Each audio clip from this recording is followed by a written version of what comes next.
Maybe we're live. A little bit.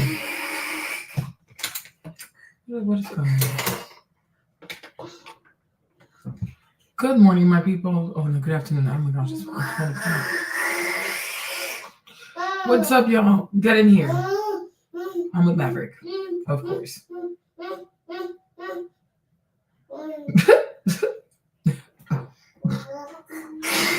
Y'all, guess what? I'm getting smaller. I put a thumbnail up today. Wait for y'all to get in here so we can start. Child. It's a lot going on. It is a lot going on.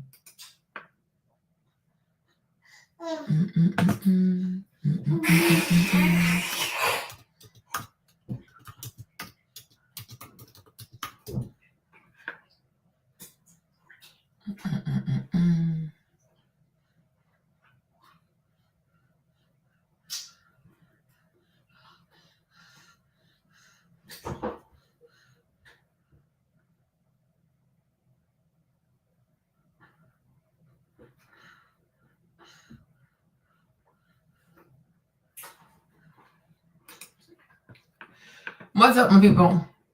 Hey, with me, Dana. Harlan, what's up? We're good. He's in his little tub, living his best life. Look at his little feet.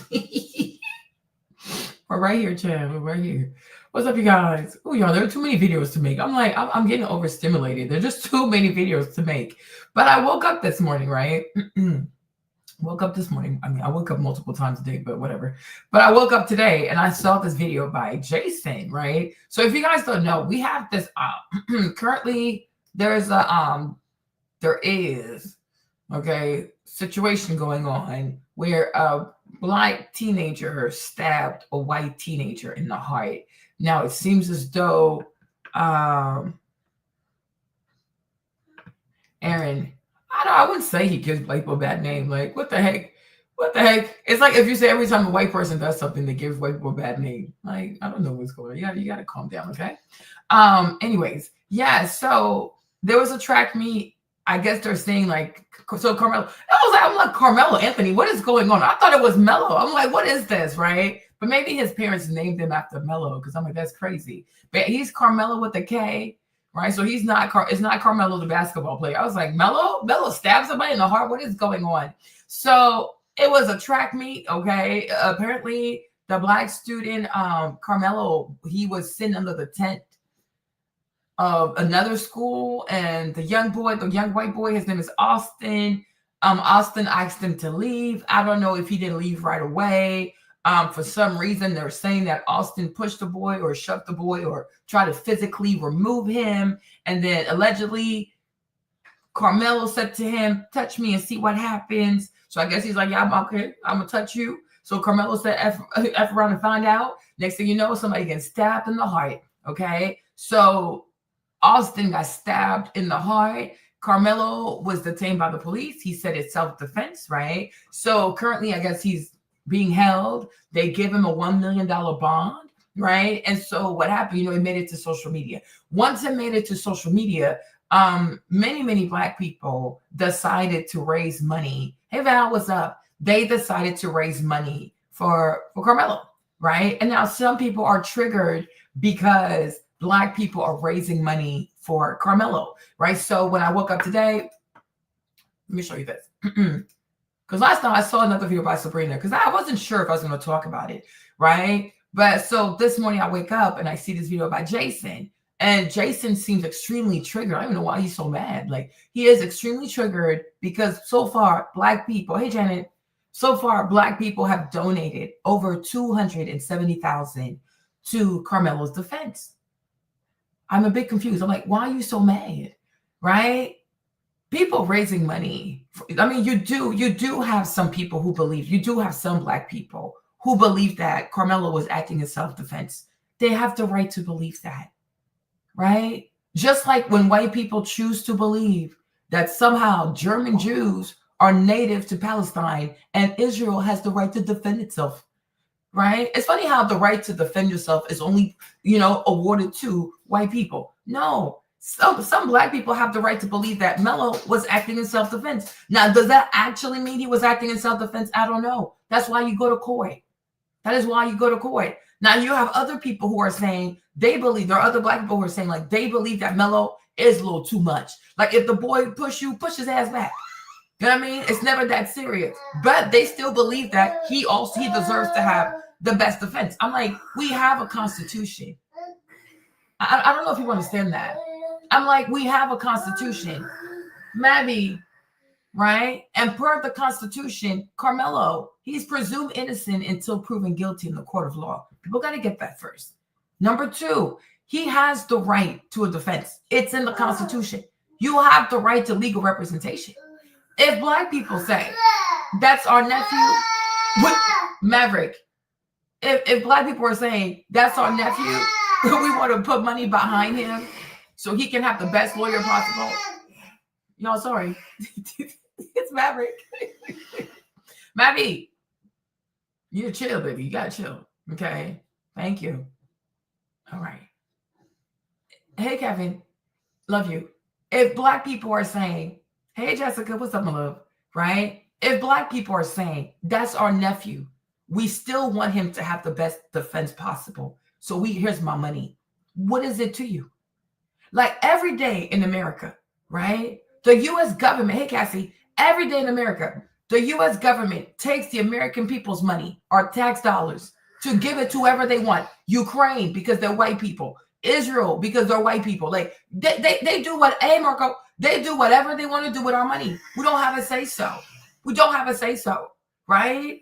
When the war in Ukraine happened, they told us, white people told us that we had to stand beside Ukraine because they're white people just like they're white people. Did they not? Because I'm like, why are we getting involved in this? How's it my problem? Right? But they told us, oh, they're white. They're Europeans. They're white people just like us. So everybody in America, because it's not just white people who pay taxes. Hey, Lena, it is not just white people who pay taxes in America. It's also black people. It's Latino people. It's Palestinian people. Even Palestinian people, their tax money is being used to help Israel kill their own people. Hello, right? So, like, make it make sense. Make it make sense. White people, whenever a white person around the world, a white country around the world is going through something, they put money behind that person to stand beside that person, right, wrong, or indifferent. So I'm like, when it comes to Karmelo, Marlene, I'm going to tell you this, right? Honestly, I don't rejoice in this because either way, 2 lives are destroyed. Austin, I don't think he deserved to die. I cannot say, oh, Austin, you have the right to touch people. Maybe I would have done it differently. But nonetheless, he's a cutie. He was 18, 19, 17, 18. He had his life ahead of him. This right here is nothing that couldn't have been fixed. Like, it never had to go where it is, right? Today, Austin is dead. It's really, really sad. And to his family, my heart goes out to them too, because, he's a beautiful boy. It's really, really sad. Right? When it comes to Karmelo, really cute boy. I also don't understand why he had to react so extremely. I'm like, all this is just so extreme. You young people think you're so weird. You're so weird. It's like because you didn't go outside enough. So every confrontation, y'all take it too far. Like raising these kids with these weird tablets. Okay? This is just too much. This is so tragic. So me, Marlene, it makes me sad either way. This is just a waste of human life. It's a waste of human life. It really is. So I want to make that really, really clear. I do not rejoice in this. Like somebody dying, murder, it is never okay. Especially at a track meet. What is this? This is just so ratchet. This is too much. It's just too much. You understand? But at the same time, though, we have a constitution, right? Karmelo, even if he did it, even if they caught him doing it, right? Even if they saw him, even if they have him on video doing this, he has the right to plead not guilty. That's the American Constitution. He has the right to plead not guilty. That's number 1. Number 2, he has the right to a defense. He has a right to a bond because it's Texas, right? I think from what I read, Maverick, from what I read, Texas gives everybody a bond. It's not even the woke stuff. Like in Texas, they believe in you having a bond. That other rapper, Yella Beezy, who got caught for murder, he also got a bond. So in Texas, you're going to get a bond. Now, can you bond out? I don't know. So they put the bond at $1 million. right? So I guess you need 10%, so you need 100,000 to get outside, right?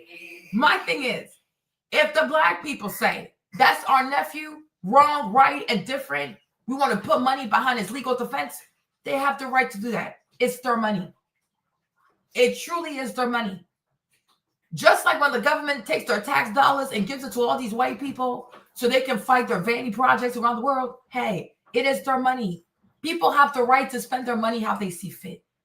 People have the right to see Karmelo as innocent. Some people also could say, nephew, you're not innocent. Maverick. Y'all hear this? Mavi. He's so exuberant, this baby. Huh? He's in his little tub, looks like it's mine. Okay.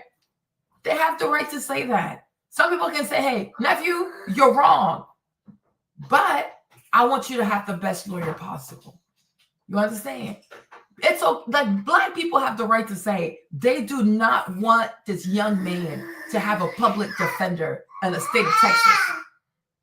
You know, when the white boy killed Trayvon Martin, white people raised $1 million. Like, why is it that when it comes to black solidarity, white people want to suddenly have amnesia? I don't understand. That white boy murdered Trayvon. He decided to play police officer, like neighborhood security. Neighborhood security taking it too far. Make it make sense. We sat here while we were crying and bleeding for Trayvon. Hey, Queen. Oh, he had a hoodie. Oh, he had a can of Sprite and he had some Skittles and he was going to go make a drug concoction. I was like, what? What are we even talking about? So you're no longer allowed to eat Skittles and drink Sprite at the same time? Like, what is going on? Right? But we were truly bleeding. But he raised $1 million and he had the best lawyer possible. Or is it that white people know that in America, when you have the best criminal lawyer, you walk out? So therefore, we understand that justice ain't blind. Justice in America belongs to the rich. So because now he has money, you fear that he's not going to be treated like a ninja in the court system. Well, welcome to all of us being Americans. What's good for the goose is good for the gander. Like Jason, let me play this video. I was like, Jason, I don't understand your reaction. Because just because people raise money for you, just because you can hire the best criminal attorney, it doesn't mean that you get to walk out of prison now. Hold up, wait a minute, right? We are still going to trial. This might take a year. It might even take 2 years. It's not going to be an easy situation just because they raise money for him. But the family has, people like the black community has the right to say, that's our nephew, wrong, right, and different. We still want the young man to have the best legal representation. They have the right. It is their money. It's their money. It's their money. Just like when it comes to this Israel, it did. I didn't see it. Just like when it comes to this Israel conversation, right? Right? Those Zionists and those who support the Zionists, they see it how they want to see it because it suits their narrative. No problem. People have the right to see how they want to see things because it suits their narrative. Make it make sense. So I was really confused. And you're racist, wouldn't jump on the bandwagon and saying, I'm going to put money for a kid that... Why does it have to be racism? Jason, you're black. Why does it have to... If black people, even if a black child, like me and Marlene, honestly, right? I believe that if Karmelo, he's wrong. I think the force is excessive. Marlene, big sis, auntie, I don't agree. You understand? If it was my own nephew, I'd be like, nephew, there's no need to use a knife. Why do you even bring a knife to attract me? Make it make sense. Look what the heck? Call me so I can whoop his ass. Call the police. Call us. We're going to jump this white boy, okay? You don't have to kill nobody. But like I said, these young kids today, they don't grow up outside. So they get threatened. It goes to a whole nother level. But I'm like, Jason, though, why does it have to be, if black people raise money for Karmelo, it's because, they're racist. Why? Why it can't just be, we understand how it is. We see that in America, the justice system ain't really blind. It belongs to the rich. People have the right to legal representation. They do not want their nephew to have a public defender. They want him to be able to hire a proper criminal attorney. It's exactly like Elena said she's going to donate. Just because you donate, it does not mean that we're saying, Mello didn't do it. That is not what we're saying. Of course he did it. Right now, was it self-defense? Was it excessive? I think it's excessive. I personally think it's excessive. But you can still support somebody. It doesn't mean we don't want him to understand that taking a human life is serious. It's very, very serious. Someone is dead. It's definitely not a joke. You know, the young boy is dead. The young man is dead. Somebody is dead. It's real. It is very real. But giving money to Melo for his defense is not me saying, oh, Melo, yeah, next time kill another white boy. Now I'm sure you have a sprinkle of racists like black people who might feel this way, right? But I never want to encourage anybody to murder because it's blood. That blood stays on your hand. That blood, God's going to claim that blood. God's going to talk to you. You're going to have to answer that. That's why you don't want to do nothing with spilling anybody's blood. And that goes for even for white people too, right? I wish white people would feel the same way about the millions of children in Palestine being slaughtered, right? Because lives matter. A human life matters. It truly does. And that's why it doesn't make you anti-Semitic to support the people of Palestine. It doesn't make you a Hamas supporter to support the people of Palestine. Even yesterday, Israel, Benjamin Netanyahu killed 26 children in Palestine. These are human beings. You might not like their religion, but they're people. You can't help where you're born. That you can't help that you're born in Palestine. Does that mean that you got your behind bombed every day? Countless of mothers crying in Palestine. Like what the heck? What the heck? Right?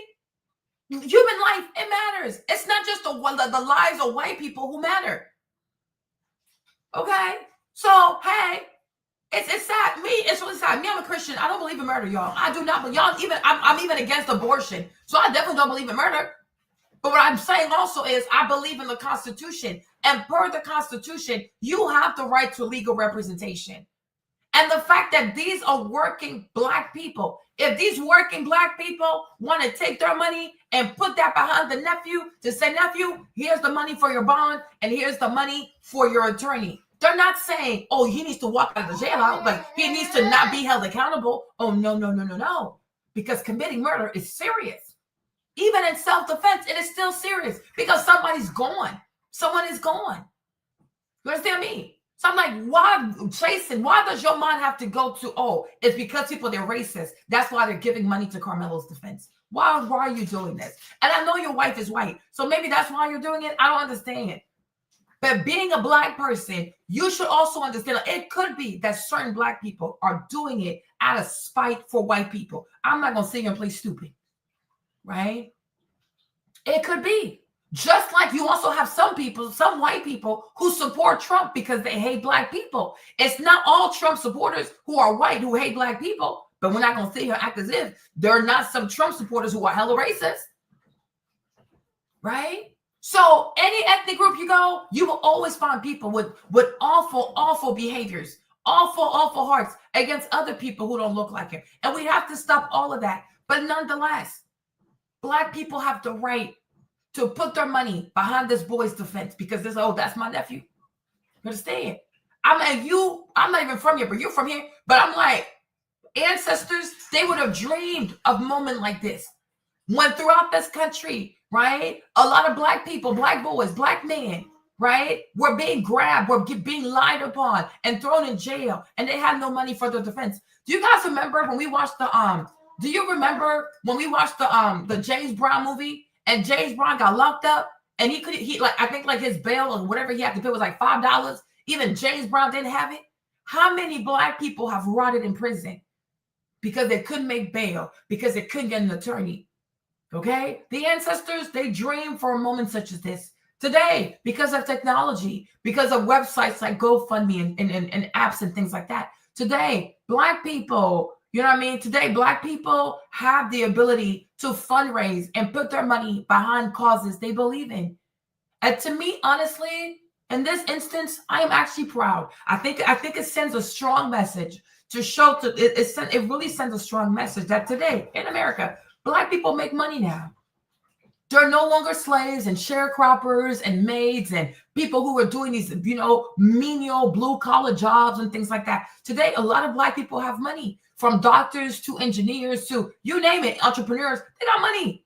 The world has changed. Just like with China. Once upon a time, there were these poor people, these rice farmers, these tea farmers that you could pay 5 cents an hour and torture their souls. Okay? Today, they got money now. They went from making like maybe $20 a year to now they're making $13,000 a year. The Chinese got money now. They got money now. Hey, mom, look at me. I'm on TV. They got money now. Everybody you used to oppress is now a lot wealthier. And today, right? And today, they're able to put money behind the causes they want to. People dream for moments such as these. And I'm like, Eric's like, I know it's a very tragic situation, but I'm just saying, like, Marlene, I'm proud. I am. Because once upon a time, this wasn't possible. So many Black children, so many Black boys went to prison behind a piece of bread. The youngest person to ever get the death penalty, to get the chair, was a Black boy behind some foolishness. Maybe if people had known, they would have given these white people back their money. Black people have done evil things to the bodies of white people, of Black people, behind some foolishness.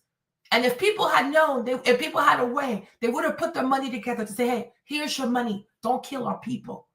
You understand me? Everything is not racism. But we are doing what so many of our ancestors couldn't do. Put money together in an efficient way, in a quick amount of time to save someone's life. It is not racism. Every form of solidarity is not racism. Every form of Black solidarity does not make a person a racist. That's defamation. That's like you're smearing people's names. You understand? Like, I'm like, this is crazy to me. I'm like, I was so triggered. Like, Maverick, let's go. Okay. This is insanity. I'm like, why are you going there? Why are you going there? Is this man actually okay? Like, why is he doing this? Why is he doing this? Right? You see? He stole, like, this little boy, 14 years old. White people killed him. You think this young man, like, I'm like, this is crazy. Like, even these white people who are so enraged, like, do you even know your nation's history? I don't know. I feel like sometimes, like, there's this serious dissonance here, right? Are we okay? Are we all on the same page? It doesn't seem like it, huh? You understand me? 14 years old. I think he stole bread. I forgot what he did. He did something so menial. I'm like, you have to kill him for that?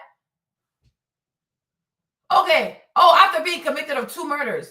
Allegedly, after being convicted of the murder of 2 white girls, if he really did it, okay, it could have been an uncle, a daddy, probably got his daughters pregnant, probably committed incest, and they put on this little Black boy. You know how it is. So this little Black boy, where did he even find these white girls? They were not supervised. They're just white girls just frolicking, and he was able to snatch them up. Did he have scratches on him when they found the boy? Man, please. You probably had a daddy who committed incest, got his daughters pregnant, murdered the daughters, and then put on the Black boy. Anyways, let me continue what I was saying, right? He was 14, and I don't even think he had a fair trial. Because back then, if the white man said you did it, y'all. You did it, okay? So no. Times have changed. Times have changed, y'all. Black people got money, y'all. Okay, Black people have money now. If we can put, especially as Black women, if they can put $300 behind a wig, $1,000 behind a wig, okay? If Black people have money for Beyonce concerts, and they're saying, you know what, hey, we want to put money behind this Black boy so he can have the best legal representation. That does not mean that you're saying he should not be held accountable. He didn't do it. Austin dying is not a tragedy. No. Austin dying is a tragedy. He did do it. He never said he didn't do it. He did it, right? He still has to go to trial. But per the Constitution, he has the right to legal representation. And he has the right to the best legal representation.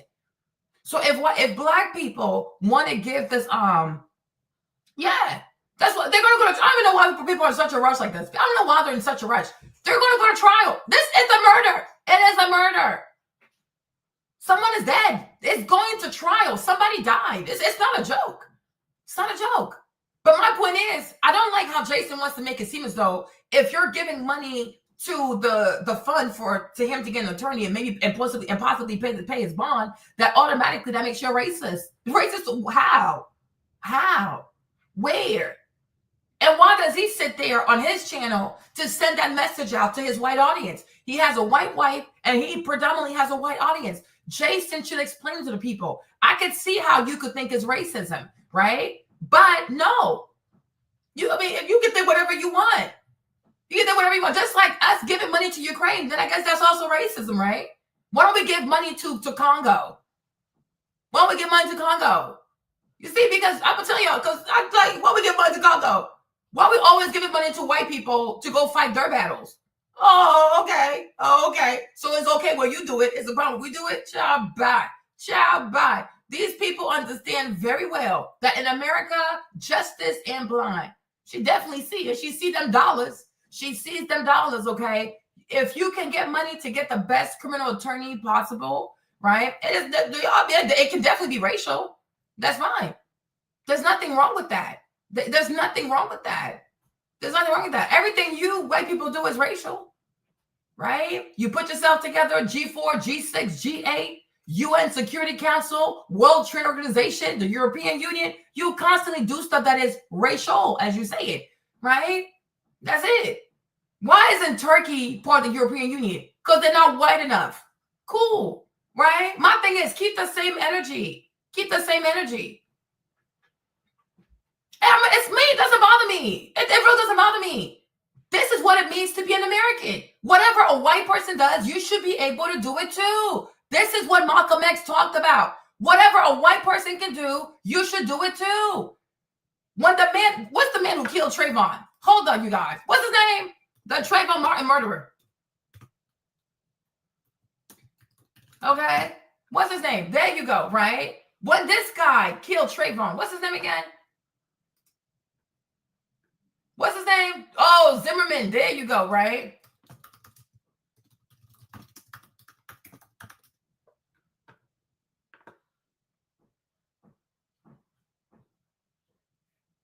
Oh, see, I guess they still have. Oh no, sorry, that's not the same person. Never mind. Okay, you see, here's George Zimmerman. He also raised, but it went up to $1 million. If you guys remember, it went up to $1 million. But you see, they had raised over $200,000. Who gave money? Who gave money to Zimmerman? White people. Cool. It's not a problem. Like, it really is not. I don't know what it is with white people, right? They just don't like to see karma spin the block. Like, it's okay when they do it. It's the problem we do it. They raise money. You guys, if you remember, because he had the Armenian lawyer, Kim Kardashian's uncle, the one who defended Chris Brown, Mark Gregaros, right? Remember? Mark Gregaros, he charges $1 million. Okay. You remember that? Like, he had, hold up, wait a minute. Mark Gregaros. Is that his name?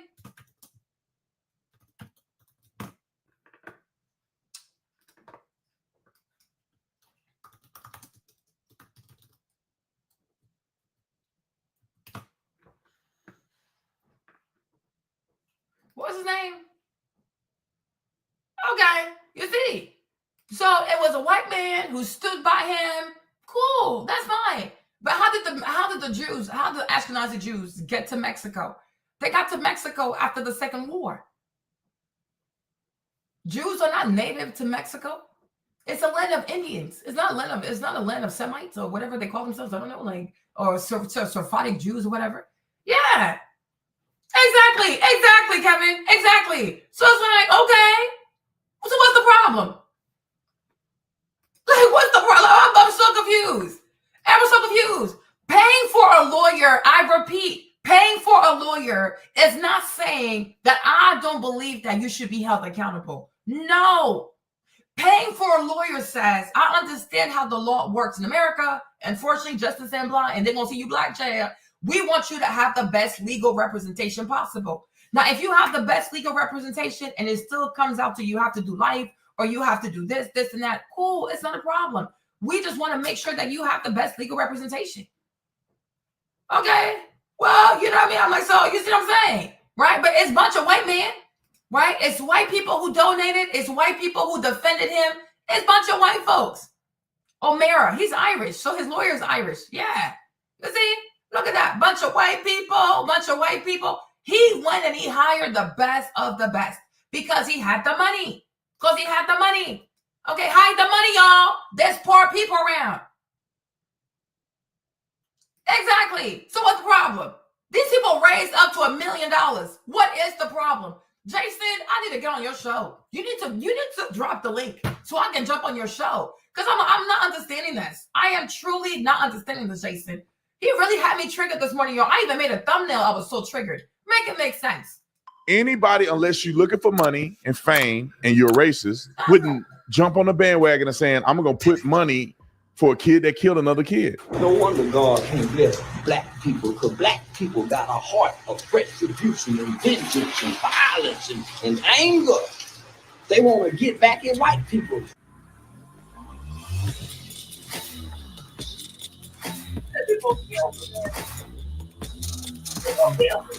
I want you guys to think of the last movie that made you think, that challenged you, that inspired you. Angel Studios is bringing these kinds of films to the world. Movies like Sound of Freedom, Homestead, Bonhoeffer, and Something to Stand For. Movies that honor God. And you can weigh in on what content they make, and you can shape culture. Join the Angel Guild as a premium member at angel.com/Tatum, or simply click the link below. I do think this is a race thing, and I think people need to stop trying to play nice guy and call it for what it is. I don't think it is helpful when white people try to be like, oh, we don't want to. They want problems with you, though. They won't smoke with you. They raised $200,000 or something for this boy that killed the white kid, and by all measures, he was wrong. So because he's wrong, ain't you a police officer, Jason? Jason be killing me. Jason, when he wants to, he gets in his police officer bag and he gonna tell you about the law, your Miranda, and this, and that. Jason, ain't you a police officer though? So aren't people allowed to have legal representation? Why are you mad that the people say we're gonna put this money behind the nephew so he can get the bond and also he can work on his defense? No, I ain't doing that stuff. No, you see, Marlene, when black people are wrong, y'all know it. I say it. Okay, I will say it. I will say it. I will say it. But everything black people do ain't wrong.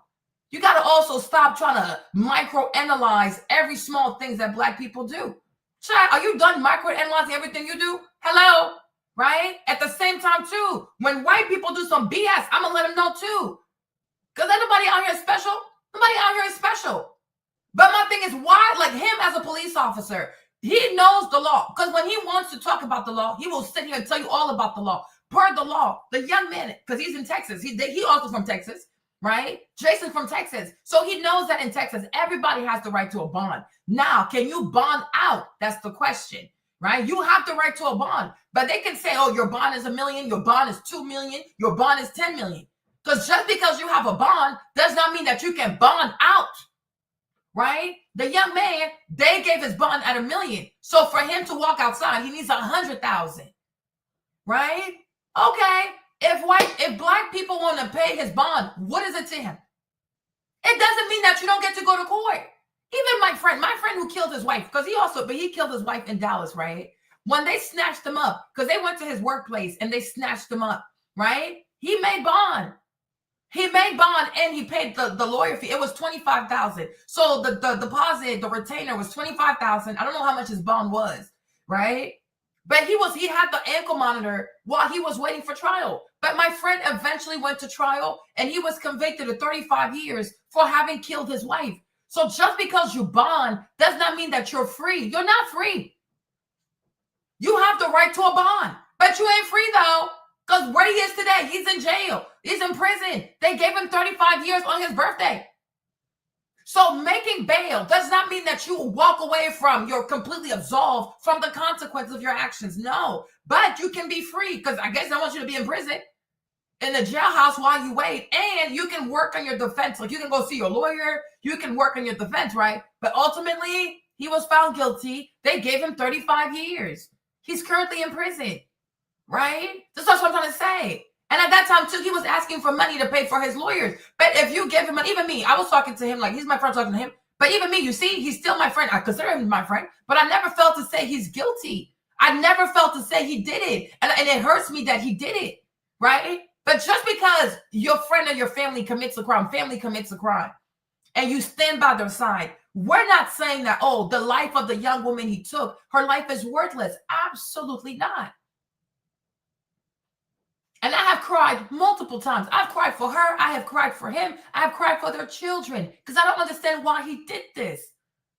I even told you, I said this one time, I was so triggered. Like a few months ago, I went on his Facebook, on Facebook messages. I started cussing him out. You know what I'm saying? Some people have the right to say that, V. They have the right to. We can't sit here and police people's perspective. People have the right to feel how they feel, but ultimately, it is not people's feelings that is going to adjudicate this case. They're going to go to court. And then whoever has the best defense, well, that's it, right? So people can feel how they want to feel. The court of public opinion is not going to be responsible for the outcome of this case, right? That's not how it's going to work. That's not how it works. People can feel how, even the whole Diddy stuff, right? People can feel how they want to feel about Diddy. Ultimately, they're going to go to court. Right? But in the meantime, people have the right to say, I want this young man to be able to get the best lawyer possible. Because for ourselves also, until we also go to court, we don't really know what fully happened. Because it seems as though they were friends before. They had a friendship. So I'm like, how did we even get here? How did we get here? Because yesterday I saw a picture where him and what's the young man's name? Right? What's his name? What's the young white boy's name? Right? With Austin, right? Austin was standing right next to Karmelo. So I'm like, once upon a time, y'all used to be friends. How did we get here? How did we get here? Like we gotta teach these young people healthy conflict resolution. They're not strangers. So how did we get here? What is going on? Like, seriously, what is this? Right? So all of us, we have to wait to go to court so we can understand everything that truly happened. But I will stand firm on saying, at the end of the day, this is extremely tragic. All this foolishness could have been avoided, right? Karmelo should be home. Austin should be home. This is some BS. So I'm not down for this. I don't like violence. I don't like foolishness. 2 young people, 18. Y'all doing this like everybody should be going to college in the fall. This is ridiculous. This is utterly ridiculous, right? But nonetheless, though, Melo has the right to the best attorney money can buy. That's life. These are the rules. It's the Constitution. And white people cannot be triggered because there is money raised for this young man, he's going to have a better representation than a public defender. They cannot be triggered. They know the Constitution. They use it all the time. What's the problem? Right? So, hey, so that's what I'm saying. Like, why is he doing this? He's a police officer. He don't know that, if you got money, you get the best lawyer possible. And criminal lawyers ain't cheap. They're not cheap. I told you my friend, his retainer was $25,000. They're not cheap. So, hello. All you have to do is look up the law. He's wrong. You're under somebody's tent, which you shouldn't have been, right? They could have compassion and let you sit under their tent when it's raining. They could. They don't have to. They asked you to leave. Oh, so it was raining while he asked them to leave. But, so hold on. Jason, I'm a bit lost because I don't know much about this case. So he was sitting under the tent. Was he sitting there to antagonize, or he was sitting there because it was inclement weather, like it was raining, so he didn't want to get wet? Because if it was raining also, y'all couldn't wait until it stopped raining to tell the boy to leave. This is crazy. This is mean. Like, you see all this foolishness. This is crazy. This is crazy. That's why I say we gotta wait, go to court. But ultimately, to me, this could have been handled differently. And nobody should be dead right now. So, okay, so he's saying it rained. So if it's raining, why are you telling a young black man to walk in the rain? Like, what does that do to you? So how, like, what the heck? Because his dad was like, I wonder how he was raised. But sir, I wonder how your son was raised, right? Oh, do you mind leaving after the rain cools off? Like, you know what I'm saying? Like, okay, cool, no problem. So it was raining. You wanted to leave when it's raining. He's not moving, and he's not moving fast enough for you under the rain. So you proceed to physically grab him and to throw him out. Hold up, wait a minute. You didn't tell me all that now. But Jason's saying it was raining. So what's the rush? Was he bothering them, or was he just sitting there because it was raining? I'm so confused. You see, and this is why people need lawyers. That's what we're saying, right? That's why you need the best lawyer possible. Because when you have the best lawyer possible, they're going to go through all the details, every little detail, because every detail matters. Every little detail matters. We can't, you don't want a murder case with a public defender that's just trying to pay their student loans? Oh, hell no. Black people got money, y'all. They got money. Okay? These white girls, they got money. Black women got money. They're out here pushing Benzinos and shit. They got money. So for once, they're not using their money on Beyonce concerts and weave. So God bless them. Seriously. Okay? And the black people, the black man who gave the money to, good for them. This is what the money, this is what black dollars should be used for.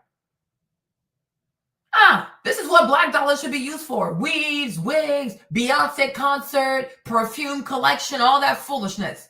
This is a meaningful way to spend the black dollar. Hey Jay, where you been? Missed you. I don't know, Jay, because Jason is saying it was raining. So I'm saying they could have had compassion. But why not have compassion?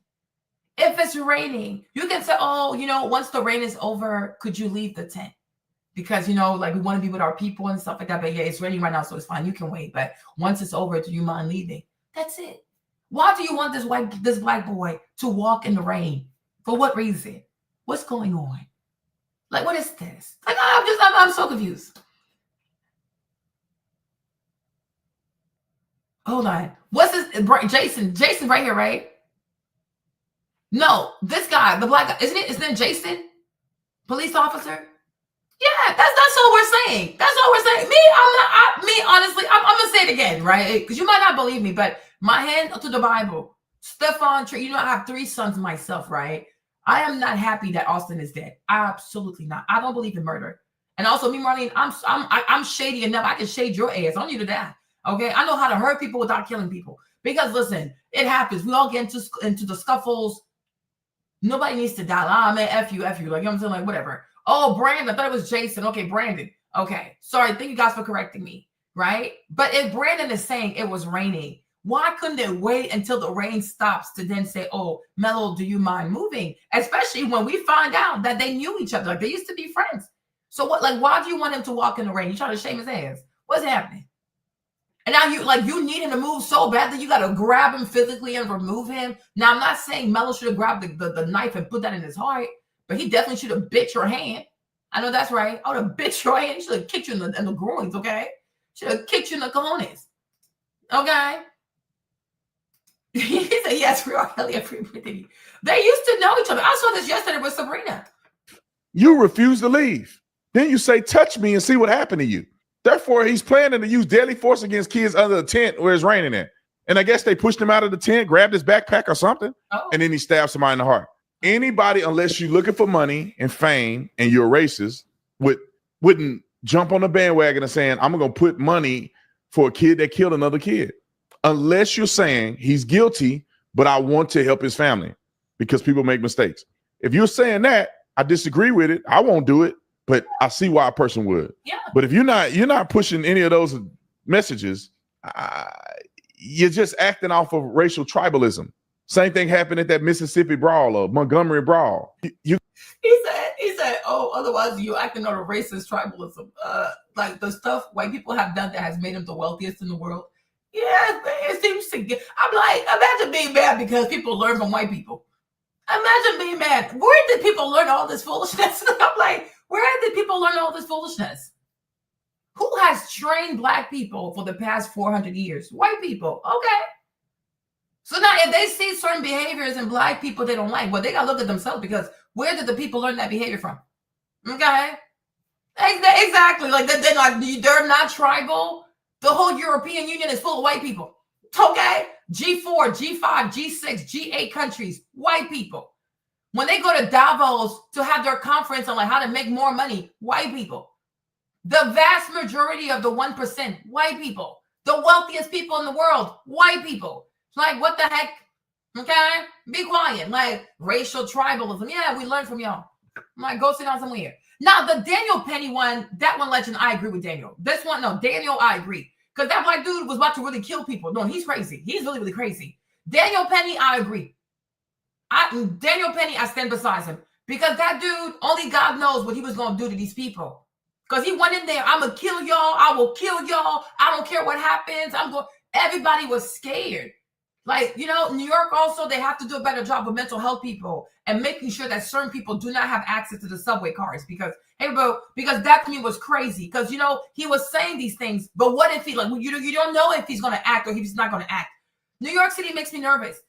And you see that there's a man who went in there. He set the lady on fire. New York has a problem with mental health people having access to the subway. They have to do a better job. They got to keep people safe. Like, this is crazy. This is crazy. You know what I'm saying? So in that case, Daniel Penny, I am glad that he didn't get convicted. Because we also, if you are a good Samaritan and you see somebody's about to hurt people, especially hurt women, people should feel safe to like, okay, I can intervene. You know what I mean? But it's like, this is crazy. Yeah, New York makes people really nervous. They have a mental health issue. They have a mental health crisis in New York. And I do believe like the mental health crisis in New York, when it gets to a certain point, the city or the mayor should have power of attorney over people to put them in a home so they can get the treatment that they need. Because at this point, they need someone to have power of attorney over them and commit them to a home. So that way they're safe in there and we're also safe outside. You know what I'm saying? Like, I understand mental health is real. It's real, right? Sometimes you can't help it. Sometimes you can't help it. But nobody should suffer. So the city should be able to, no, I don't think you saw what happened. I don't think you did your research. Seriously, people were scared. People were really, really scared. Everybody on that train was scared because they were all interviewed, you know, and the young man, he had been arrested 40 times, Legend. Like, you know, he had issues. You know what I'm saying? So who's to say what he would have done that day? It's unfortunate. It really is. But the people got scared. You know what I mean? Like, you can't make threats. Like, people got scared, Chad. People got scared. They got scared. You're going to know how black people really feel about you when some racial happened.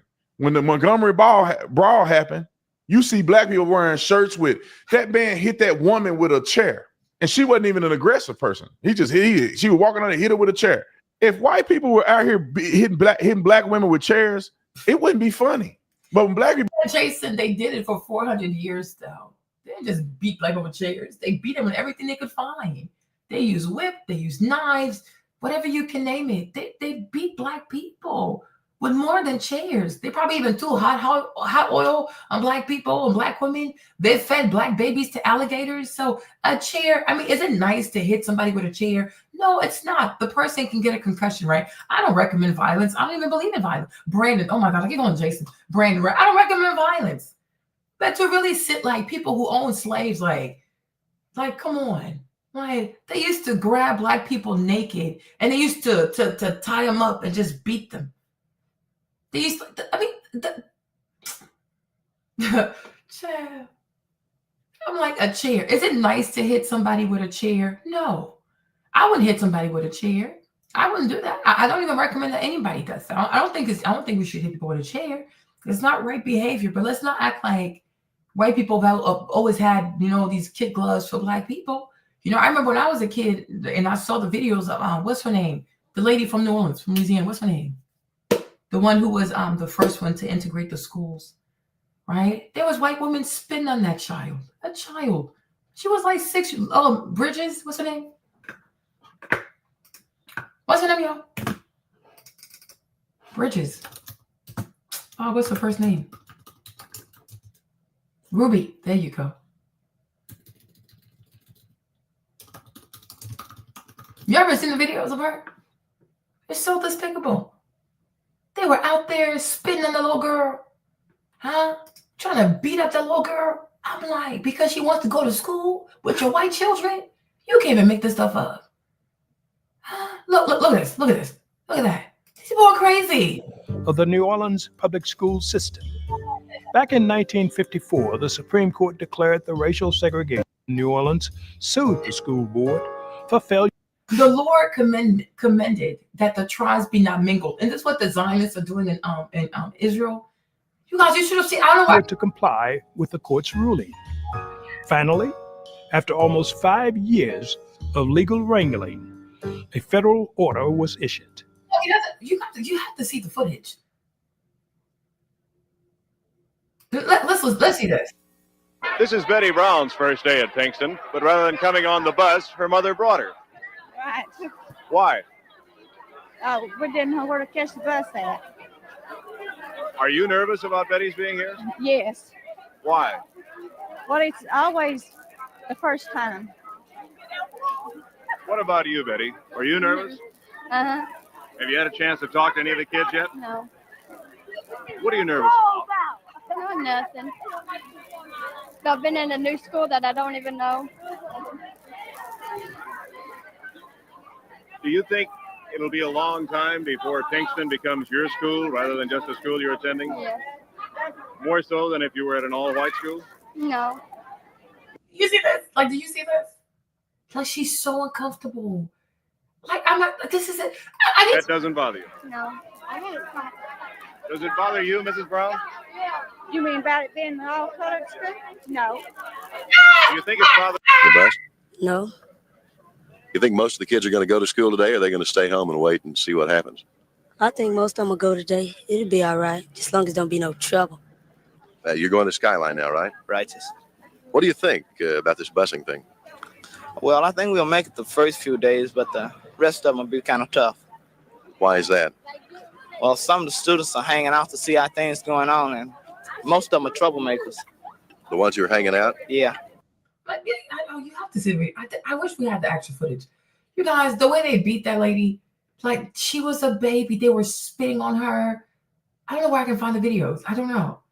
I'm like, how can people behave like this? This is insanity. Hi, my name is Kaylin Womack, and I'm a staff writer at The Root. This weekend, I'm taking you to Little Rock, Arkansas, to explore the story of Ruby Bridges on this episode of Small Town Horrors. Constitutional. However, states continued to practice separating white students from black students anyway. If a black family tried to enroll their child in a white school, violent protests erupted. In 1959, Bridges' parents considered sending her to integrate William Frantz Elementary School. She was 6 years old when she took her entrance exam, along with another 5 black students. 2 of them decided not to enroll, and the other 3 were transferred to another school, leaving Bridges by herself. On her first day, Bridges says she thought it was Mardi Gras because of the large crowd in the street chanting and tossing things. It was really an angry mob. Federal marshals had to escort her and her mother into the building. Federal marshals, you guys. The girl is 6 years old. White people on a 6-year-old child. These people, you don't have room to talk. Go pick it. Like if you're mad, go talk to your ancestors. Okay, a 6-year-old. They had mobs. The mobs were so big they had to have federal marshals. A 6-year-old. If they could have killed that child, they would have. These people were insane. They were deranged. It's insanity. So I'm like, okay, they hit a grown. I mean, that's at least she's a grown woman. They hit a grown white woman with a chair. Wumpty wump wump. Do you know what they've done to black children?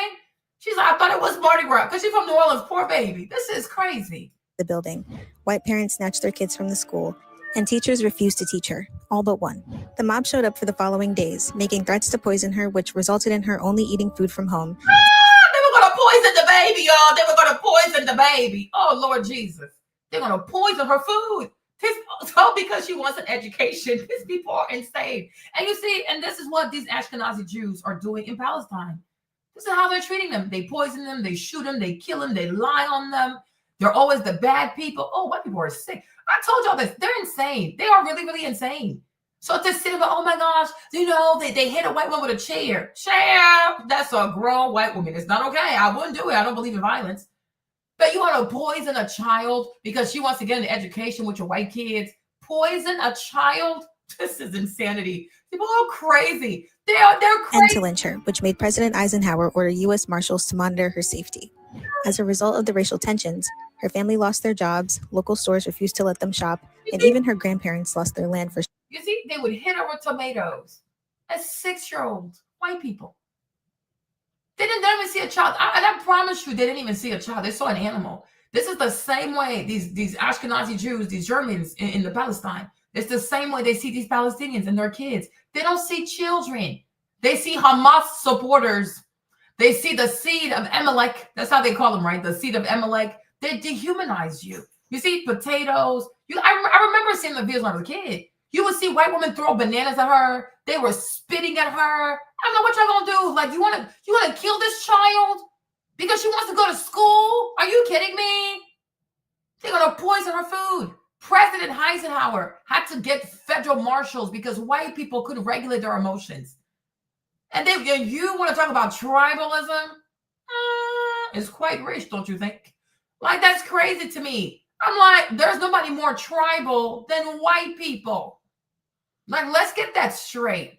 Let's get that straight. Now, let's say it hurts when tribalism is done to them because they don't like people matching energy because they're bullies. But the stuff these people have done to people, and just this, let's not even talk about the West Indies. Your whole day gonna be ruined. That's why sometimes I don't even like to talk about these stories, because you can get so angry, you might do something stupid. But this is the kind of stuff that can really ruin your entire day. This is insanity. This is crazy. This is crazy. Sharecropping. However, her courage went down in history as one of the most pivotal moments in the civil rights era by being the first to integrate a school in the South. We should never look at a person and judge them by the color of their skin. That's the lesson that I learned in first grade. Tune in next weekend to see which. You see that? In the first grade, her parents lost their jobs. They hit her ass with bananas, threatened to poison her food, hit her up with the tomatoes. Stores don't want to sell them food because they want to get an education. And you wonder why, slowly but surely, African Americans are drifting away from education. Because it was always white people's intent for Black Americans to not truly be the most educated. Look at what happened when you seek a higher education. They lose their shit. They lose their shit because they believe that certain positions belong to them and then whatever else belongs to Black people. Yeah, that's her. You never seen her? I had her for the B palette, right? I'm like, it's like, this is crazy. This is really crazy. So I'm like, Brandon, like, what are we talking about? Okay. And it's not just her. The boys too. Remember the teenagers when they went to school, because Ruby's the first one. But after Ruby, you have a set of teenagers, like Black boys, Black girls, like they were the first teenagers to go to high school. Oh, child. Lord Jesus. If these people could have brought them shotguns and murdered these kids right then and there before they stepped foot into that school, yes. And this is why they never wanted school choice, because they don't want Black children to have the best education. Like these people are just, they're just insane. They're like the evil hands of fuckery. Okay? This is insanity. But do it is funny. To them, it became tribal. There you go. Oh, look at all these white folks, man. Look at white folks think, look, my boy was swimming and doing all this. When there's this incident at the track meet, check in on your friends that you think your real friends. And they're going to start getting tribal. Oh, but the Black kid was self-defense. What was it? Would you be claiming the same argument if the kid was white that stabbed a Black kid under a tent he didn't belong under? We know the answer to that. But before we go to the next topic, I want to play Charleston White's clip, because Charleston White, although he's, he be tripping sometimes. He be saying all kind of crazy stuff. Okay. I think sometimes he's not afraid of calling out the truth in the Black community. Okay. And he grew up in Fort Worth, Texas, just like I did. Okay. Charleston and I probably have a very similar upbringing and experience when it comes to some of this crazy stuff that people of the melanin do. So I'm not saying I agree with everything Charleston say, but sometimes he hit the white. Oh my God, I want to call him Jason Brandon. He said the people that mother do. So white boys in the country don't do some crazy stuff. Child, I lived in New Orleans. Okay, and where we live, because we're in the West Bank, so we were not far from if you know out there, it's like West Wego, Marrero. It's like the Bayou. Do you know what these white boys do out there in the country? White boys don't do anything crazy in the country, though. Are you serious? Are you really serious? Are you serious? Oh my Lord. Oh my God. Oh my God. Okay. Are you actually serious? Are you really serious? White boys in the country don't do crazy stuff. Really? Okay. All right. No problem. This is crazy. Nail on the head, because you can't find a Black person in many cases that have any kind of social media following to tell the truth, because they get painted as anti-Black and they hate Black folks. When in reality, it's like, we just need to point this stuff out because everybody's the emperor with no clothes. Everybody trying to act like this is not happening. But okay, so then point me to the white person that holds white people accountable, right? How many white people also hold white people accountable? If you feel there's a shortage of Black prophets to hold Black people accountable, and that could be true, right? But because white people have a bigger population, they should have way more white prophets who hold white people accountable. How many white women have channels or social media where they tell other white women, stop lying so damn much? Why do you lie so much? Okay? Like, what the heck? Right? How many white women sit on YouTube and hold white women accountable for lying as much as they do? You lie too damn much, right? How many white people create channels to hold other white people accountable? Oh, hold Blacks accountable. Hold Blacks accountable. Look, what the heck? How much power in this country, even in the world, do Black people have that they always have to be held accountable? Trump is about to mess up this whole economy. Go hold them accountable. Okay? They're like, oh, no, we support him. He's pro-America. Cool, right? What you want people to do, you start doing it. Lead by example. I would love to see it.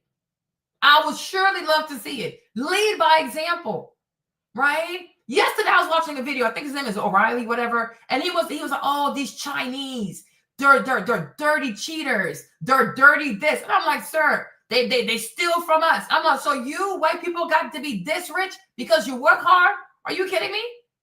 Like, imagine a white person saying other people are thieves. So you're not a thief.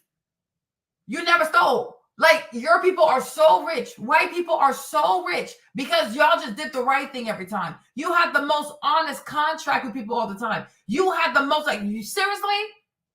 You are so wealthy. You have the best countries, the best schools, the best hospitals, the best airports. You have all this money. You have the biggest armies in the world because you're such honest people.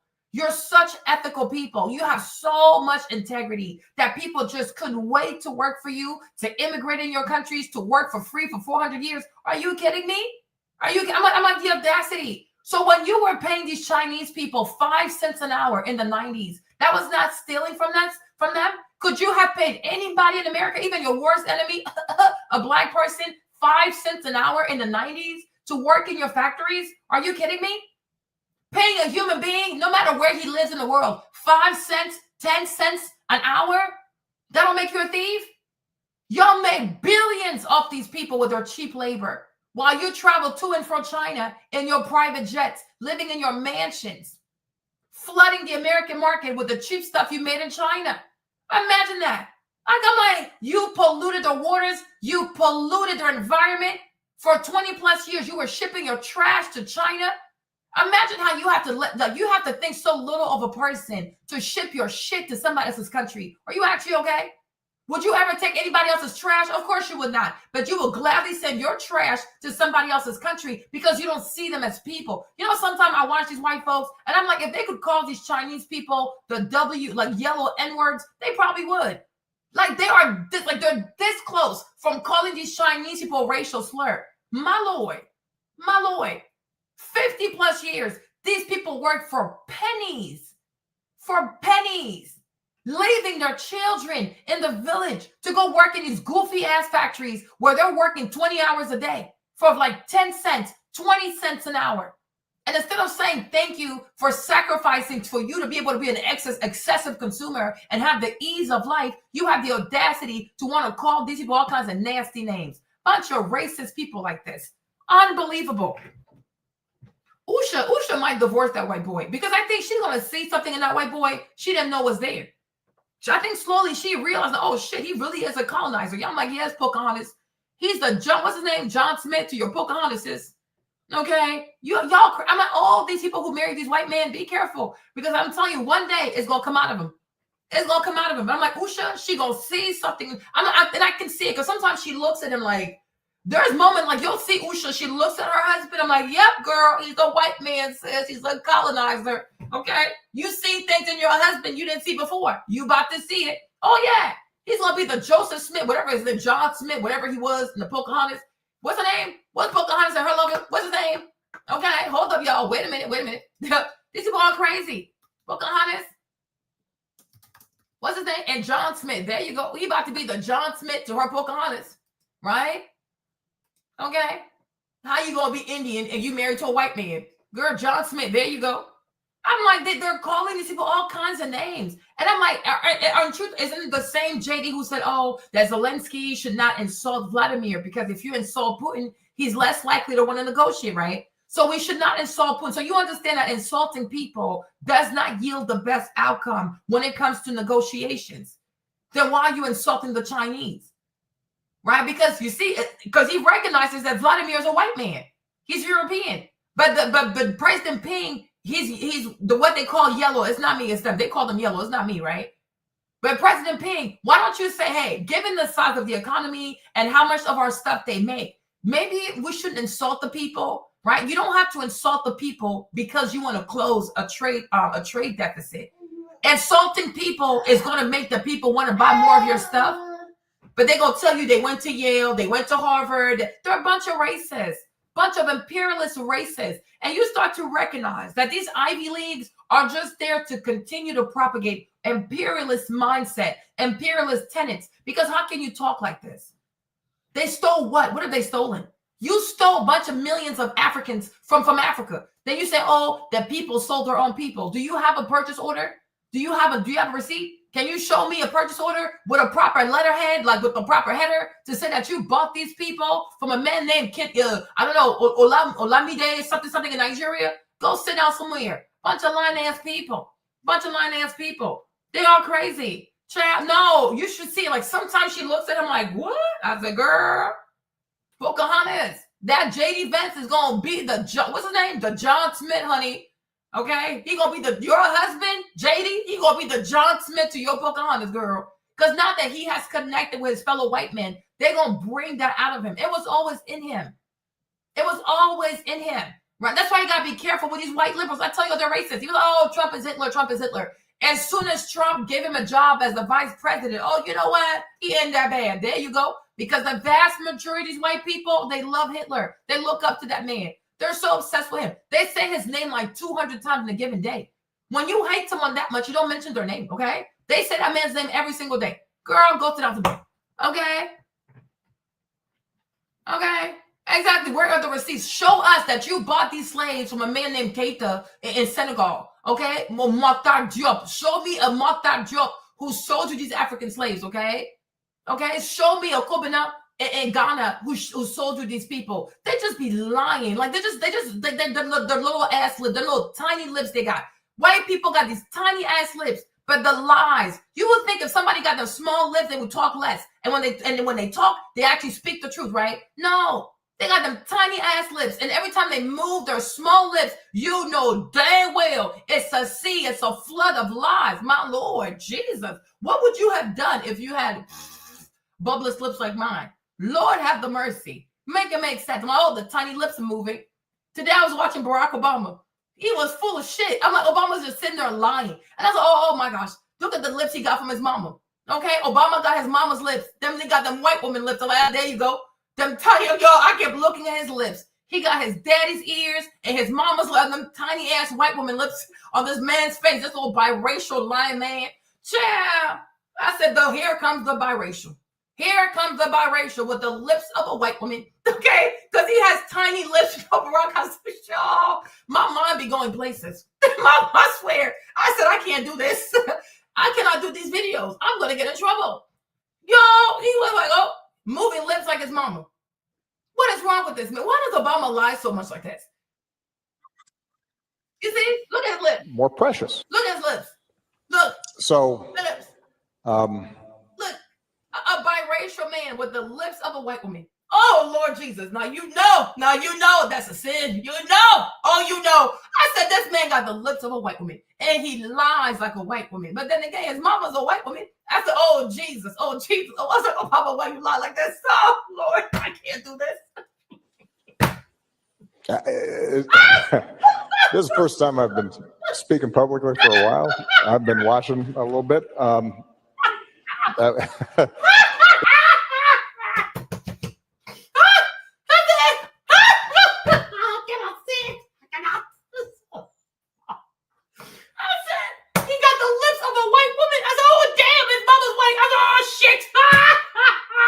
Lord Jesus. I mean, that's why he lies like this. He got the lips of a lying white woman. He got them tiny lips. He got lips of white people, huh? I'm like, he lies like a white woman. That's his, he got his mama's lips. Let me go find his mama. Let me see her lips real quick.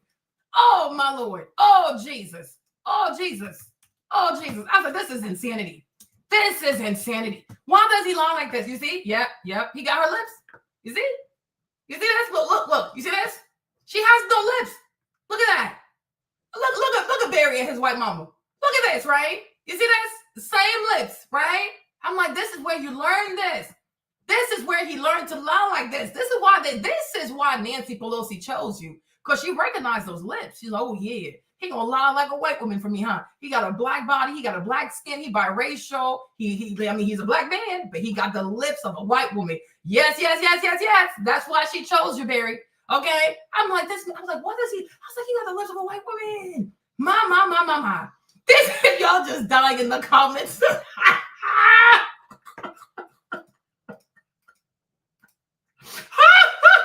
Oh, y'all so sorry. It happened today. I couldn't stop looking at his lips. I'm like, but this man, Obama grinds my gears. I don't like him, but I don't hide that also. But let's get back to the story. He's just too damn. It's insane. Roll the clip. No wonder God can't bless black people, because black people got a heart of retribution and vengeance and violence and anger. They want to get back at white people. No wonder Dr. King them could get some things and we can't. Because Dr. King them say, hey man, don't hit them back.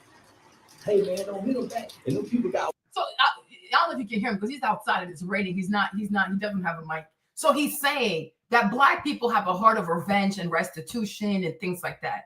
So just like the Zionists, right? So he's saying that this is why God doesn't bless black people, because they want to get back at white people. That Dr. King, he was able to get things done because Dr. King did not believe in hitting back white people, right? I'm like, so you really think? I'm not trying to be funny. I'm really not trying to be funny. Maybe I'm funny, but I'm not trying to be funny, right? I'm like, Charleston, I know you ain't too bright because you spent most of your life in prison, so you missed a lot of good years on a good bench, learning from a great teacher, okay? But my thing is, Charleston, do you truly believe that white people are blessed? Because I'm like, to say black people are cursed. So if we're cursed, then who's blessed? Are white people blessed? This is crazy. And who blessed them? God blessed the white people? This is so crazy. Cursed. I'm like, if we're cursed, then white people are doomed. I'm so sorry, right? Like this reeks white supremacy. I'm so sorry. You went from saying, oh, we should be raping white girls and then to not saying that, oh yeah, this is why black people are cursed. No, you're cursed. You went to prison, sir. Multiple occasions. You are a felon. Okay, you can only make money trolling on the internet. Okay, you're cursed. I am not. Okay, the vast majority of black people are not in your current condition, right? You're cursed. I'm not cursed, right? Because to say this is why black people are cursed, and who's blessed? White people? Are you actually okay? God made white people wealthy? Please stop. I'm like, please stop. Oh, they love to quote MLK. Like, white people will murder you and then they'll quote your ass after they killed you. My dad always said that. He said, my dad would say things like, white people love themselves a dead black man, right? Because it's not the dead black people they have to worry about. Okay? They love to quote a dead black man. Yeah. So if, let's say we're cursed, so is he implying that white people are blessed? I'm so confused. So God, he finds pleasure with the ways of white people. God is pleased with white people, but he's displeased with black people. Are you actually okay? Like who is the? And then again, I have to say, who's the God? Mammon or the daddy of Jesus? Which God are we talking about? The God of Wall Street, the God of Mammon, the God of Baal, the God of Hollywood, or are you talking about the Father of Jesus? Because he's implying what? Oh, okay. Interesting. So he knows God. He knows God told him that black people are cursed and then white people are blessed. God told him that. God told him that. People are funny. Like this is crazy. God told him that. So everything that white people have is because they're blessed. It's not because they kill, steal, lie, plunder, destroy, intentionally crash the stock market to make people rich. Right? White people are blessed. White people? White people? Like, seriously? Like, stop. You can talk about, you know what? I don't think it's okay. You don't have to do all that. Right? If you feel as though they shouldn't give the money, that's fine. But to try to imply that somehow black people are cursed and white people are blessed, if we're cursed, these people are doomed. Okay? 25 years of killing Muslims, killing Arabs.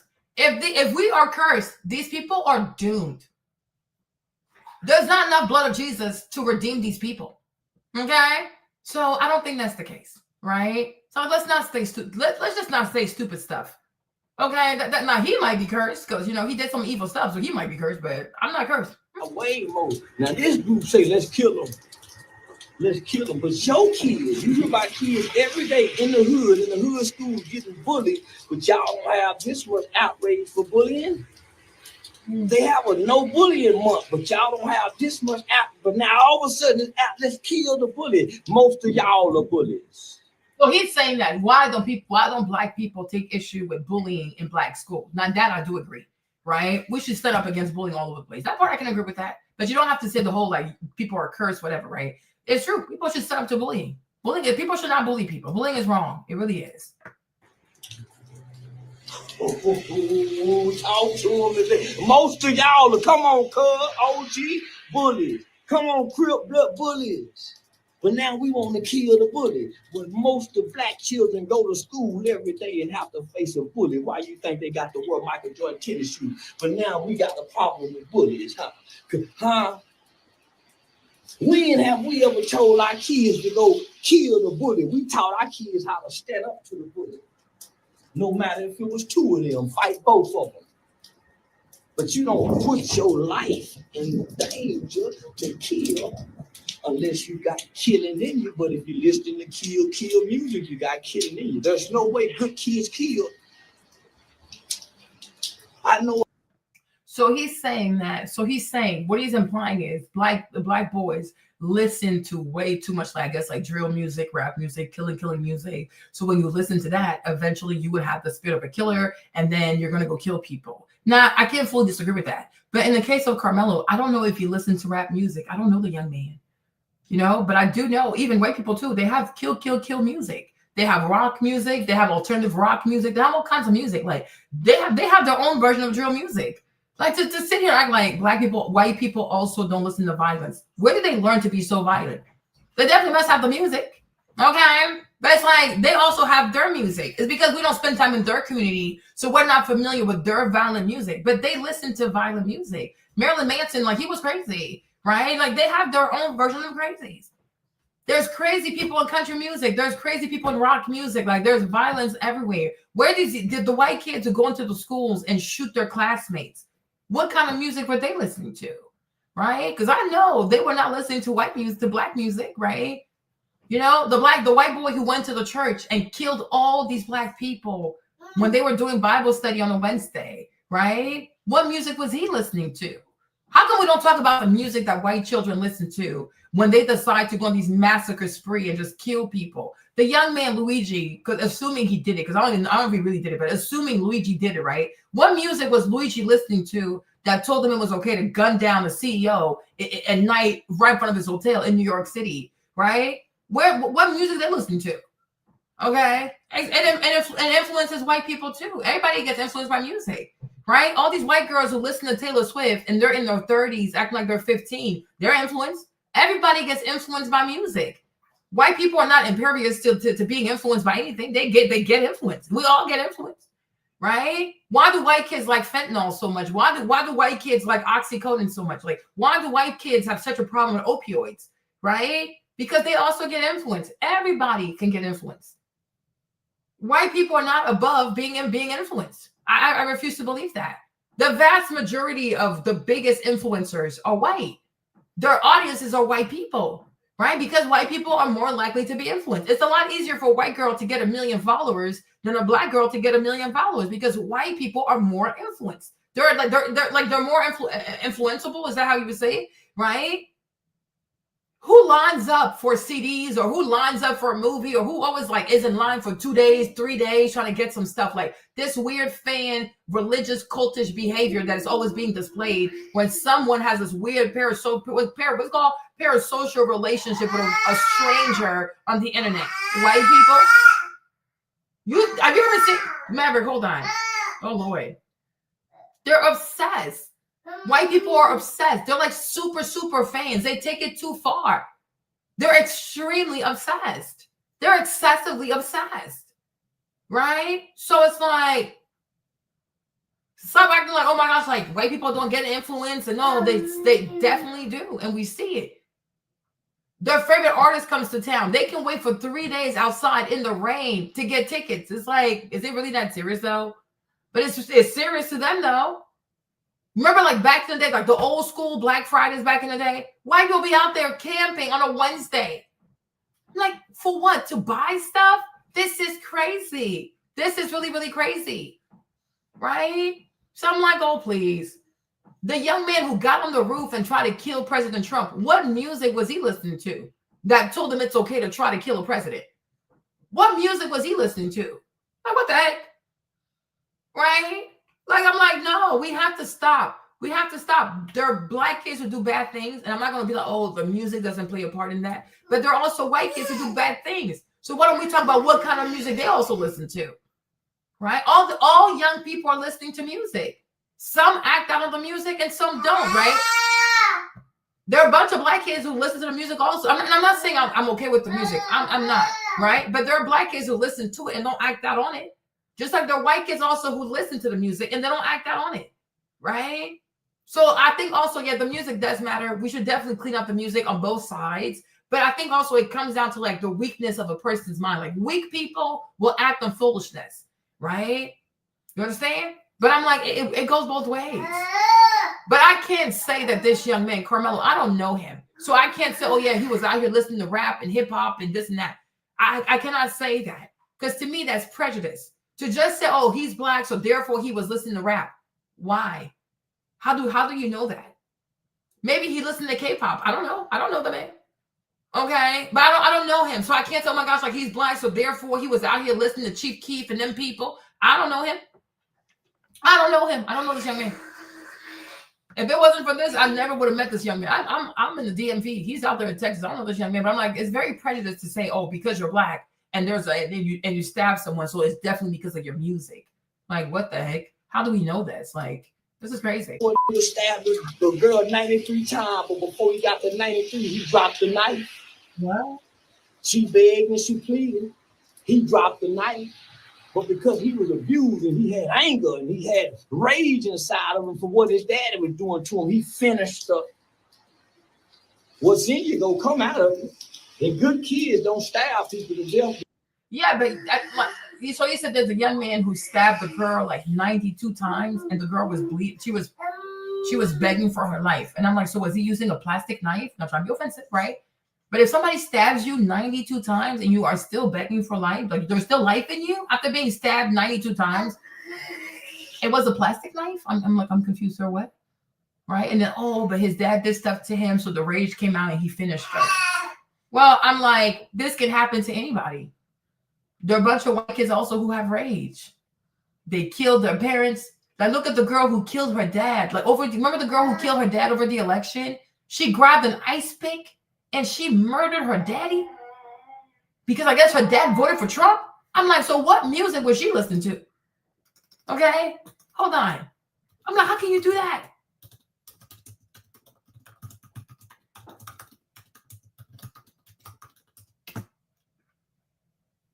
Yeah, remember this young lady? She murdered her daddy with an ice axe because Trump won, so she killed her dad. I'm like, how can you kill your dad?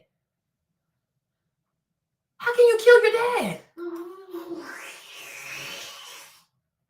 A Seattle woman allegedly bludgeons her father to death with an ice axe after he refuses to turn the lights off in their home. When police arrive on, he don't want to turn the lights off. So because her dad did not want to turn the lights off, she grabbed an ice axe and she went and just pop her daddy. I'm like, you murdered your dad over the light? Are you kidding me? So this young lady, what kind of music does she listen to? Hello? Because it definitely was not Bethel music. What a wonderful name it is, the name of Jesus. Okay? It was not gospel, okay? Yo, I love Bethel music, y'all. What a wonderful name it is, the name of Jesus. All right? Okay? Murdered her father over Trump and the light switch. I'm like, girl, you are insane. On the scene, she's disheveled and covered in blood, later telling first responders, quote, "It needed to happen today." Before all this, she was a manager at Jeff Bezos' aerospace manufacturing company. But she told investigators this month's election results pushed her over the edge. So much so that she attacked her father, sat alongside his body watching him die, and later clapped out of happiness when first responders arrived to the scene. What? I'm Sierra Gillespie, and this is He was clapping. You kill your dad and these people are crazy. Law and Crime News. We're taking a look today at a really tragic case out of Seattle, Washington. This is our suspect, 33-year-old Corey Burke. A 33-year-old woman. Like, you're not emotionally regulated in your 30s. Like, you're a grown-ass woman. In the words of Kevin Samuels, you could be somebody's wife and mother. Make it make sense. You're going to murder your father. And the people came and she was clapping. Jesus Christ. Oh, my God. Oh, my Lord. Killing her dad. Jesus. She was already kind of in the public sphere before all of this because of her marriage to transgender writer Samantha Lee Allen.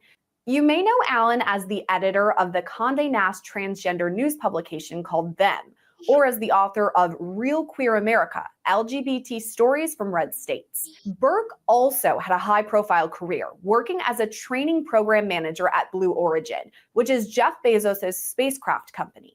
But on November 5th, election night, all that changed when police were called to her $800,000 home on the southeast side of Seattle. Neighbors called the police reporting that Burke broke all the windows in her house and was causing a disturbance. When Seattle officers arrived, there were large amounts of glass shards in the front yard and driveway of the home. This indicated the windows were likely shattered from inside the house. According to court docs, as they approached the residence, they heard a loud clapping sound from inside. That's when officers came face to face with Corey Burke, who was covered in blood. Officers later described her appearance as disheveled, saying her hair was matted in the back, and in the front, it was stuck to her face with blood. A responding officer reported Corey appeared to have a light layer of blood on the right side of her face, on her cheek, under her eye, and onto her nose. She also had a line of blood on her lower lip that was thicker and chunkier. This next part is a disturbing description. The officer wrote, quote, "The blood created a lip liner effect of blood just inside the curve of her lower lip. This is also where the hair from her head was stuck to the blood on her lip." Beyond that, Burke had scratches on her left hand and fingers. She was wrapped up in a blanket. When officers approached Burke, they asked what the clapping noise was. And Corey reported to Officer M. Roy that she had been clapping inside her home because she was happy, so she started clapping. She then told officers she wasn't sure how she'd broken the windows in her house or where the blood on her face came from, but she did say, "This is too much. I can't. This is overwhelming. I'm overwhelmed." She killed her dad. She killed him. I guess I don't even know if he voted for Trump. I don't even know if he voted for Trump. I'm like, even if he voted for Trump though, like, so he wouldn't turn off the light. She asked him because she lives at home, mind you, but she's married to a trans person. Okay, the trans person that worked for the Vogue, they ain't got the money. So you live in this man's house at your big age, right? Then she's all in her feels because I guess like I don't remember if he voted for Trump, but I guess because Trump won and he didn't want to turn off the light, so then she goes and she grabs an ice pick, whatever, and then she just pop, just murders her father. So it's the neighbor who called because she kept hearing all kinds of weird noise because she broke the glass, right? The neighbor calls. People get in there. The girl is clapping. So you murder your dad and you're clapping? So my thing is, what kind of music does she listen to? This is inhumane. And you saw their behavior. Like when Trump won, there were so many deranged white people out here. Just deranged, do all kinds of, even the people who are out here burning cars, shooting up Teslas. Maybe. Shooting up the Teslas and stuff. Sick as hell. Yeah. This is a kid with some trauma. Let's get the background story first. Just because he out there in Frisco. Oh, black people, y'all wrong. And no wonder God got you cursed. I'm starting to think that curse on us is real. Somebody who went to prison multiple times telling other people who had never been to prison they cursed. Charleston, what are we even talking about? Like, you're the only one that's miserable like this. I can't relate to this. I cannot relate. You say this group hard. There's a little bit more. I'm gonna let him finish, but let me parse through this. I do wonder, to a certain degree, why our young people are doing this more than anybody else. When I say our, the young black boys. They're doing more of what? Brandon, they're doing more of what? You see, let me tell you something right here. When I thought about Mavi, hold on, y'all, let me see. Mavi, what you up to? Huh? You're having too much fun in here. You're having too much fun. Here. You want this? You're so cute. Such a cute little baby. Huh? Your crazy ass right on with dog told you trying to trigger it because he's getting triggered. I'm gonna tell you, we'll go back to the UK with his porridge looking self. Huh? You're so cute, baby. You're so cute. You're so cute. He said they do more of what? I'm like, what they do? He said they do more of what? I'm like, Jason, are you not seeing all the destruction that these white kids are causing because Trump got elected? This is crazy. This is really crazy. This is crazy. Hold on. This is insanity. This is insanity. They do more of what? They do more of what? Like, I'm like, do you not see all these college campuses being set amuck by these white kids? People can't even go to class. Tesla's burning up. They go and set Tesla gas, like what's it called? The dealership on fire. They destroy people's cars and stuff like that. Like, white kids are not angelic. They do foolishness also. It's just that people choose not to focus on their foolishness. Not saying it's okay now, right? Exactly. They're destroying Teslas. They're burning up Teslas. They're breaking into stores. They're killing their parents over Trump. This is insanity. The woke mob is full of white children. They're insane. They are deranged. They're deranged. Exactly. Okay. So you recognize that white people are known for political violence. Well, thank you. That's all I'm saying. That's all I'm saying. So thank you for that. So you do recognize that white children are prone to political violence. That's all. So they're violent too. There you go. So you see, everybody out here. Okay, cool. So you see that all these young people are violent. We have a violent problem with the young people today. It's not just the black kids. Oh, it's more noble. Oh, you're such a white man. I can't stand your ass. You are insane. Oh, it's for a cause. Well, there you go. So, okay. So as long as there's if they find a noble cause, right? So you have noble cause. So you burn people's cars, you burn people's property, you kill your parents because you're noble. This is insanity. Maybe, hold on. I said this on my video last time I talked about this. His parents, what trauma are you putting? If he lived in Frisco, I don't know if y'all know what Frisco is. Now, when black people move somewhere, and I hate that this is the reality, but it happens. When a massive amount of black people move in places become violent. It becomes, ghetto. It just happens. Why do you say that, Brandon? We grew up, when I was living with my dad, we grew up in Crowley. We went to North Crowley High School in Fort Worth, Texas. North Crowley High School, it was I think you would consider that middle class people. The school was brand new, 4 years old. Majority white, and most of the black people that lived there were middle class, right around middle class. It was safe. White people outside walking their dogs. We could drive around, go to the park. All the kids play together. It was safe. It was a great environment to grow up in. And they brought the projects and moved it right across the tracks over there on McCart. I think it's called McCart. And all of a sudden, the community began to go downhill. Now they breaking in people's cars. The football team good. I think they won a state championship. Basketball team good. The sports teams go up. Crime, all that stuff go down. The school system is not what it was when I went to North Crowley. I guarantee you that school is low performing now. When it was a high performing school when I went there, it's unfortunate. Frisco, Texas. We lived in Plano. Well, my mom lived in Plano, Frisco when I first went to college. She was married and she lived there. And none but white people. Very high end area. Frisco, Texas was upper middle class. You $1 million homes, all that stuff in Frisco, Plano, brand new. And now they move these people in there, and now stuff get a little weird. Let me say this. This young kid is troubled enough that he lives in Frisco, Texas, and is bringing a knife to school. I want you to think about your city and think about the most prestigious city in your community, which in your metro area. And then think about a kid with a knife at that school and doing stuff like that. You say, well, how did it get to that point where kids are bringing knives to school? When in Frisco, Texas, and Plano was like upper echelon. And now you got kids bringing knives to schools and practice and all kind of stuff. It's a problem. The music we listen to is a problem. And if you don't believe it's a problem, you're deranged, because it's brainwashing. I was a very angry young man when I was younger. I would blow up on people all the time. Why?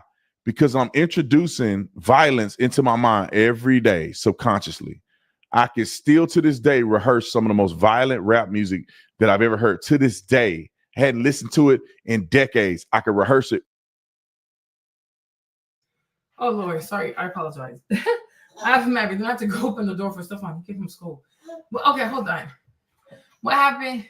So, Brandon, you get on my nerves. I need to call you. I really need to call you. So he's saying when black people move somewhere, it goes down. We have to also be very specific, right? It's not just any black people. You said the project. So yeah. But I'm like, people like that, it's not because they're black that they changed the environment when they show up, right? It's their mindset. It's their mindset. Just like if you brought some white hillbillies into a fancy white neighborhood, they mess it up too. If you bring white trailer trash into a fancy white neighborhood, they're going to mess it up too. Even to a fancy black neighborhood, they're going to mess it up too. Right? We got to stop acting like everybody's the same because they have the complexion. No. If you take people from the projects, unfortunately, they do have a certain mindset. Because many times people from the project, they don't have a mindset of high achievement. And they're trained to believe that they can't amount to much. And they act accordingly, right? But if you take sophisticated black people, even today, you have many sophisticated black people who live among sophisticated white people. Everybody gets along because people there are high achievers. Okay? Complexion don't make you crazy. It's your mindset. It's the stuff you believe in too. There are plenty of black people also who live in these high-rise condos, luxury apartments. They're doing just fine, right? But it's the mindset. Like the way they say, oh, you can't take the hood out of a person or you can't take the trailer park out of a person. That's what that is. If somebody was raised in the project, they were raised in the trailer park, they're going to have trailer park behavior. They're going to have project behavior because that's how they were trained.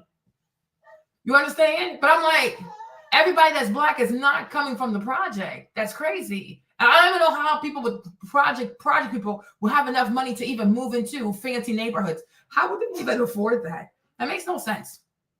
Okay? No, Brandon's from Texas. Okay? So I'm like, you are insane.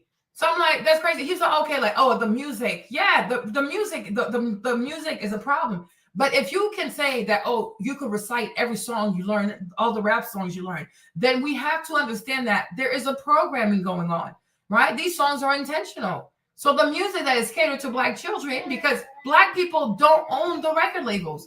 The record labels are owned by Ashkenazi Jews, okay? Black people don't own they don't own the labels. The labels are ran by Ashkenazi Jews. Lucian Grange and all these people, Tony Motola and things like that. So obviously we have to recognize that there's a programming.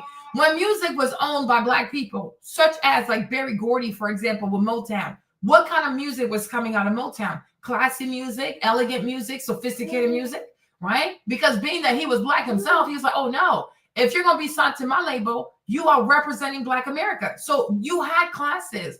I say this all the time. With Berry Gordy, you had to take like etiquette classes, eloquent classes, fashion classes. I don't know if they have videos of that. I don't know. Let me see. Let me see. I don't know. Let me see. Because I never looked it up. But you just couldn't go there, just do all kinds of foolishness. Let me see. Let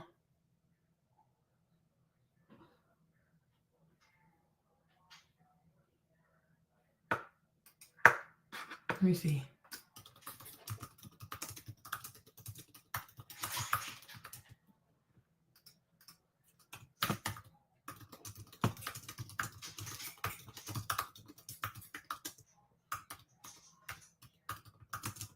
And you see that, and that's why Smokey Robinson is still alive. You see? Oh, see? Hold on, I thought you see? I don't know what I typed, but look, you see, even AI knows, you see? It's a real thing. See, yes, Motown founder Berry Gordy implemented a unique finishing school for his artists, including etiquette classes taught by Maxine Powell to enhance their image and social graces, aiming for a polished crossover appeal, right? You have to take classes. it wasn't enough to just be talented, right? Right? He said, okay, visionary approach. Berry Gordy Jr. believed that for his artists to achieve a broad popular appeal, they needed a polished look and image, not just a polished sound. Maxine Powell's role. Gordy hired Maxine Powell to run the finishing school, teaching artists etiquette, social graces, and how to walk and talk gracefully. Mandatory training. Oh, you don't say, right? Motown artists were required to attend artist development sessions, which included etiquette classes, choreographies 2 days a week. Content of the classes. Powell taught personal development and growth, including social graces, ladylike dance routines, and how to walk and sit gracefully. Coley Atkins. Choreographer Coley Atkins was also involved in the artist development process, teaching dance and stage presence. Impact. The Motown Finishing School helped artists from diverse backgrounds present a classy and dignified image, contributing to the label's success. A unique approach. Motown was one of the few record labels to employ such a figure, and certainly the only company to use someone so intensely. So even AI knows what's up, okay? But like with Berry Gordy, it wasn't enough to just be talented. Because if you read the book, I forgot where I read the book. I think he has an autobiography, but he was saying like, because at that time TVs became very popular, and mostly white people had TVs because they had more money. But he was like, you are going to be the first Black people stepping into these white people's homes, so you have to come correct. They all did it. Marvin Gaye did it. The Temptations did it. The Supremes did it. Mike Jackson's Five did it. What's his name? Stevie Wonder did it. All of them. They all went through it. So that's why, and you see, and that's why the vast majority of Motown artists are still alive today. Diana Ross, alive. Smokey Robinson, alive. What's it called? The Stevie Wonder, alive. Marvin Gaye, if his dad didn't kill him, he'd be alive. Okay? Michael Jordan and Hollywood not kill him too, he'd be here. But his brothers are here. Everybody else is here. So the Jackson 4, they're still here. Because he's Black American. He was like, cultural image is everything. Your brand is everything. Right? Exactly.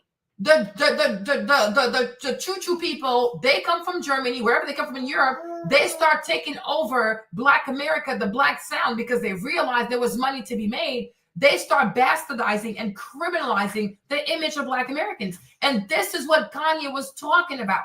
They have done something to the image of Black Americans through the media.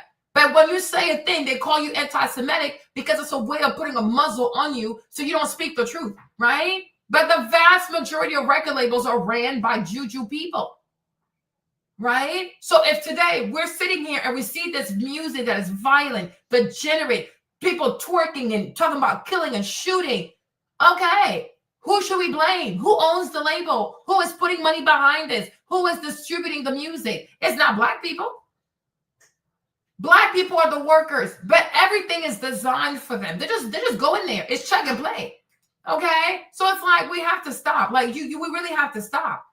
We have to stop. We really have to stop. When Black people own their sound, we didn't have this problem. We didn't have this image problem. We didn't have this killing, pra, pra, pra, pra. When I see you, pra, pra, pra, pra, pra, I'm gonna shoot you. I'm gonna put you in a body bag, right? And we know that because Leor Cohen, what's his name? Leor, what's his man's name?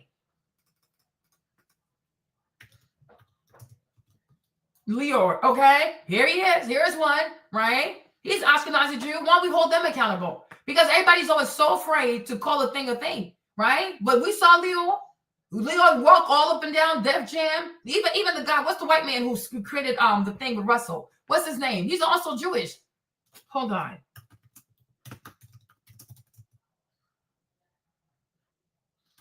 What's that man's name? The fat white man, what's his name?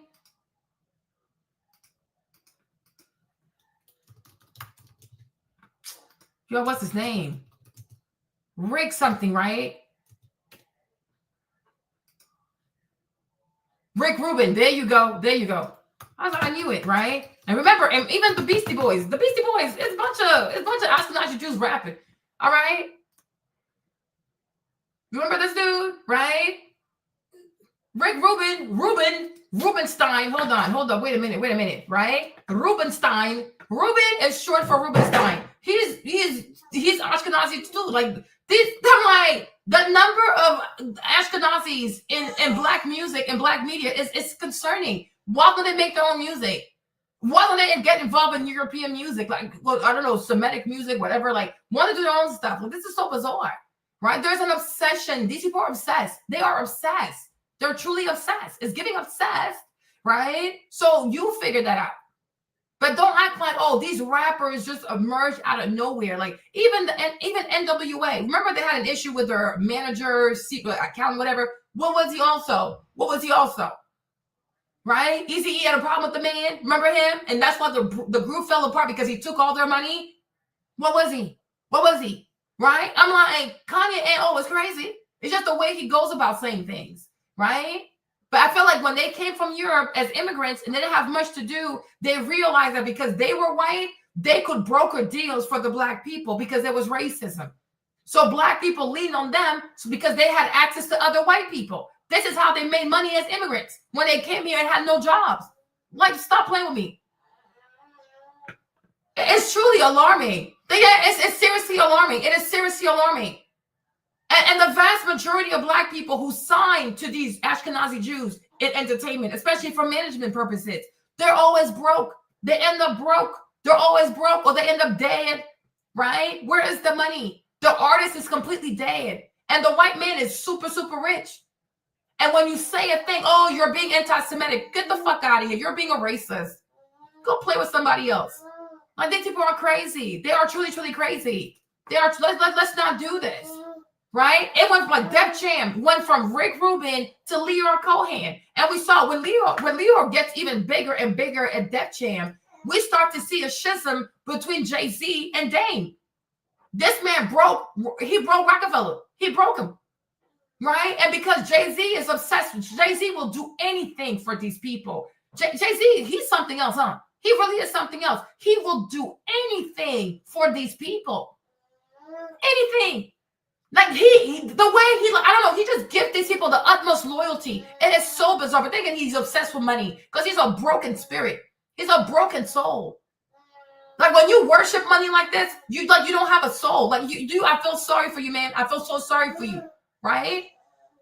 Make it make sense. Truly, truly make it make sense. It's all of them. Tony Motola, he's also there. All of them.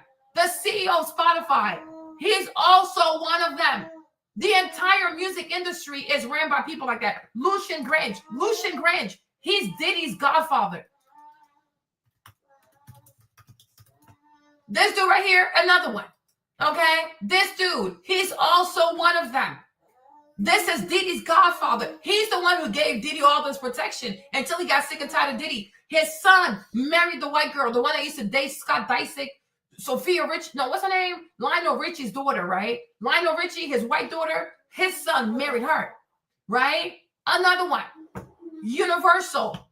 All these record labels are owned by those people. And then what they do is that they give these black people small labels under them. So like Puffy has Bad Boy record. You might have, I think like Cash Money is one of them. There's Young Cash Money. There's Cash Money. There's another Cash Money. So they give these black people smaller labels so they can go find people to enslave also. It's like a goofy ass pyramid scheme. Okay. So I'm like, go sit down somewhere. Right? If today black music is the way that it is, it's not because of black people. Now that you do have a choice to also get on the mic and say, oh, I'm blah, blah, blah, blah, blah, I'm accused when I see you. You have a choice. You ain't got to do it also, right? But I'm saying like the pressure, the design, like the whole system, the blueprint and the funding and the pressure, it comes from these people. So you have to hold them accountable. It's enough already. Like stop doing stuff, to stop creating systems of oppression and then act like, oh, we don't know why these black people act like this. We don't know why these blacks they like this kind of music. We don't know. Shut up. You do know.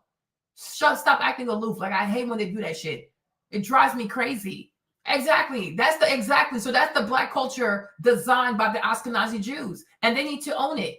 This is the culture that they have created. And they put so much money behind it. And they want black people to identify with that. Right? Even with Netflix, that white man, yeah, he has a black wife, but who cares? Because half of his content geared towards black people is trash. It's not. Oh, yeah, right. And you guys don't externalize responsibility. Exactly. So when Benjamin Netanyahu, who's also a German Jew, when he kills children, he kills these children. Does he not externalize responsibility and say, "Oh, well, we didn't really want to kill him. Hamas made us do it. Hamas made us do it." Right. So you white people don't externalize fault. You never blame other people. The same white people who went and signed all these NAFTA agreements with the Chinese. And today they're realizing, oh shit, we made a bad deal. We screwed ourselves. Oh no, they're stealing from us. It's the Chinese. It's the Chinese. The Chinese man told you to come and drop your auto industry in his backyard. You white people don't externalize fault. Like, it's the hypocrisy for me. You blame everybody for your mistakes. 25 years, trillions of dollars dedicated at killing Muslims. You take a weapon that costs $2 million, $5 million, and you drop that on a house that costs $10, but yet you went to Harvard. Does that even make sense? If a house costs $2, if somebody built a house with sand and mud, that house that costs $50, you're going to take a whole weapon by Raytheon or Lockheed or God knows where or Booz. You're going to drop a $2 million, $3 million weapon on a house that costs, Maverick, hold on, that costs $50 to be made. Oh, I'm just saying, like, let's not do this. White people are always blaming other people. Even grown white kids. Like, look at this girl. They get mad. They don't like the result of an election, so she takes it out on her dad. No, go regulate yourself. Go regulate yourself. You don't have to murder your father because you don't like who he voted for. Make it make sense, right? We see it all the time. White people always looking to put their blame onto somebody else. Always trying to blame someone else. Let's blame Vietnam. Let's blame Madagascar. A country where people make $50 a month. You're going to blame them for having a trade deficit with a third world country for real? Always blaming other people. How often do you see white people come outside and say, you know what? We'll take this one. This right here, that's on us. We'll take the L. No, blame people, insult people, be racist, be Islamophobic, be xenophobic. You know what I mean? Always on some foolishness. Always blaming other people. And then they encourage other white people to be just as ignorant and just as hateful and just as spiteful instead of focusing on the facts. And the facts are saying you wrote these deals. You decided to take all your factories and ship them to third world countries because you were trying to take advantage of poor people. Make it make sense.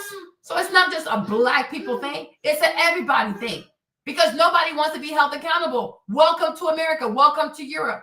Yeah, if you live around white people long enough, you're going to pick up on the ways of white people. White people don't take accountability. So if you're always in proximity to white people, you're going to start behaving and thinking like a white person. Oh, well, I didn't do it. It's not my fault, right? Because white people are not known for leading with integrity. Otherwise, we will not be here. We will not be here. The same trade agreements that they signed. You told the Chinese, take our trash, take our business, take our factories. Oh, we're too rich now. Oh, this is beneath us. Factoring, oh my gosh, that's beneath us. Making cars, that's beneath us, right? We don't manufacture anything anymore? Well, duh. But who did it? You did it. They wrote the contract for the Panama Canal. They wrote the contract. You think the Panamanian had a say-so in the contract? Oh, we're gonna own your canal for 100 years. You think they had a say-so in that? They had no say-so. They agreed. And the thing, the contract, it has the lease, it has an ending date. The contract ended. Trump is like, well, we made a mistake, so we want it back because now you're giving it to the Chinese. Oh, well, the Chinese. What Chinese? Trump. It was a white American who wrote the contract. It's a white man who wrote the contract. It was a white man who said, we're going to do it for just 100 years. So if you're going to be mad at somebody, be mad at the white man. Why are you mad at the Panamanian people? Why are you mad at and the contract ended like 30 years ago. Now you want to spin the block 30 years later to say, oh, well, I have an issue with the contract. The contract that your people wrote, the contract the white man wrote, the contract written by a bunch of people who went to Harvard. So you people who go to Harvard, like you're really not that smart, huh? You're really not that smart. What is going on? Right? But I'm like, you cannot be upset that when people are raised by white people, they start picking habits of white people. If white people don't take accountability, guess what happens? Eventually, everybody's going to learn not to take accountability. Right? Because people look up to white people because they make the most amount of money. People will mimic their behavior. When you're a powerful person, when you're a bully, when you're a big bully, everybody is going to try to live like you, be like you, talk like you. So if white people want to see black people take more ownership, white people have to start taking more ownership. That's it. But they will never do it because integrity and white people, they don't make one. So let's stop the foolishness. Like, let's stop.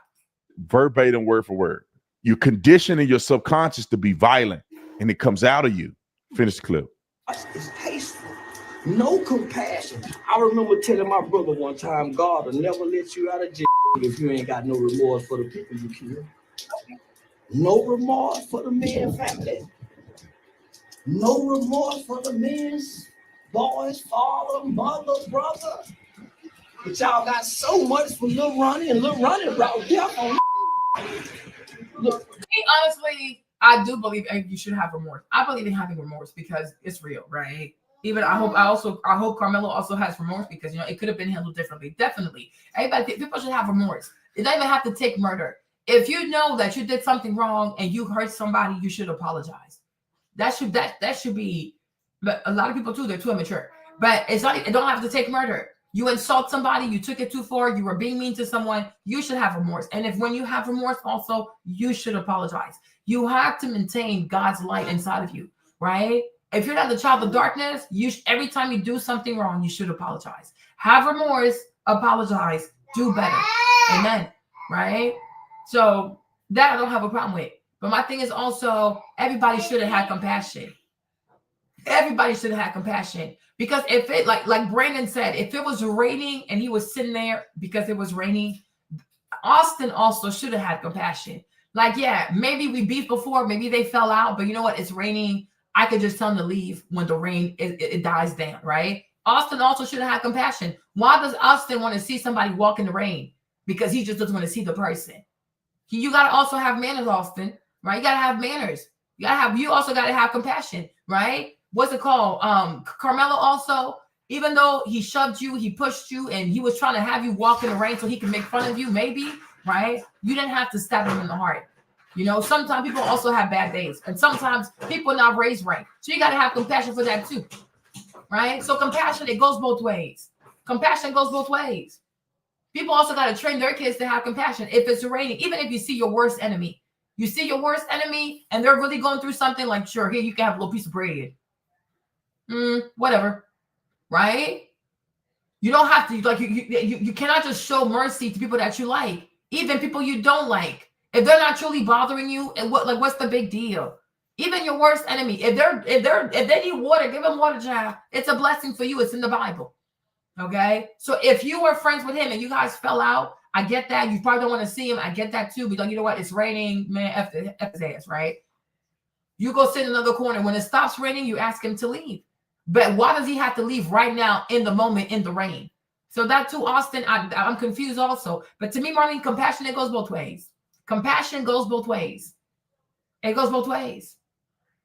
And people also have to learn to stop trying to physically remove other people. Even if you want the young man to leave, call the police and let the police come in there and escort the young man. You don't proceed to walk up to people and put your hands on people. That also, unfortunately, you're dead now, so you can't learn that. You can't learn that lesson. But you know what I'm saying? Like, let people, like, you know what I'm saying? All you young people like this, you're so mean to each other like this. And now look at this. Compassion, it goes both ways. Compassion goes both ways.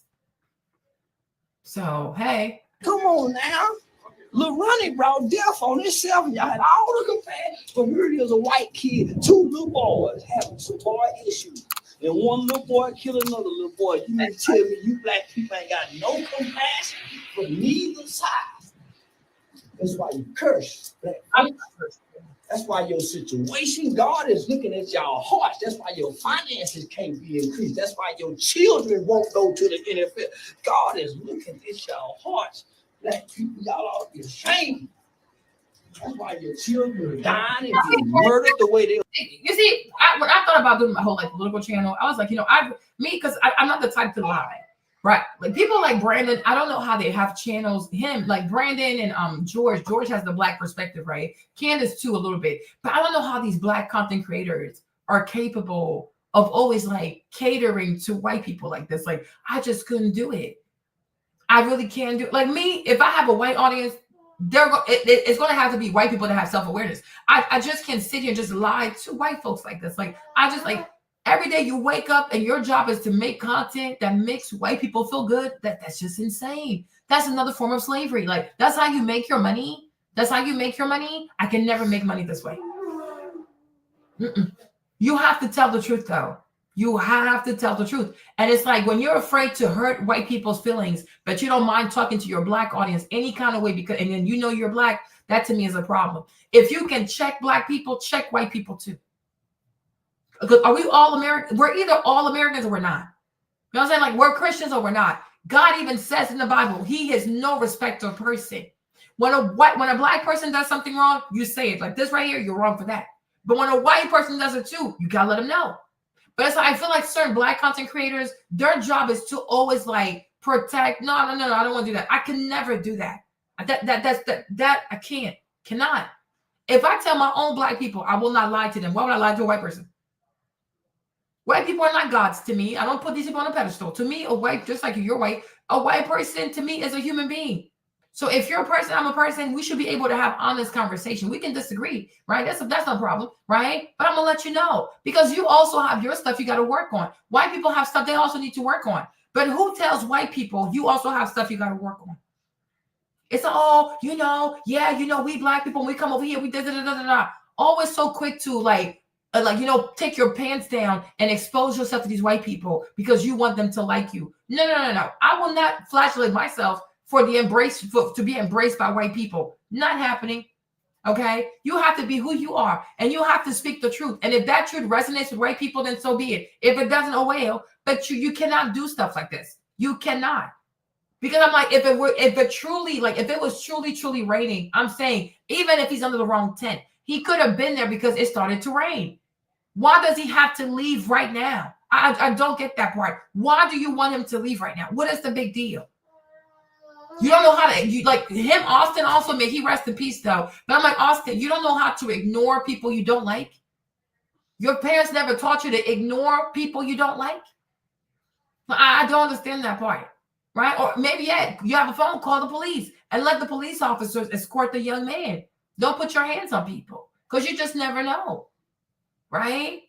But me, Marty, I will never raise my children to physically grab a person and remove the person. You can ask somebody to leave. If they don't want to leave, you call the police, let the police do their job, or call security, go grab the school security, but don't physically put your hands on people. I will never train my kids like that.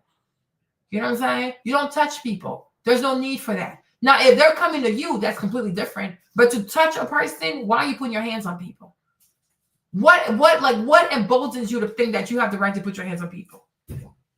No, we're not going. And we can also chuck it up to a crazy white boy with his impulse of a colonizer, thinking that he has the right to put hands on people. You see my point? It goes both ways, right? You're white, so you can say, "Oh, that's impulsive YN behavior." I'm like, yeah. And to me, I'm like, yeah, that's impulsive, privileged white boy behavior. Because who is he to think that he can put his hands on people? It goes both ways, right? It goes both ways. And that's why white people got to teach their kids not to put their hands on people. And then we also, as black people, we're going to teach our kids not to react so quickly. It goes both ways. But he was obviously triggered. Austin was triggered. Why was he triggered? So he's impulsive also. Why was he triggered? Right? What went through his head that made him feel like I have the right to physically remove someone from my tent? Exactly. So I guess YNs be some white boys too, huh? So that's what it is. They both some YNs in that situation, because if you can't control your emotion, I guess that's what it is.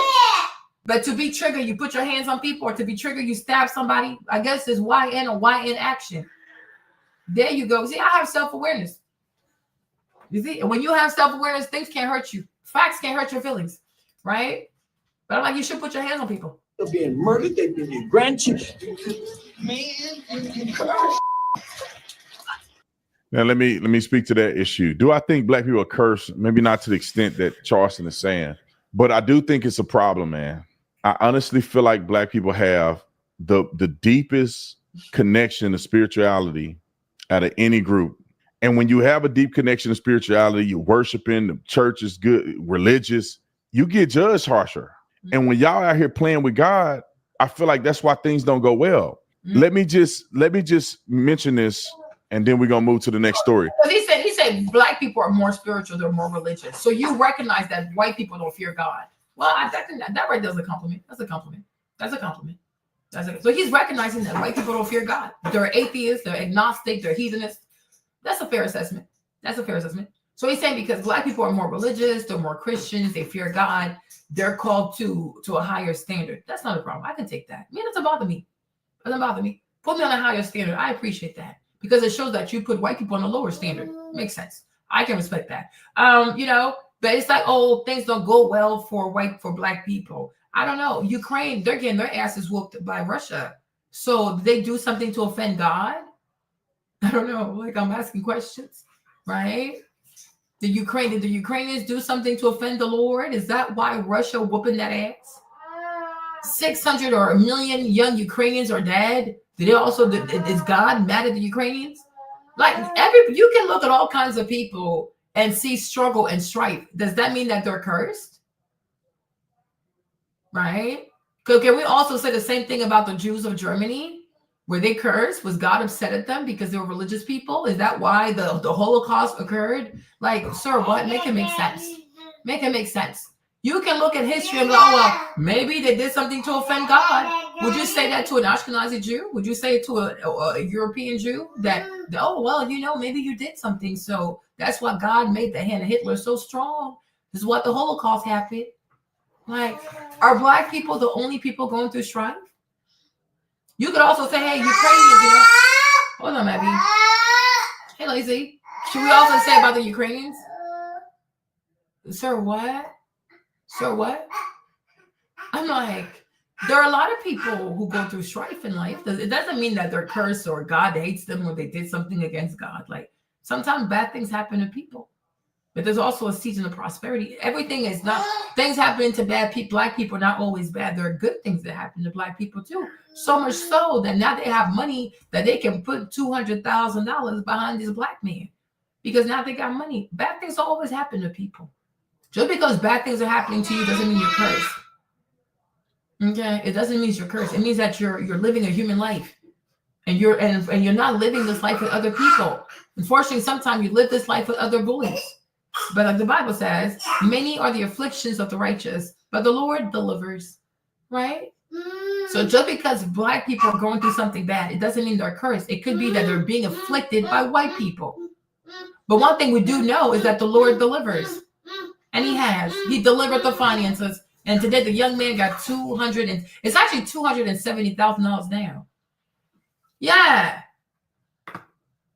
Like, seriously, they would never say that, oh, the Jews of Germany did something and God was so triggered and that's why the Holocaust happened. You will never say that. I mean, people are just too comfortable out here. People are just too comfortable talking reckless. Like, this is crazy, right? Every people you can, even the Native Americans. Are you going to say, oh, Native Americans, they did something and God was triggered and God was hurt by Native Americans. So that's why he allowed these Europeans to decimate them. Before they came here, you had like 11.5 to 12 million Native Americans on this land. Today, we only have 500,000. So per his logic, are we supposed to say that, oh, Native Americans, because they were barbarian, because they drank the blood of children, whatever these people say, right? So God was so upset and God cursed Native American people. And that's why he enabled the white man to decimate these people down to 500,000 people. They killed 11 million Native Americans. No, sometimes people are just wicked. Sometimes people are just diabolical. Sometimes it's just your misfortune that crazy people find your country and they're a bunch of bullies with gunpowder. So what are you to do? They kill everybody, right? They have more mercy for dogs than they have for people of color. Like, make it make sense. I'm like, this is rubbish. This is utter rubbish. So it's utter rubbish. Like, this means nothing to me. There is a spirit out here. Well, spirits are real. The devil is real. Yeah, as long as unanimously, maybe not fully unanimously, but as long as black people are still holding a grudge over white people, God is not going to bless black people generally. Amen. Or those who feel this way to the fullest of their capacity.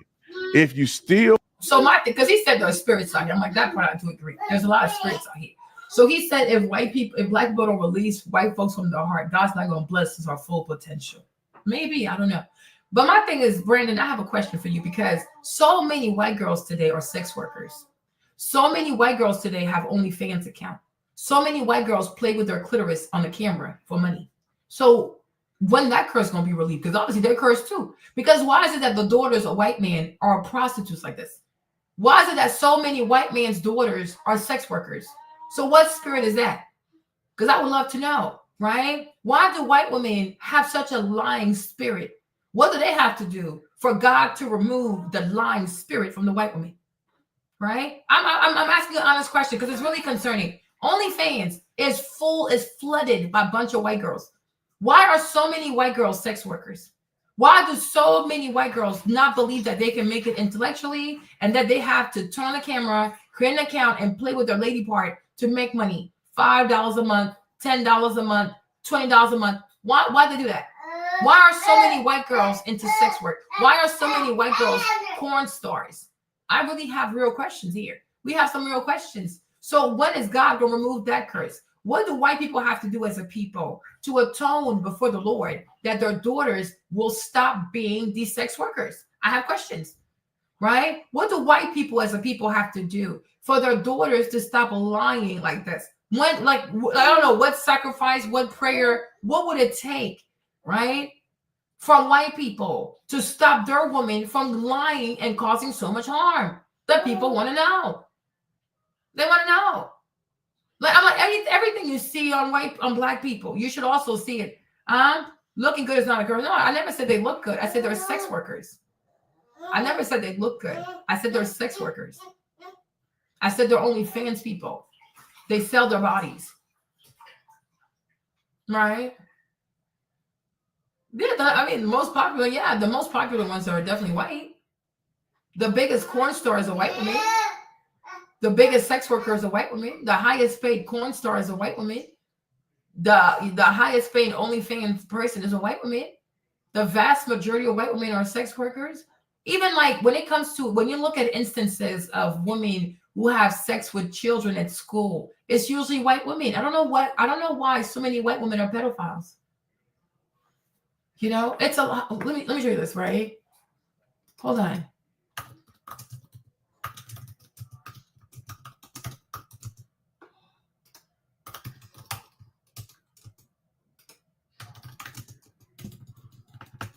They get pregnant by their students.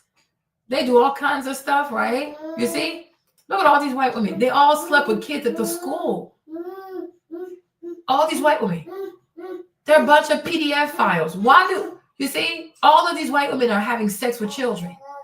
These are PDF files. They intentionally become teachers. They find these jobs at these schools so they can sleep with these little boys. Like, what is going on? It's so many of them, you guys.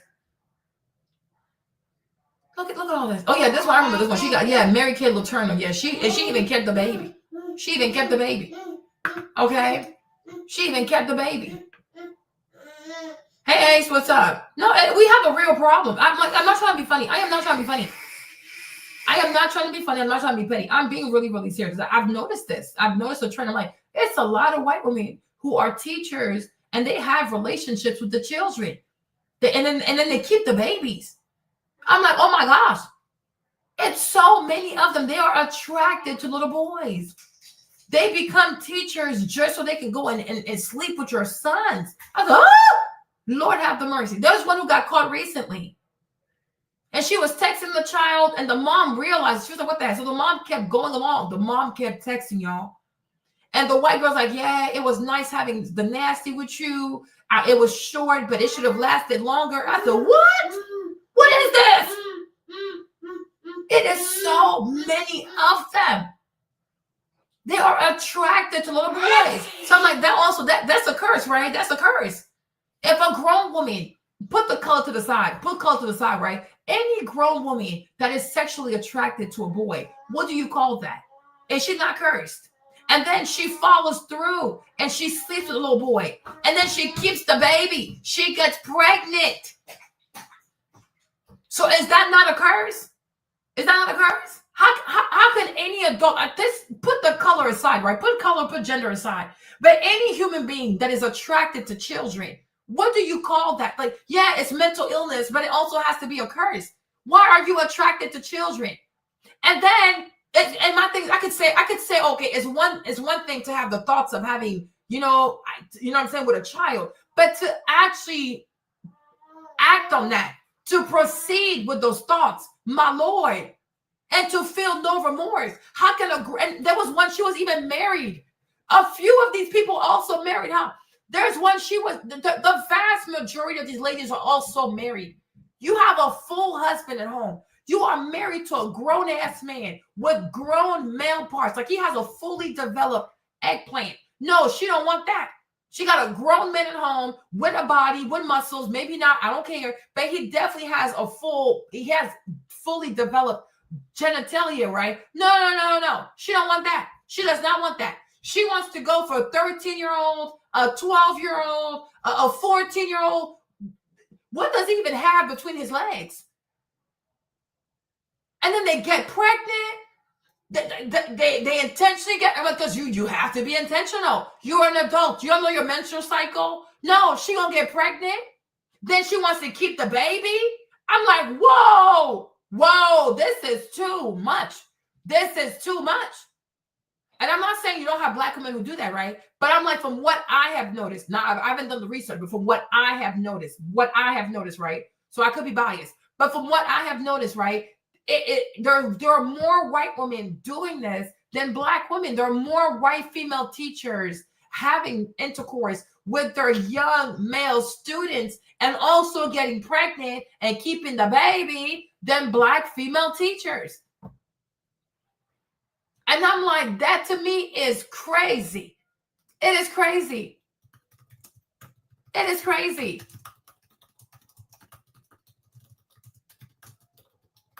Like one lady, she was married. I'm like, girl, you see? And they have husbands. You see? That's what I'm saying. Like, I'm not trying to be mean, right? It's usually white women. It's usually white women. I don't know. I promise you, I am not trying to be mean. I am not trying to be mean. But when I tell you, I'm like, this is a thing. Because I started to notice that. I'm like, it's a lot of white women. You see this? These are all white women having sex with children. Okay, there's the black one. There's one black one, yeah. There's another black one. A third black one. But I'm saying, like, the vast majority, though, like, look at this lady. Oh, whole family. 4 children. What are you doing? What are you doing? This one, 7 days ago. 7 days ago. What are you doing? Oh, yeah, that's her. That's the same. Yeah, Christina. This is crazy. This is crazy. Cops pull over the 30-year-old driver of a gray Volkswagen, and she's in big trouble. Step out of the car. I know you're confused. I'll explain everything to you. 30-year-old Christina Formella is with her husband, and neither has a clue what the heck's going on. I don't understand what's going on here. Yeah. You can go grab your things. Can you come with me? Yes. Moments later, cops slap cuffs on her. But why? They're not saying much. Once you get to the police department, you'll talk to the detective and he'll explain everything to you. In the back of the squad car, Christina smacks her lips as she tries to process the sudden turn of events in her life. Finally, the cops fill her in. I'm feeling I'm going to throw up. Now you're going to feel like you're going to throw up. So when you were laying up with this little boy, you don't want to throw up. When that little boy exposed himself to you, you didn't feel like throwing up. When you had thoughts in your head to do the nasty with a child, you didn't want to throw up. But now that she's in the back of a police car, I feel like I want to throw up. Girl, this whole thing is disgusting. Okay? I have a 10-year-old and I have a 14-year-old. You guys, when I even Trey is so damn skinny. He's 14. That little boy is so damn skinny. I'm like, how can anybody look at Trey and be turned on? The boy is so damn skinny. I see my son like that. My boy needs to go to the gym. I gotta make sure he works on it, eats more protein. He's so damn skinny. Stuff on. You got that's when you realize it's a mental illness. It's not possible. A 13-year-old boy, a 13-year-old girl, these people are flat in the front. They are flat in the back. They're all skinny and puny. They have acne all over their faces. There is nothing attractive about these young people. Ew. They're not even fully developed. How can I turn you on, you weirdo? So therefore, we recognize it has to be a curse. It has to be a curse. A lot of white women are cursed. So what do they have to do as white people to stop being cursed? Because I want to help them out. I'm like, no, I'm not trying to be mean. No, I'm not trying to be mean. Yeah, it's mostly white women.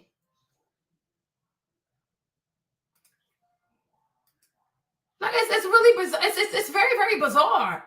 And they love to get pregnant. I'm like, why are you pregnant by a 13-year-old? Like, what? Oh my gosh! Like, what is this? What is this? Ew! I can't even date a man that's younger than me, y'all. Imagine me with a 13-year-old. Oh hell no! Oh hell no! Oh hell no! This is crazy. So what's the charge? The 30-year-old teacher allegedly carried on an affair with a 15-year-old student. The teen's mom says she discovered these lurid text messages on his cell phone. I love you so, so much, mama. I love you so much, baby. Even though this morning was short, it was perfect. Christina Formella got married last year in Italy, months after the alleged tryst with the student had begun. The teacher is... Just imagine how much that boy paid to marry her in Italy. So your man gave you a fancy wedding in a European country, and this is the things he gets. This is a curse, y'all. This is a curse. This is a curse. This is a curse. You got married in Italy? Are you kidding me? Not even a year. And that man is still probably paying. He's still paying for her engagement ring. He probably still paying for the wedding ring. He's still paying for that damn wedding. And this is the things he gets. He probably is a simp. He has to be a simp. And no way. And no way. Oh, you are so crazy. Like, you're sick as hell. Is now on paid leave from Downers Grove South High School outside Chicago. We are heartbroken for the victim and also for the hundreds of students, staff, and family who trusted this teacher and feel betrayed by this terrible situation. She says she's done nothing wrong and is being framed and blackmailed by the student.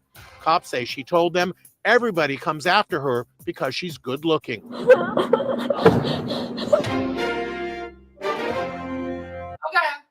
so I'm like, Jason, what are we talking about? So if that's the case, everybody out here is cursed. If this is the case, everybody is cursed. Okay, thank you.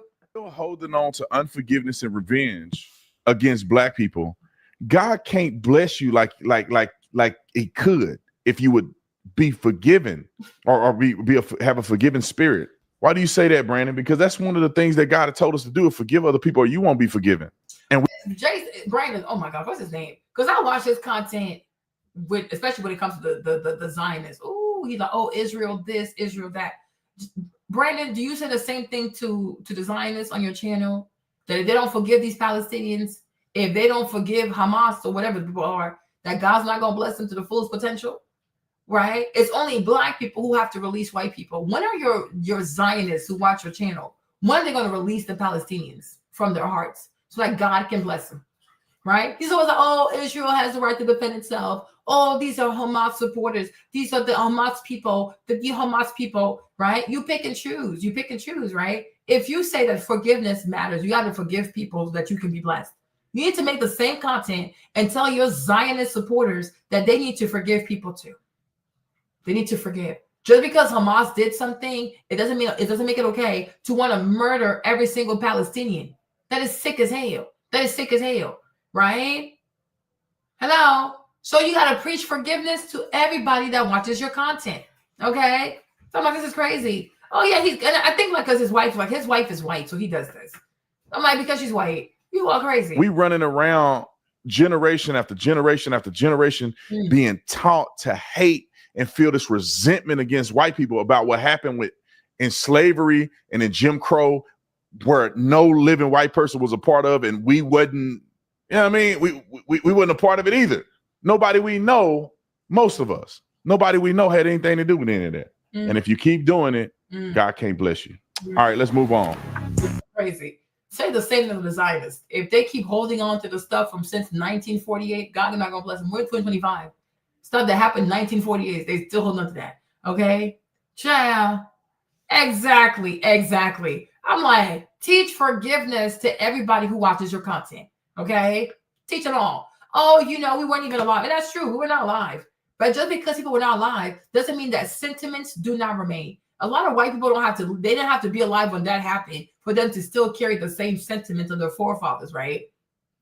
Because hatred is taught. People die, but their teachings remain. That's why y'all keep quoting Dr. King, right? because even though he's dead, you believe in his teachings. No problem, right? People can die. Yeah. Nobody living now was present back then. That's a fact.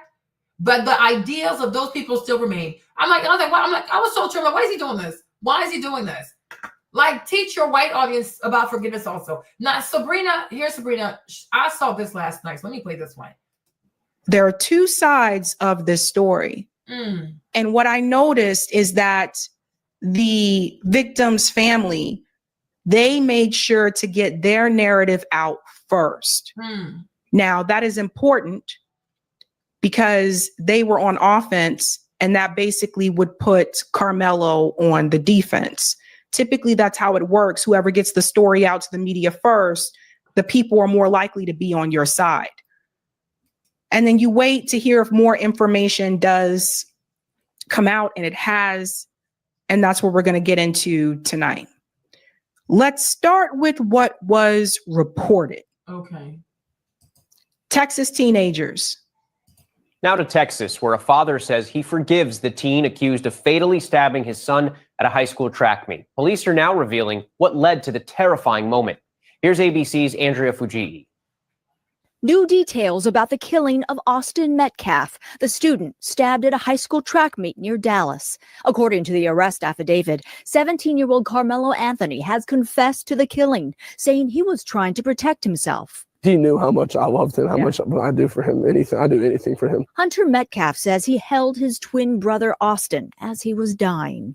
I tried to whip around as fast as I could, but I didn't see the stab. But then I looked at my brother, and then I'm not going to talk about the rest. So. It happened at the district championship meet in Frisco. Hunter says his brother had asked Karmelo to move his seat because he was sitting under the wrong tent. A witness says Karmelo replied, "Touch me and see what happens." And when Austin grabbed him, Karmelo allegedly pulled a knife. They asked him to move. And when Austin grabbed his backpack to take it, he stabbed him in the chest and killed him. He's now charged with first-degree murder. Just because the kid was mad, my son is not here anymore. And I don't understand it. Austin is... Okay, so hold on to the statement there that they asked him to move. Okay? All right. Because I have another side of that story. Being remembered as an honor student with aspirations to play college football. Despite the shocking loss, Austin's father says he chooses forgiveness over anger. I forgive the other person because the forgiveness is not for him. The forgiveness is for me, so I can have peace. His life is destroyed. My life is destroyed. This is sad. The arrest affidavit says as Karmelo Anthony was being arrested, he asked if Austin was okay. Anthony is being held on $1 million bond. Okay. So what I gathered there is that it sounds like Karmelo did not intend to kill him. Did not intend to kill him. If you're asking if they're okay. That's the narrative of the story that I think most people heard when the story was released, right? Now you're going to hear the other side of the story. Okay.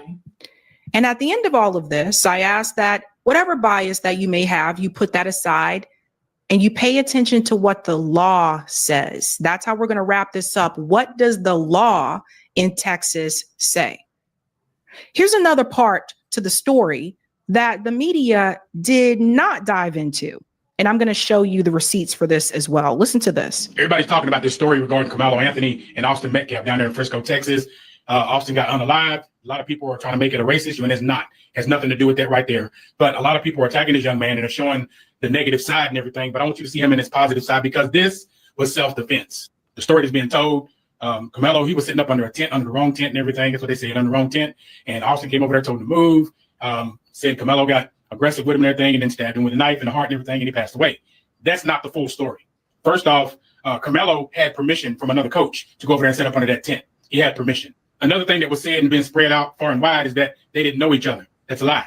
Because pause. So let me just explain something about the tent. There was a tent that belonged to another team, and apparently Karmelo had permission from the coach to go to that other tent. This is a track meet, by the way.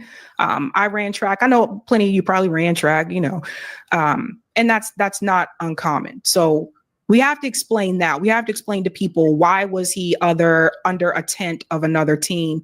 And from what I read was that he did get permission to go over there. So let's go on. They definitely knew each other. This is an older picture. They definitely knew each other. Other stuff that's coming out is Austin was being mean and harassing Karmelo, his girlfriend, actually, Karmelo's girlfriend. He was harassing her at a party that was about maybe a week and a half, maybe 2 weeks ago.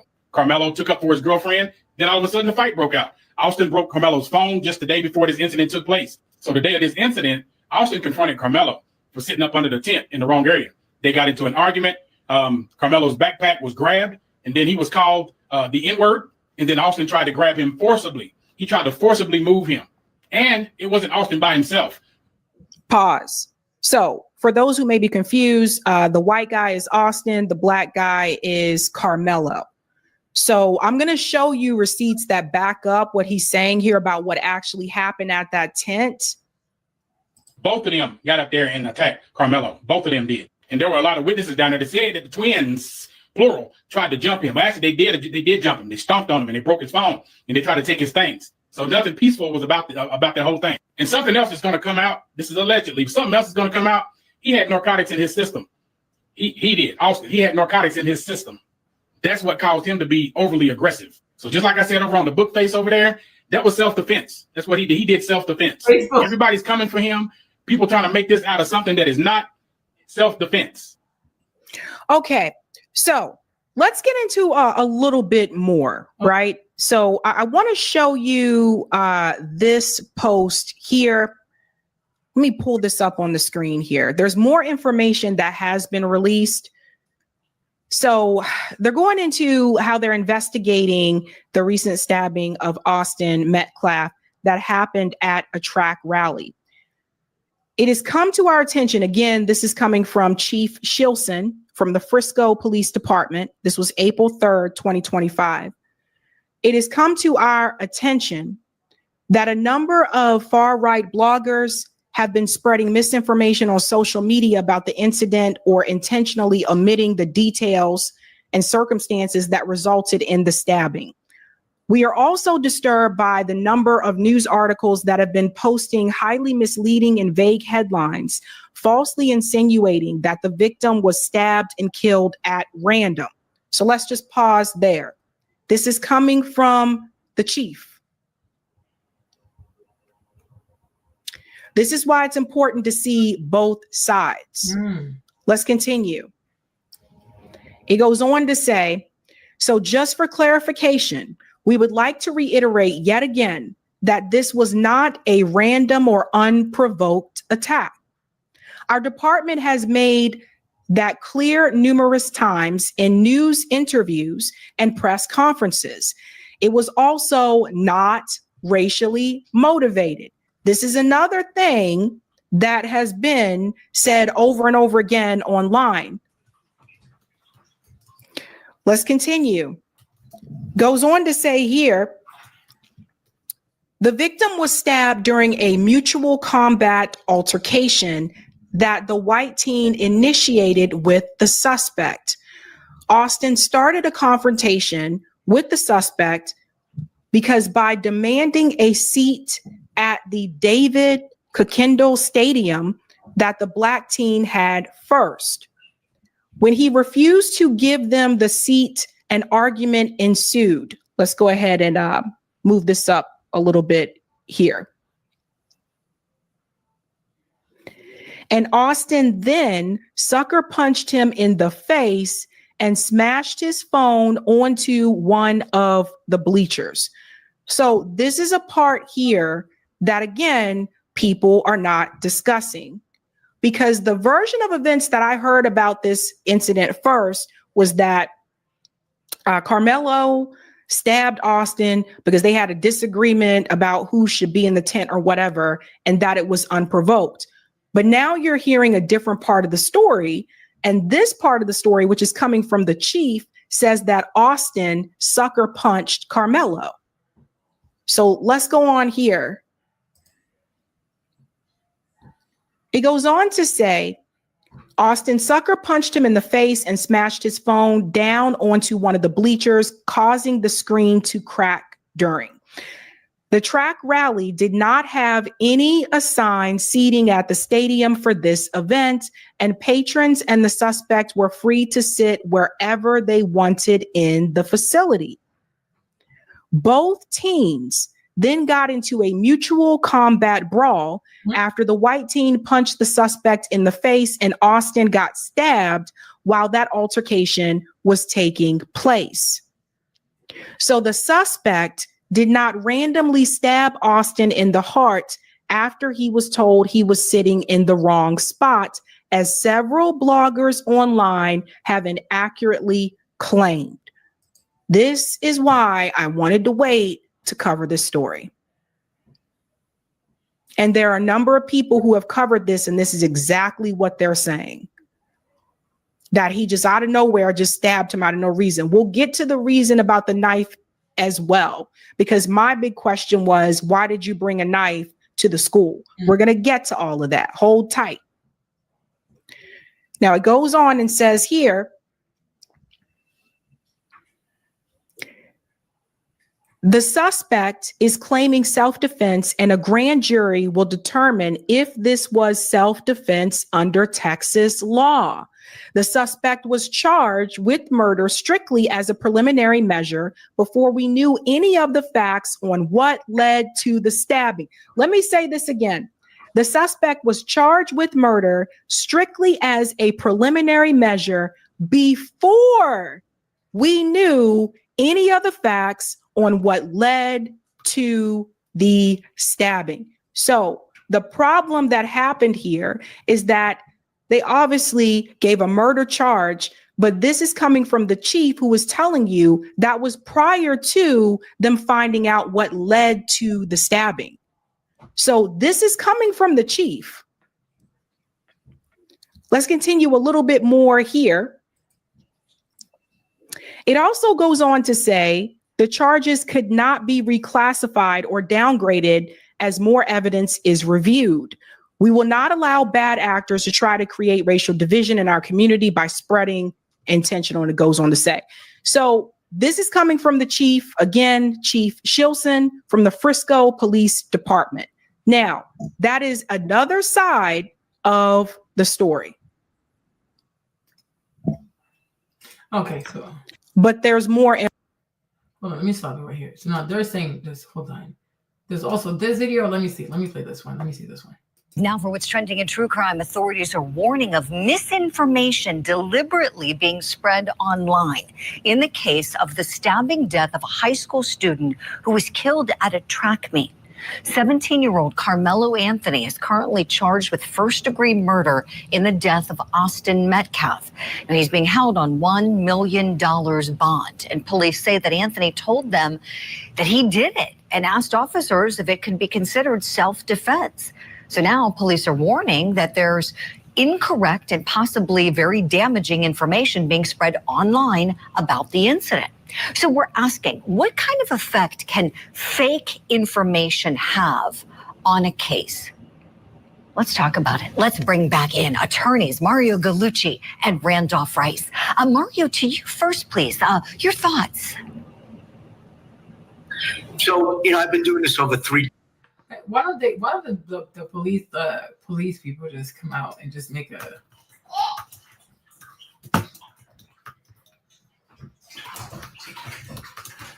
why don't they just come on camera and just make an official statement? I'm so confused.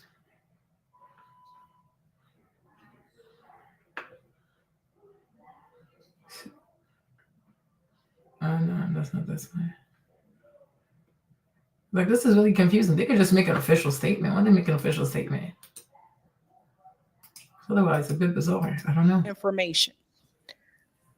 Now, some of you may get upset because you want to believe the narrative that you want to believe.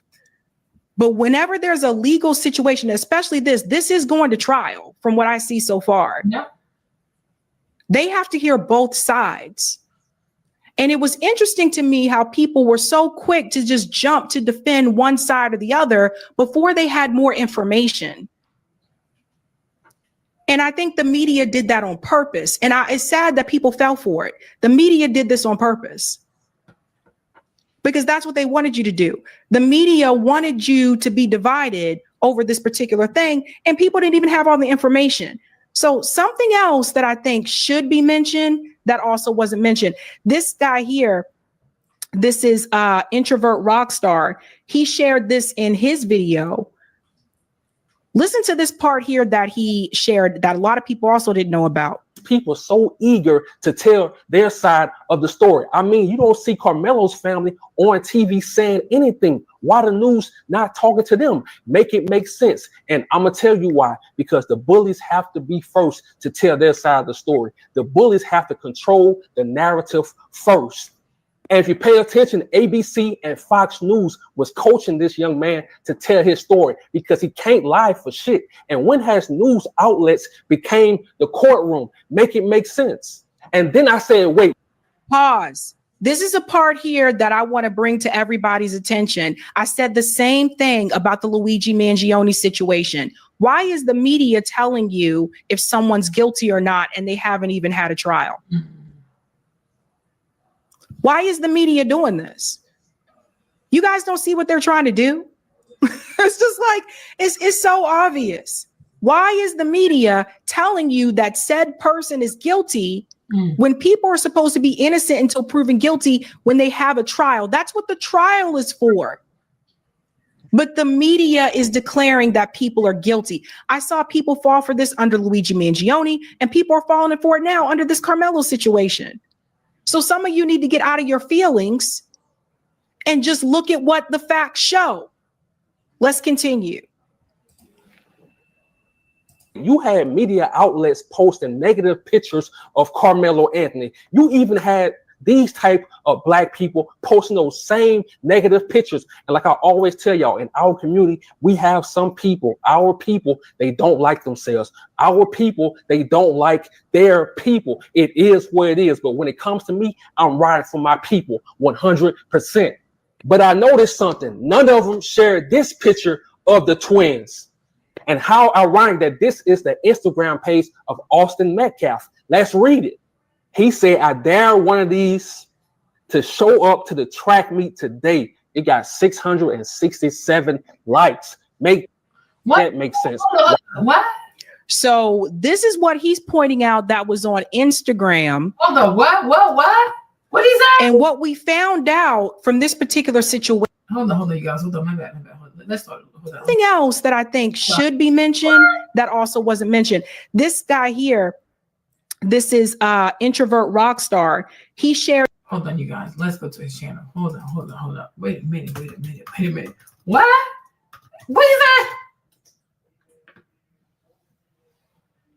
Yeah, we outside today. Wait a minute. What did he say?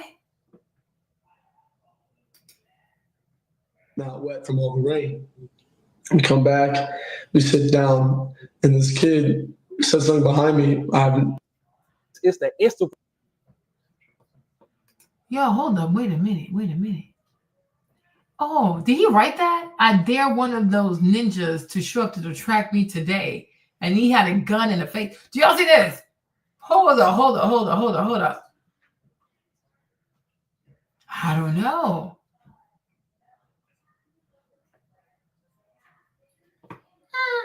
Hold on, you guys. Hold up. Wait a minute.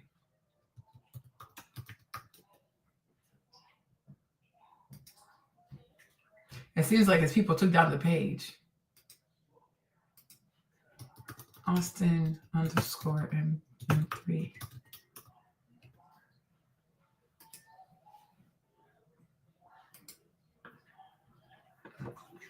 Yeah, I think they took down the page.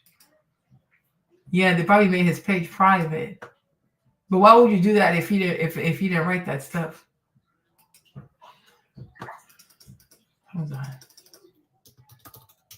Hold up, wait a minute.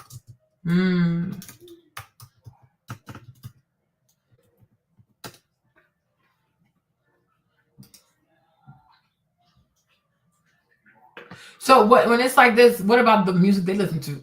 Okay, when you see white boys in the country like this with the guns and stuff, what kind of music do they listen to? Right? So let's see this.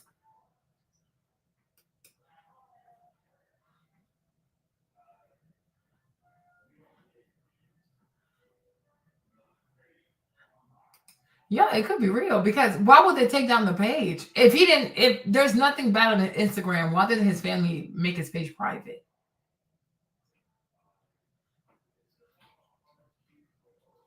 Because it does say right here. Okay, so this one says, I dare want them to show up to the track meet today.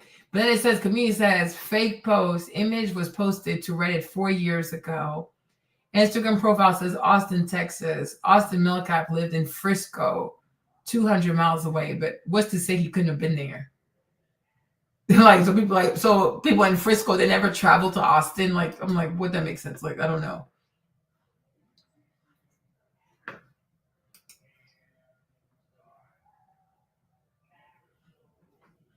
But we'll never know because they made his page private. You know what I mean? So to me, it's like, if you made his page private, there's stuff you don't want people to see. So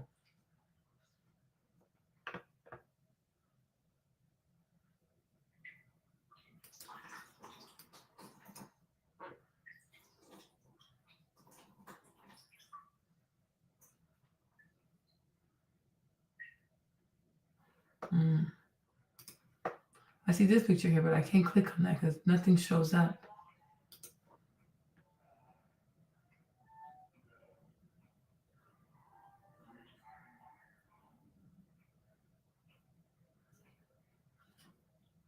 Yeah, we got to go to court.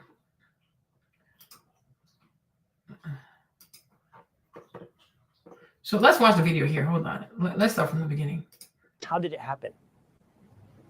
So it was a really bad storm in the morning, and they had a lot of delays. And me, my brother, a couple of kids were walking back from the field house of the middle school because we attended that middle school when we went to middle school, and we were saying hello to old coaches and catching up with them. Let's even assume that page is fake. It's possible. I don't know. I can't say. I've never saw the young man's Instagram, so I can't say, oh yeah, that's his page, because I want to be his page. But I'm saying, if the parents took down the pages, what's his real Instagram? You know what I mean? If his parents took down his Instagram, then there's stuff they don't want people to see. Hopefully I'm making sense here, right? Because if he has a regular Instagram, what's the problem? Right? That's why you got to go to court. That's why you got to go to court. That's why people got to, I don't know. I don't know if it's real or not. I don't even know.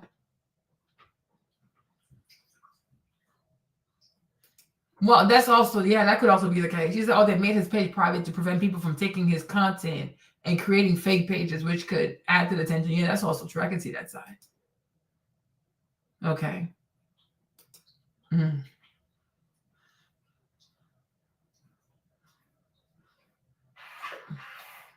Lacey said, the dad knew his sons weren't ish. That's why he came outside with the forgiveness bull. And this is why people have to go to court. Because there's so much we don't know. There is just so much we don't know, But like I said, to me, I honestly don't mind the fundraiser because everybody deserves, I don't know. What's his Instagram? I don't know. I didn't look. This is why I also believe that this is why I don't mind the fundraiser, because I feel like everybody deserves to have the best legal representation, right? So that's why you got to go to court, because it's a lot. It's just too much. It's a lot. And then we're walking back to our stand. We put our tent up so all the bleachers were right there. We're not wet from all the rain. We come back, we sit down, and this kid said something behind me. I've never met this kid in my entire life. I never knew who he was. Said something just inappropriate and uncalled for. And I turned around and asked him who he was. He started getting really aggressive. My brother stepped in. He started being, how he always is with me, just brothers, just having my back. And things started getting more higher intensity. And the kid said some aggressive stuff, reckless stuff, and also try to handle the problem. Austin was always one to step up. He always was one to step up and be the person that would do the right thing. And he was doing the right thing by saying to this gentleman that you're not supposed to be in this tent. This is because they have personal items there. A lot of stuff gets stolen, just like that, just precautions and stuff. And our coaches always told us don't, other schools, like mess with our stuff, just sit around our area. And we set that up for the girls track every meet we had. So it's just like he knew he wasn't supposed to be there, and it's just a tragedy what happened. Yeah, but I'm a bit confused because he was like he wasn't supposed to be there. That's fine. But just because he wasn't supposed to be there, does that give your brother permission to physically remove him? Like, why couldn't your brother go call the police? I am confused at that part. That's why we have police. That's why we have security. We have police. It's like, or because you guys are white, you think you can just touch people. I'm so confused. You know what I mean? Like, he got the cross outside, like he had a little cross and stuff. This is like, child, this is crazy. But I'm like, what made your brother feel as though he could physically remove the young man? There's police there. There's security also. It's at the school. They got police, they got security. Why can't you tell the people, hey, there's a man here, we want him to move? And my thing that I find so funny, like, it's because they have a picture. Like, there's a picture of these boys together. So why are you acting like you don't know who Anthony is? Yeah. Why is he talking as if like he doesn't know the boy? Like, y'all know him. Y'all hang out together. Like, because they have a picture together. So why is he acting like, oh, that's Anthony? Like, because they're making this, we just don't know. Like, he was just sitting there. We don't know who this guy is. But if you have a picture with him, then you know who he is. Now, that day, you probably didn't want him there, but he's not a stranger to y'all. That's just weird. And then what happened, Austin? After your brother stepped up, what happened then? Yeah, they both could have called the police. Me, I don't think they both could have called the police. Yeah, they both could have called the police. You know what I'm saying? They both could have called the police. Like, me, honestly, nobody had to die. Nobody had to get arrested. Nobody also has to put their hands on people. They both could have called the police. But I just don't think that you should put your hands on people. Even road rage sometimes. You can honk at somebody that's trying to kill you. You gotta be careful. You gotta be careful. But if you don't want somebody sitting under your tent, you're telling them, okay, can you leave? The person doesn't leave. What next? Do you physically go over and grab someone? Because you see, like, it could be a mentally ill person. Mavi. You just never know. Yeah.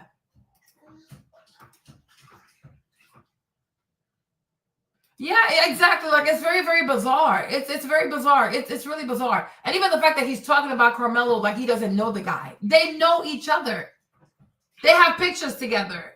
So what is really going on?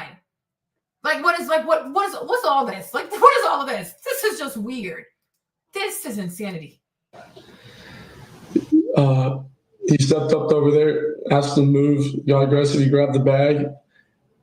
And then I whipped my head around, and then all of a sudden I see him running down the bleachers, grabbing his chest. He just blood rushing out. He said, he got stabbed. He got stabbed. First, I froze for half a second. I didn't know what to do. And then I saw him about to fall. I went to go over there. I grabbed him. I see this stuff. Yeah. I understand. And look, like I said yesterday, rest in peace to that young man. But on this channel, we hold racist Caucasian people accountable. So you telling me the day after the incident, you go on Fox News and tell one version of the story, but the day of the incident, you went on ABC and told a whole different version of the story. Make it make sense. And then you have to sit back and ask yourself, why are these people so eager to tell their side of the story? I mean, you don't see Karmelo's family on TV saying anything. Why the news not talking to them? Make it make sense. And I'm going to tell you why. Because the bullies have to be first to tell their side of the story. The bullies have to control the narrative first. And if you pay attention, ABC and Fox News was coaching this young man to tell his story because he can't lie for shit. And when has news outlets became the courtroom? Make it make sense. And then I said, wait, you had media outlets posting negative pictures of Karmelo Anthony. You even had these type of black people posting those same negative pictures. And like I always tell y'all, in our community, we have some people, our people, they don't like themselves. Our people, they don't like their people. It is what it is. But when it comes to me. Hold on, let me read your comment real quick. But doesn't that create a worse situation, right? If they knew each other, one could say, sorry, y'all. What's going on? Y'all see me? I think something, I don't know what's happening with my stuff. Stop the screen. Present. On the screen.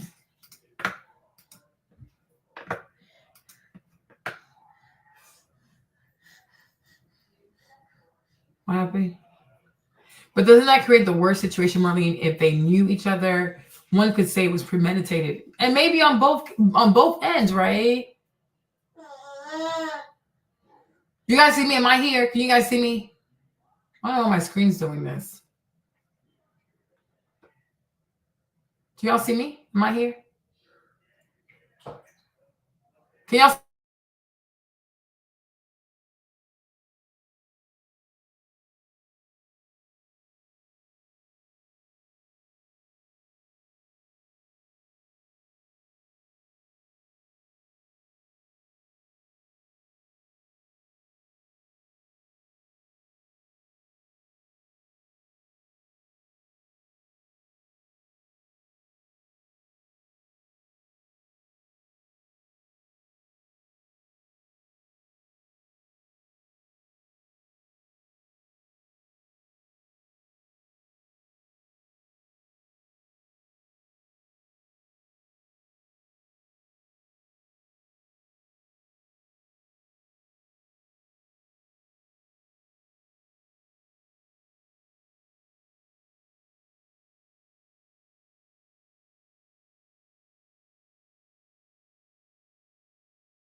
Do y'all see me?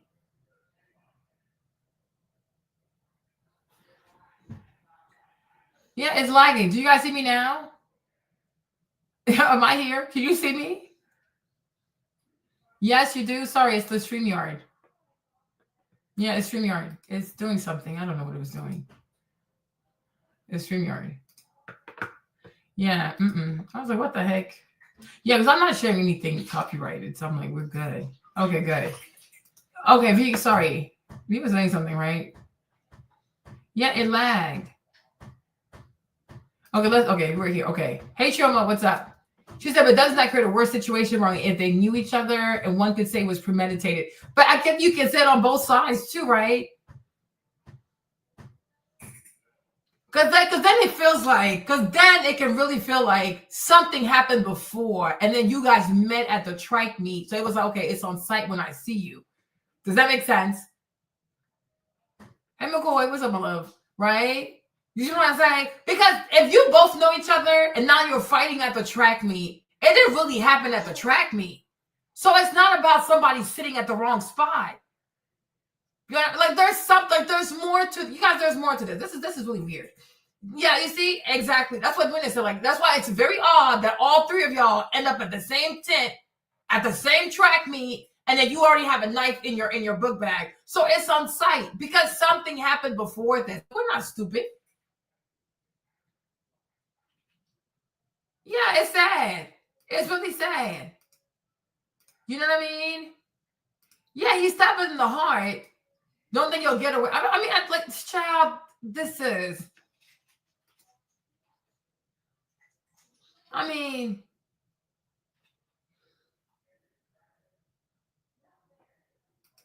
I was in Clubhouse room, okay, and someone said this whole thing was over a girl. Karmelo had tried to talk to a girl previously that Metcalf or whatever his name, that Austin liked. Okay, there's something is going on before this. If I was prosecutor, I would say Karmelo knew the twins and permitted the whole thing, hence why he brought the knife and chose to sit next to the boys. You sure? That could be said too. And if I was a defense attorney, I was like, well, they meant to whoop us behind because they whooped us behind before. So he went there prepared just in case they tried something because he knew they had guns. You see how you can go both ways? Because if you know them personally and you know that these boys have guns because they hunt, right? How did he know that at that track meet they were not going to come with guns? So he brought a knife because that's all he could find. So it can go both ways. That's why she said it's on site when I see you, but with a knife. Yeah, because maybe they also had a gun. We don't know. And that's the thing. Like, just because they're the first to cry on TV doesn't mean that the guy is completely innocent. Because we don't know what he saw. Like, we really don't know. And who's to say he didn't have a gun on him? And that's why the other twin ran to go hide the gun and come back and act like, oh my God, look at what happened to my brother. Right? Because if these boys, if they're really outside like this, like, look, if these young men are really outside like this, like they're quite comfortable with guns, they got the big guns, the hunting guns and stuff like that. If these young boys are this comfortable with these big guns, right? And this is out in Texas, like, how we know that they have these guns on them that day? And then the other twin, he ran up and he hit those guns. I don't know. What do I know? I wasn't there. But it's Texas. They could have had guns. So I'm sure all their friends know that Austin and his twins, they hunt, they carry guns and stuff like that, right? You don't know what threat he made to that boy. That's what I'm saying. It's a lot. It's a lot. Well, it really is a lot. I think MAGA, they're on the side of the boy. I don't know. Yeah, it's really sad. Ultimately, to me, it's really, really sad. But we don't know that because it's Texas. People out there, people are different. Country people are different. You never lived in the country, huh? Country people are different. I live in the West Bank in Louisiana, like Marrero. Like, people are crazy. They're different. These Cajun people, they're different. Country people are different. They can have guns in their pickup truck. It's not a big deal. It's not a big deal. Even me, it doesn't bother me if somebody drives around with like a gun in their pickup truck, right? Especially in the country out there. Like, it's a different life. It's a different life. It doesn't make you a bad person. But I'm just saying, like, he could have threatened Karmelo. I don't know. He could say, oh, you pull up. I got what I got. So, well, I got what I got. Just never know. Somebody could have brandished a gun, but then the gun disappeared. We don't know. We haven't heard Karmelo's side. Like, he asked, is it self-defense? Did he even say that? All that is hearsay. I don't know. I truly don't know. But my issue is the young man sitting there with his mom, and he's talking as if he doesn't know Karmelo. Lets me know he's also hiding something. He's hiding something. Because if he hid nothing, he's like, yeah, he used to be our friend. I don't even know why he would do this. That's what I would say. If a friend of mine or a former friend of mine stabbed my brother and killed my brother, I was like, yeah, we used to be friends, but we weren't cool with him no more. So we asked him to move. But I mean, I don't know why he would do this because we used to be friends. Like, yeah, I had to kill my brother. But the fact that he's not acknowledging their friendship, suspicious. Suspicious. Looking for. Oh, it depends, right? Yeah, I didn't do nothing. Yeah. And today it could be the white boy saying I didn't do nothing. Right? Because I'm like, to me, I would say his name. Like, I'm like, oh, well, he was just sitting there. We don't know who he is. Like, you know who he is. But the fact that they're acting as if, like, he's acting as if he doesn't know who he is, or he doesn't tell his mom who this boy is. Like, nah, mom, we used to be friends. We fell out. And that's why we told him to move. Why are you not claiming him? You know him. Why are you acting brand new? So that to me is suspicious. That to me is really suspicious. Y'all used to be friends, so what's the problem? I'm riding for my people 100%. But I noticed something. None of them shared this picture of the twins. And how ironic that this is the Instagram page of Austin Metcalf. Let's read it. He said, I dare one of these to show up to the track meet today. It got 667 likes. Okay. Make that make sense. Why nobody posted that? Why? Because we can't confirm if that's really his page. But I mean, we shall see. I don't know. I don't know if that's his page or not. I don't know. I don't know these people, Chad. I don't know these people. Nobody talking about this. Why is everybody acting like these twins were angels? So now do y'all see the games that the media loves to play when it comes against our people? But this stuff ain't new. Malcolm X been telling us what was going on. Check this out. If you're not careful, the newspapers will have you hating the people who are being oppressed and loving the people who are doing the oppressing. So again, this is why I love social media, because we can finally call out the BS. We can finally stand together. And like I told y'all earlier, we have a lot of amongst us, but don't even worry about them. They are not a threat. They love massa. And see, they love to paint these Caucasian demons in the perfect light, like they were angels, when everybody else said these twins were known for bullying people, were known for terrorizing people. So I said, wait, let me find something great that Karmelo Anthony did for his people. Check this out. And shout out to Rayon Carter. She said, my heart is shattered. I kept saying the young man looks like the Karmelo who saved Gino's life, which is her son. From the looks of the article, and it's him, and we forever gonna stand with you. May 15, 2021, a day I'll never forget. Really great kid. I can't stand bullies. So I said, wait, did Karmelo Anthony save a kid's life? Check this out. And if you think I'm lying, here's the article.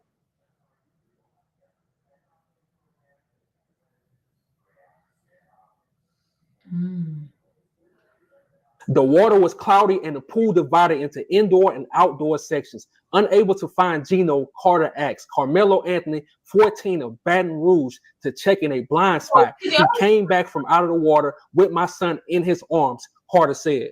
Gino, whose lungs had collapsed, was admitted to the intensive care unit and placed on a ventilator. By the following Wednesday, he was off the vent and starting physical therapy. He recovered quickly and is now back home. Turner called Anthony the real hero for rescuing Gino. And look, I'm going to put the article back up, but I didn't know he was from Louisiana. See, it all makes sense. From Louisiana, we're not letting anyone bully us. We go stand on business. So it all makes sense. And see, they won't show you this article. They won't show you that he saved a life at 14 years old, not even thinking twice. But they don't have no problem showing you him holding up a fake gun at 16, 17 years old, him sticking up a middle finger at 17 years old. Bro, we all was 16 and 17 years old. If you go back and post some of the pictures that we took at 16 and 17 years old, all of us would be judged. Make it make sense.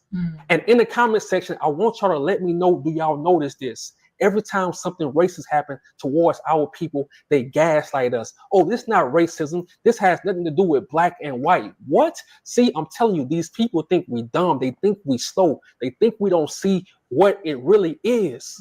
And look, I'm going to keep it 100. I don't care how much gaslighting y'all do towards our people. When you harm our people, we go speak on it. I don't care what you say, because when it's black people, y'all don't mind talking about that. Y'all don't mind making money from black on black crime. Y'all love it. Y'all love the— What he's saying is they found a picture of a black boy holding a gun, and automatically they want you to think, oh, he's a YN, he's callous, he doesn't have a heart, he doesn't have a soul. But you also have white children who hold guns too. Like, right? Like, these are white boys with guns. I think they're all the same age, right? They're about the same age, right? But these are white boys with these are young teenagers with some big ass guns, killing some things, right? But when people see that, they don't think, oh, that's a YN, right? Oh, that's just a white boy with the hunting with his daddy, whatever. It's like, why does a white boy with a killing machine not spark the same amount of fear as a black boy holding a gun? I think that's what he's trying to say. Not saying like everybody does that, because I don't like guns. I will never touch a gun. But I'm like, it goes both ways, right? When they see a white boy holding these big guns and he's killing these big animals and things like that, why aren't they scared? Given that in America, most school shooters are white boys with guns just like these, right? So it's like, okay, you know what I mean? But if people see a black boy with a gun, it's like, oh yeah, we believe it, we believe it. Like he just wanted to stab him in the heart just because. You know what I mean? So that's why I say, once again, I support the GoFundMe, because I do believe that everybody, not even believe, the Constitution says so. You have the right to a defense. And also when you have money, you can get yourself the best defense money can buy. Okay. So if black people want to gift this young man the best lawyer possible, why not? It could also be because when he was 14 years old and he saved the life of that young black boy, God don't forgive. So God will not forget. So maybe that's the seed in the ground that's now reaping fruit for him. He saved a life. Today he's in trouble. God maybe touched the people to give him money so that he can defend himself. Right. But obviously he's not a callous little boy. If he was 14 years old and he was risking his life to jump into a pool to save a young boy who was drowning, he's obviously a sweetheart somewhere. Something happened. And we have to find out what happened. So if the black family wants to put money, oh, okay, maybe it's not him. I don't know. How can it not be him though? How can you say it's not him? That's his face. Hold on. How can you say it's not him? That's his face right here. He's right there. Hold on. Did you look at the picture? That's him. And his name is right there. That's his face. Stand on. That's him. That's the same face. Look at the face. That's his name, right? Karmelo.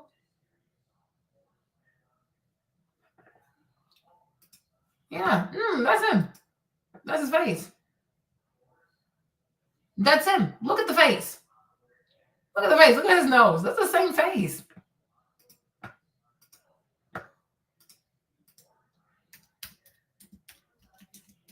That's him.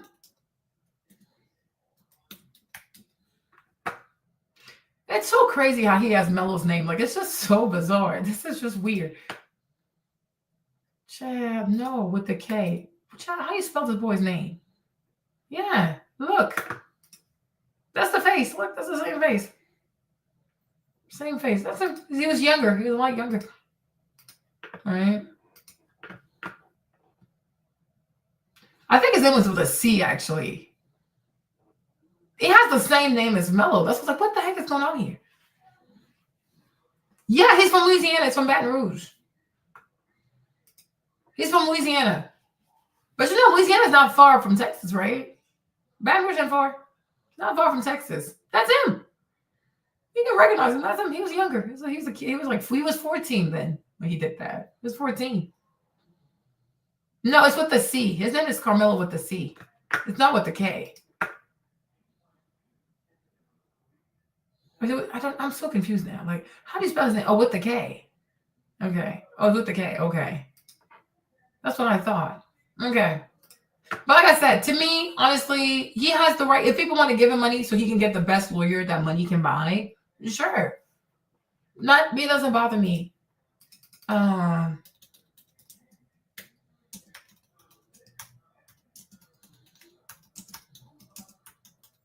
There's this young white boy who killed 6 people. Let me see if I can find it. His dad's a lawyer. His daddy got him out. Let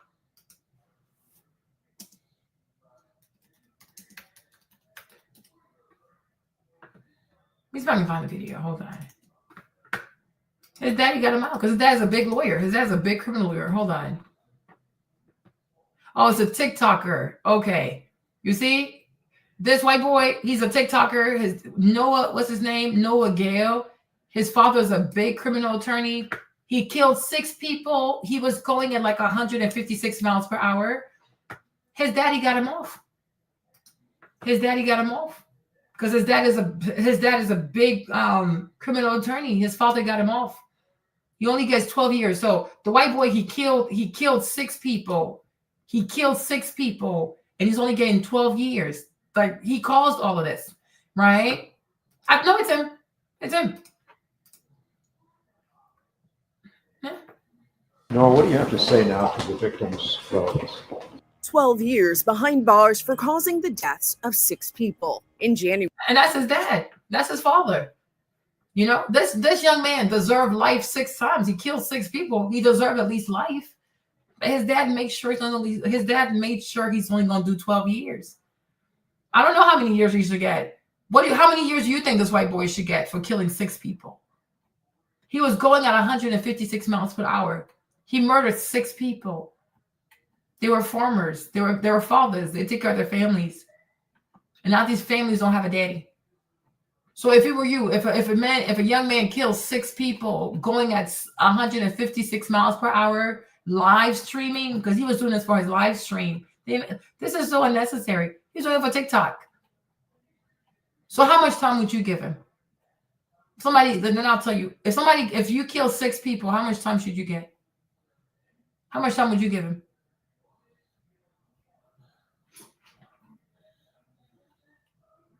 So 20 years for 6 people? That's not even an average of 4 years per person. So you will give him less. You will give him like less than 4 years for every life he took. Well, then okay. So Karmelo probably should get 4 years then. Less than 4 years, right? That makes it fair. Because 4 times 6 is 25. So if you feel like you do 20 years, that's about like 3.5 years. So for one life, then Karmelo should do 3. Like, you should do 3.5. February 2022, then 17-year-old Noah Thomas Ghali drove his luxury car at 151 miles per hour on a Florida road. The BMW struck a gray Nissan Rogue. It was occupied by 6 people, as we mentioned.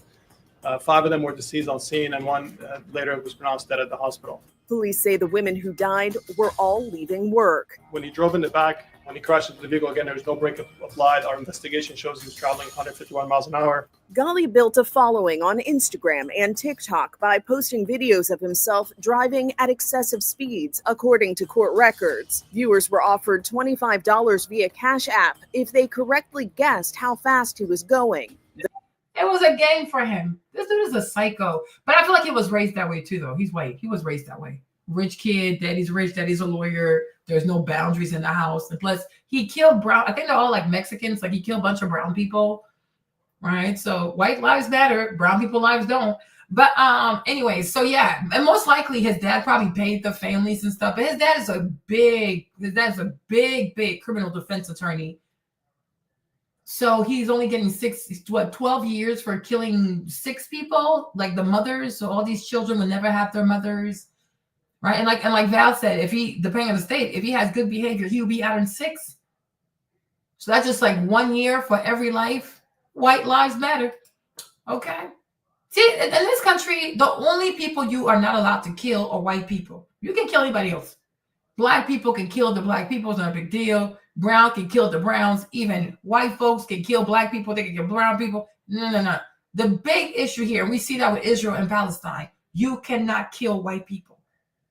You're not allowed to kill white people. You cannot kidnap white people. You cannot bully white people. White people are like, they're like a higher class. Like their lives is like, after God is Jesus, then it's white people. Then it's the dogs. Then after the dog is the rest of us. Okay. Yeah.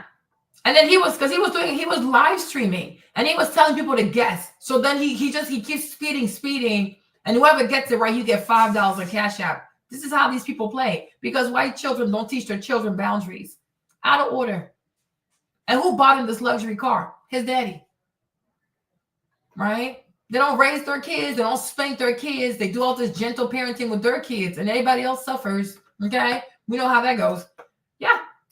Is it? Those accounts have been deleted. Ghali is now 20 years old. He accepted a plea agreement where he has been sentenced to 12 years in prison instead of the 90 years he was facing. So he was 90 years. His daddy brought it down to 12. His father brought it down to 12. So his daddy shaved how many years? His daddy shaved 78 years. There you go. The power of money and the power of complexion. And they want to tell you it's not about race, it's not racial, it's not racist. Yeah, the fuck right. Yeah, the fuck right. You think if a black kid was driving a Lambo and he murked 6 people or he murked 6 white women, 6 white mothers on their way to work, you think that white boy, the black boy would get 12 years for killing 6 white women on their way to work with kids? Get out of here. Oh, well, there you go. Prison not the only punishment. Exactly. So the same thing goes for Karmelo, right? Prison is not the only punishment. The people would know what he did. Oh, Lord Jesus. The prosecutor in this case spoke to WPEC. No amount of time will bring back the victims for their families. The relatives of the crash victims were not in court for the sentencing.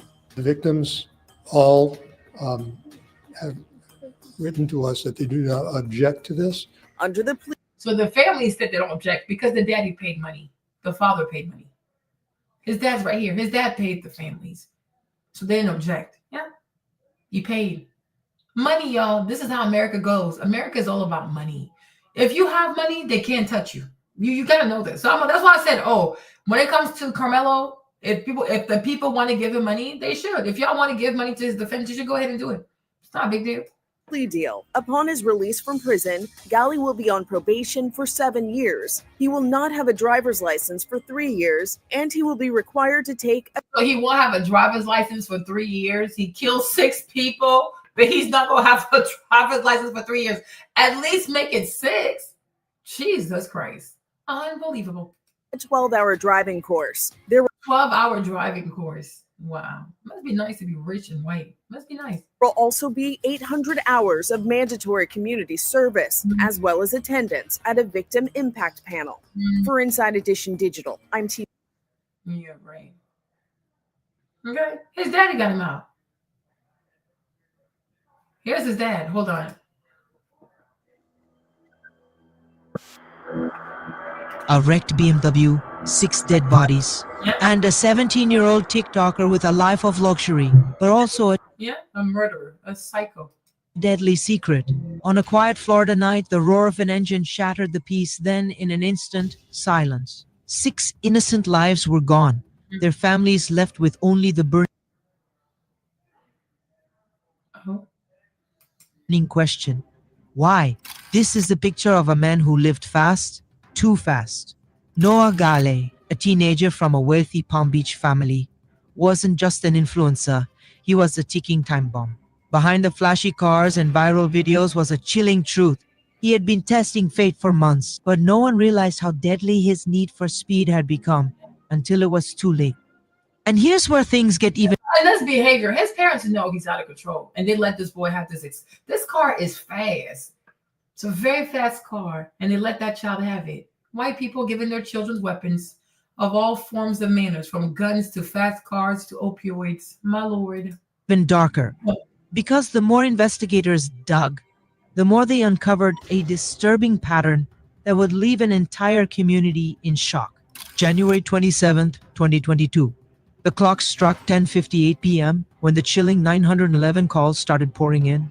A BMW M5, Noah's prized possession, had crashed at a speed so reckless it was beyond comprehension. The aftermath was a scene of pure devastation. 6 workers, driving home from a long shift, never stood a chance. Their car was obliterated on impact. When first responders arrived, they found Noah alive, his luxury car destroyed. Look at the price of the car. A 17-year-old. Look at the price of a car. The car is $120,000. Jesus. So he took a 6-figure car to kill poor people who probably don't make more than like $12 an hour. Rich white people. White lives matter, y'all. White lives matter. Yes, his dad is rich. These are rich ass people. And you see, white people, they're so damn rich. You think they teach their kids humanity, kindness, respect for others, gratitude? Hell no, they don't. Hell no, they don't. No, but they weren't even alive during the time of Jim Crow. They don't have to be alive. Like I said, the teachings, the mindsets, they remain. They get passed down from generations to generations. How can you take these people? You think these working people in their working life, they ever even saw $100,000? But he hit them with a $100,000 car. They will kill you with a luxury vehicle and not even cry. Kill you with a $100,000 car, go to prison allegedly for 12 years, might come out on 6 for good behavior, do 12 hours of what's it called again? Of driver license course says, not being allowed to drive for 3 years, right? And then 800 hours of community service, right? Now you're dead. You're gone. Your children will never have mothers. You will never be at your children's school, their weddings, their graduation. But who gives a fuck? They gonna write you a goofy ass check because you're black, you're brown, your life ain't worth much. Take the little $100,000, take the little $200,000 and shut up and tell the judge that you don't mind that the boy is gonna take this plea deal. There you go. It's the power of money. White people are just mad today because black people have money and they can have the same luxuries they do when they go to court. Wumpty wump wump, wump wump wump. It's the system you created, right? We all, if you have money, we're all going to enjoy the same system. Don't stress my life. Do not stress my life. Don't stress my life. Killing all these people like this. For what reason? And 6 people dead in the mangled wreckage. But this wasn't just a tragic accident. The truth was far more sinister. Authorities soon discovered that just minutes before the crash, Noah had been live streaming himself speeding, pushing the limits at over 150 miles per hour. This wasn't a one-time mistake. It was an obsession, one that he had boasted about for months. His TikTok, littered with videos of reckless driving, now looked more like a confession tape. But the most chilling part? No one stopped him. Not his followers, not his family, not even himself. And then came the twist that changed everything. detectives started piecing together a disturbing pattern. Noah wasn't just a reckless driver, he was a serial. That was he on drug? Yeah, he was high on being white. That's the drug. Their drug is high on being white. They're white. Who gonna stop them? What? I don't know why you people pretend like white people don't walk around with this air of arrogance, like I'm white, I'm untouchable, I'm white, I know it all. From white liberals to white conservatives, you don't see how they act. Like they always have all the answers. They know it all. Everybody else is stupid. This is who they are. They're high off of being white. Like that's their drug. I'm white. He's 17 with $120,000 car. A father who's a multi-millionaire, one of the best criminal lawyers ever. He grew up with nobody ever spanked his ass. Gentle parenting. He always gets his way. Probably tells his mom to shut up, bitch. Okay, we all watch the Kardashians. We watch 16 and Pregnant. We see how white kids talk to their parents.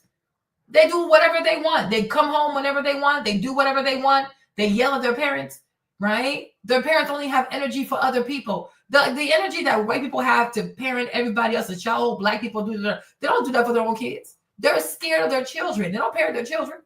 These white mothers, when their kids act like Tasmanian devils, they run and hide in the closet. Oh my gosh, Jimmy, stop being mean to me. Stop hurting me. Oh my gosh, you're so mean. You're such an asshole. Right? Like, shut up, mom. Be quiet. Oh my God, oh, Jimmy, don't hurt me. Like, this is what they do. They're crazy. They don't fear their parents. Serial speeder. Records showed he had been pulled over multiple times for extreme speeding. Sometimes. And so every time he gets pulled over, he's 17. His dad knows. Because of the car, who registered the car? He's 18 years old. Who gave him car insurance? Who gave him car insurance? Who registered the car? His dad. Like his dad is involved. When he gets the tickets, his dad knows. When he has to go to court for those tickets, his dad. There you go. Clocking over 100 miles per hour in residential areas. Yet, each time he walked away with nothing more than a slap on the wrist. But what if I told you the warnings had been there all along? His TikTok account was filled with posts glorifying street racing. A comment from a follower, "One day you're gonna crash, bro. Now read like a chilling prophecy." Then, investigators made a horrifying discovery. The night of the crash, Noah wasn't just speeding. He was allegedly under the influence. Toxicology reports suggested impairment. And suddenly, this wasn't just a case of reckless driving. It was a felony. A wealthy teen, addicted to speed and social media fame, had now become a killer. But the most shocking twist? The very thing that made him famous was what destroyed him. When Noah faced the court, the reality of his crimes finally caught up to him. 6 counts of vehicular homicide, a plea of guilty, and a sentence that would change his life forever. 12 years behind bars. Yeah, 12 years for killing 6 people. Hold on. Let me show you his father. Hold on. You need to see his dad.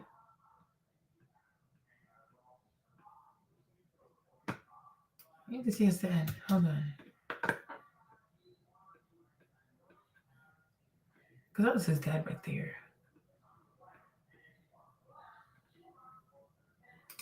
Where's his dad? A 17-year-old drives more than 100 miles per hour, crashing into a car, killing 6 people. Now Noah Gale has learned his punishment. Is it enough? Welcome to Crime Fix. I'm Anjanette Levy. It's been nearly 3 years since Noah Gale got behind the wheel of his BMW M5, drove more than 100 miles per hour, and caused a terrible, terrible crash. This happened in Palm Beach County, Florida on January 27th, 2022. And I'm going to tell you, the crash photos are absolutely horrific. The 6 people in the car Gale hit never stood a chance. You can see that Noah Gale's BMW has front end damage and the tires appear dug into the grass. Can you imagine how hard he hit those people? Shit! You can even see Noah's Instagram handle, m5.noah, on the window of his car. The airbags had deployed. You'd think Noah might be seriously hurt, but he wasn't. A probable cause statement said when a deputy approached Noah Gale, he complained of his ankle hurting, not much more. But the White privilege. White privilege. Oh my Lord. My ankle hurts. Jesus. Was he even aware that he killed 6 people? car Noah Gale hit had tremendous damage. The car was on its top and appeared smashed, possibly by the impact of flipping over. There were also belongings that appear to have come from the car in the median. The probable cause statement quotes a lieutenant as saying Gale appeared to be panicking and asked for a phone to call his mother. Again, he said only his ankle was hurting. Wow. Gale also confirmed he was the only person in the car and he was the person driving. Wow. Photos of the road showed skid marks that almost looked like gouges, and one tire looked like it flew off of one of the cars. The lieutenant said he asked Noah Gale how fast he was driving, and Gale responded above 120. The Palm Beach County Sheriff's Office got a search warrant for Noah Gale's Instagram account. Now, some of the evidence in the case included this video. It was posted on Instagram by Noah Gale. It says, first to guess the miles per hour gets $25 Cash App. It shows people commenting and Noah Gale commenting back under his handle, m5.noah.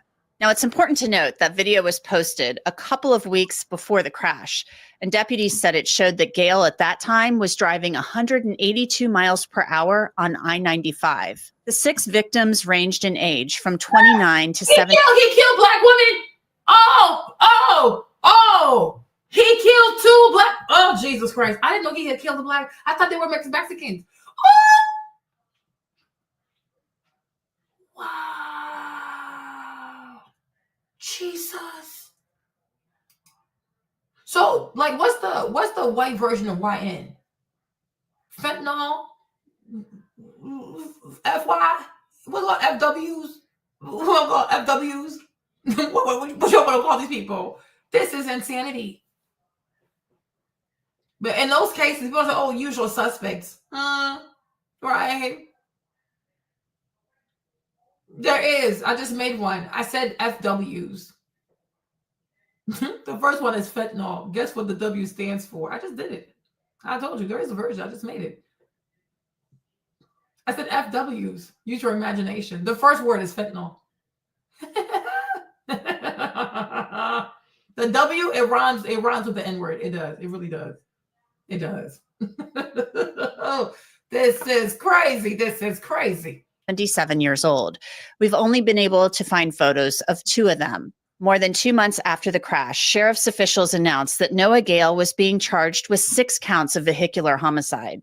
He was traveling northbound on State Road 7, approaching the Perro family farm's entrance. The victims were leaving work from the farm, and all 6 of them, like I said, are now deceased.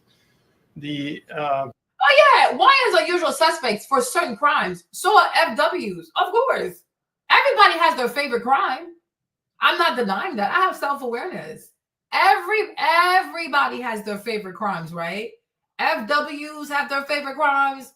YNs have their favorite crimes, right? Because there's way more FWs. White people have the bigger population. Hello? The math got a math, right? Everybody has their favorite crimes, right? You got to have self-awareness. See, I have self-awareness. I have self-awareness, right? You understand? YNs have their favorite crimes. Oh, yeah, that's giving YN behavior. Sure. And this one is giving FW. Definitely. Right? That's it. You got to have self-awareness. Exactly. They sure did. Or their stereotypes. They all did. Right? That's it. Everybody has their penchant, as we say in French, penchant. Right? Everybody has their thing. They all have their thing. There are certain crimes when you hear, like, yeah, that's a white boy. There are certain crimes you hear, yeah, that's a black boy. There are certain crimes you hear, yeah, maybe he's Arab, right? Understand? So that's it. You gotta have self-awareness. Because everybody got their own, you know what I'm saying? So that's it. You gotta have self-awareness. If you have self-awareness, it's not a problem. Of course. Crash. Exactly. When he drove in the back, when he crashed into the vehicle, again, there was no brake applied. Our investigation shows he was traveling 151 miles an hour. It struck the vehicle from the back, which caused the vehicle to rotate. And then there were ejections on scene. 5, like I said, 5 of the 6 were already pronounced on scene. So the vehicle investigation for this one took 6 weeks of nonstop work. The sheriff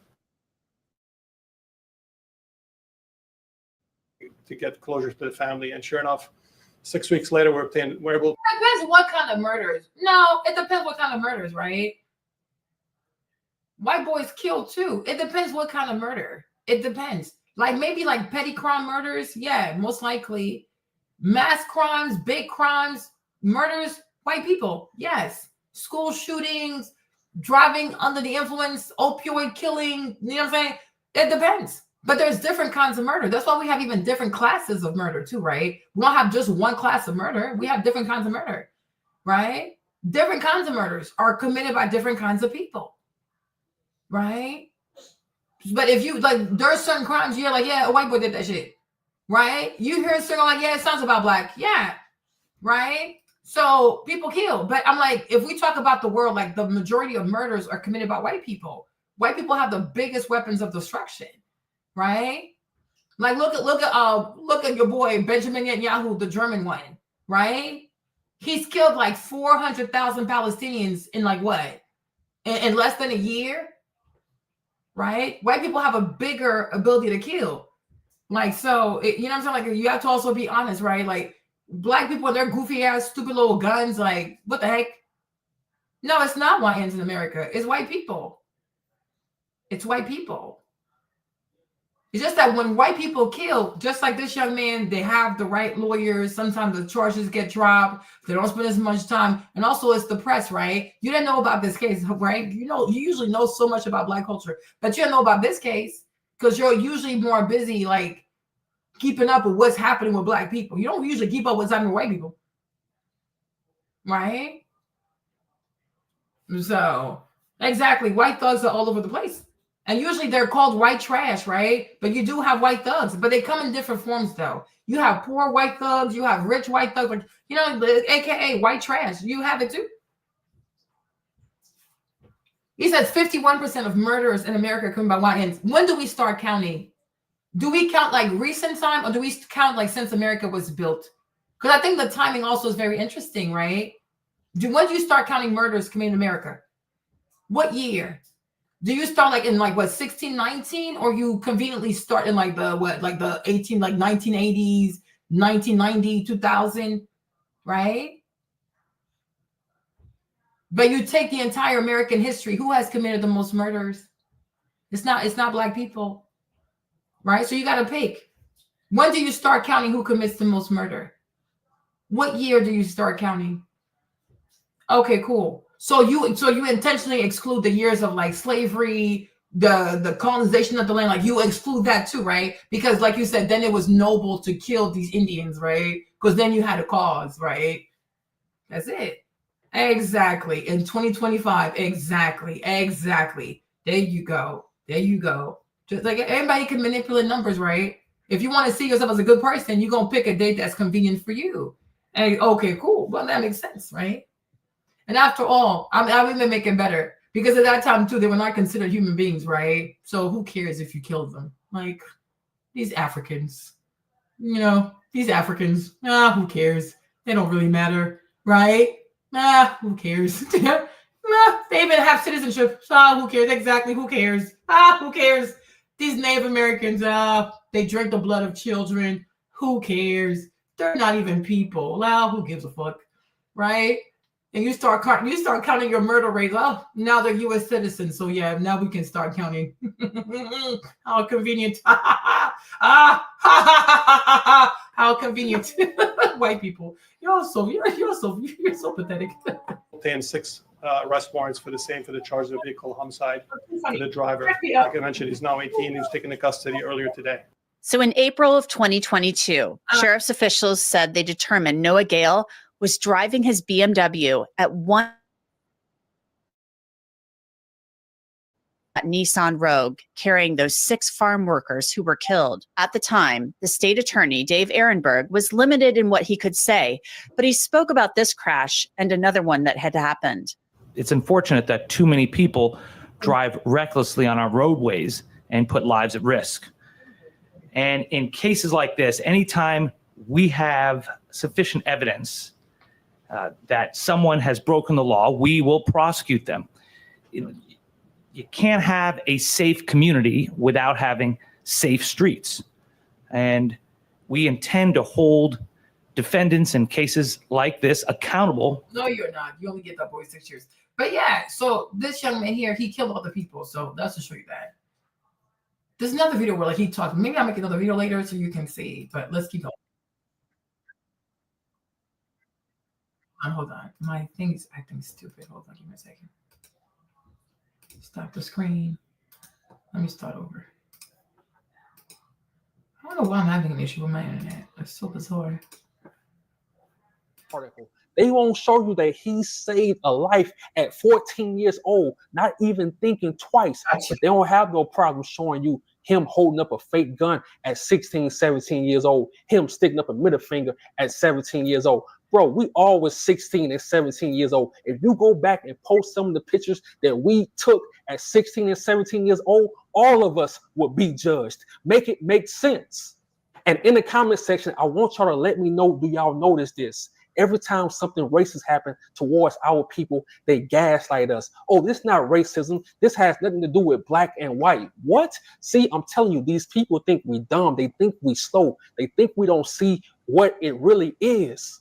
And look, I'm going to keep it 100. I don't care how much gaslighting y'all do towards our people. When you harm our people, we go speak on it. I don't care what you say, because when it's black people, y'all don't mind talking about that. Y'all don't mind making money from black on black crime. Y'all love it. Y'all love those topics. So keep that same energy when you come to my channel, because we let nothing slide. To my people, I'm going to leave the link to the GoFundMe account in my description. This family needs our support. This family needs the best lawyers. So go donate. We got. But before I go, where the black pastors at? Marvin Sapp, he asked for $40,000. He has a church in Fort Worth, Texas. He hasn't said anything about this story. TD Jakes, he has a church in Dallas, Texas. He hasn't said anything about this story. Kirk Franklin, he's from Fort Worth, Texas. He hasn't said anything about this story. I'm tired of these fake ass pastors just getting up there for money, but with some real shit going on in our community, YouTubers have to talk about it. YouTubers have to stand on business. So forget them. Even these celebrities, these fake ass celebrities, they haven't said anything. They haven't shown any support. They haven't donated any money, any large amount of money to help the community. So forget these fake ass celebrities. Also, if you want to ask me, all of them are a part of the CIA. And if you really want to think about it, it's not just Frisco, Texas. We can go to Amarillo, Texas. And I'm going to leave y'all with a short clip after this video. But a few months ago, Felita Bailey, 25 years old, was murdered by a young Caucasian man. And the police found all the evidence. They had video footage. They had witnesses. And guess what? They still set him. Do you hear that? Don't told you they had a white man on camera too, huh? You see that? They had the white man on the camera. Ooh, child, I think a camera also is the worst thing that ever happened to an FW. Oh, Lord have the mercy. You crack me up. I swear you crack me up. Free. So where's the outrage for her mother? Where's the justice for her mother? Did anyone care about her mother? Tears? Nobody cares. So yeah, free Karmelo Anthony. And I'm glad you stood on business to protect yourself. I'm hurt that you have to go through this in that racist ass town, but we won't forget you. We won't stop fighting. I'm out. Amarillo Police Department is still investigating a homicide that occurred during a Labor Day weekend after party. The family of the victim, Felita Bailey, wants justice and answers. ABC 7's Reagan Lopez has that story. My daughter will be. Oh, sorry, you guys. It seems like, because when I typed this, right? Oh. So GoFundMe. Okay, so it seems like GoFundMe decided to delete all of Karmelo Anthony's fundraisers. Okay. Why are they deleting it? They need to get sued. So they deleted all of Karmelo Anthony's fundraisers. Didn't Zimmerman raise his money through GoFundMe? These people are so racist. Hold on.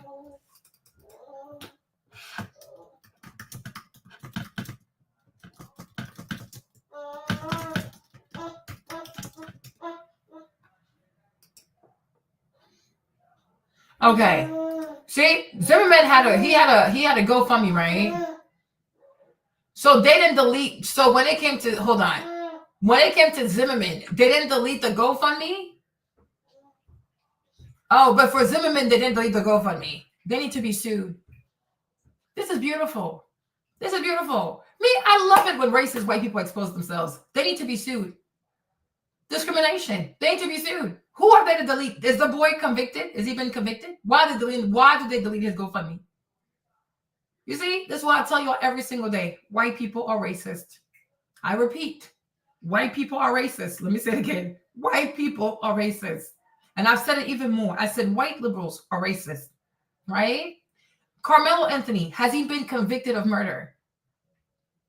Right? Has he been convicted? No, it doesn't matter. No, I'm not doing this. George Zimmerman, he had multiple fundraisers on GoFundMe. Because I remember the money that came for the lawyer, because when they raised $1 million, they raised the money through GoFundMe. I remember. I'm not that old. They did not delete this. Even this one is still up. This page right here is still up. He had multiple. George Zimmerman had multiple GoFundMes. He had multiple GoFundMes.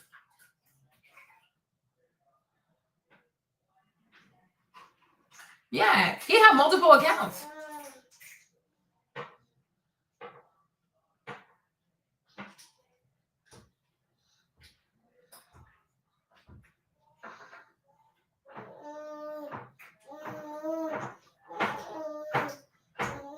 He had multiple accounts.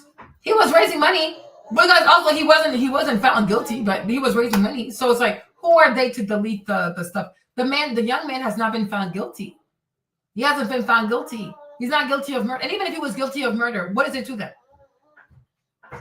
The young man has the right to a defense. People are not saying, oh, like who is GoFundMe to say they're going to take down the page and he can't receive the money? How racist? How's that their business? Like what? Excuse me?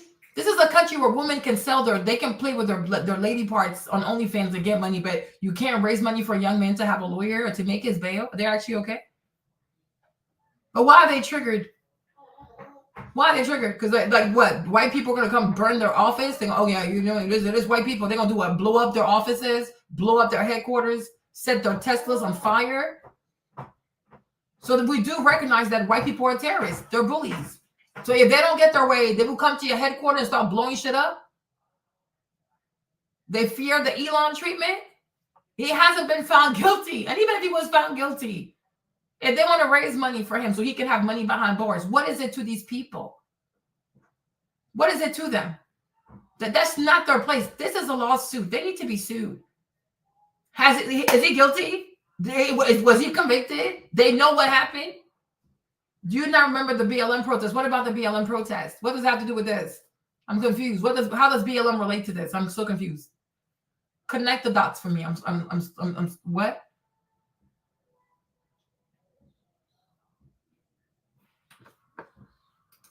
And like it took precedent in 2021 up. I don't understand your sentence. Write a better sentence. I can't read this. Okay. Who are they? Why did they delete his page? I don't get this. Why is the page down? I mean, either way, to me, he's going to get the money. Give back the money. The family can just say who the lawyer is. Even me, I'm going to give money because now I'm triggered. This is crazy. They still going to get what is this? White people, they think we need them. The boy will get the money. Return back the funds. The family has to tell us who the lawyer is. We'll just pay the lawyer directly. This is ridiculous. This is ridiculous. This is so ridiculous. Who are they to say people can't donate money for this young man to have a lawyer? It's part of the Constitution. You have the right to legal representation. What the hell? So they want this young black man to have a public defender. So because he's black, automatically they think he's guilty. That's why I say they're racist. The vast majority of white people are racist. A white boy is dead. A black boy stabbed him. So automatically, yeah, he did it. Throw his ass in jail. Throw him in prison and never release the man because he's black. Racist. Racist. If there was two white boys and somebody stabbed the other white boy, they'd be trying to understand mitigating circumstances. Oh, was he on medication? Is he schizophrenic? Did his parents get a divorce? Did he have his mama in his life? Go somewhere with that.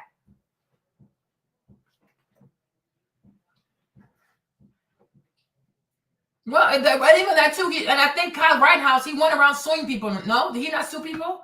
Did he not sue people? He sued people, right?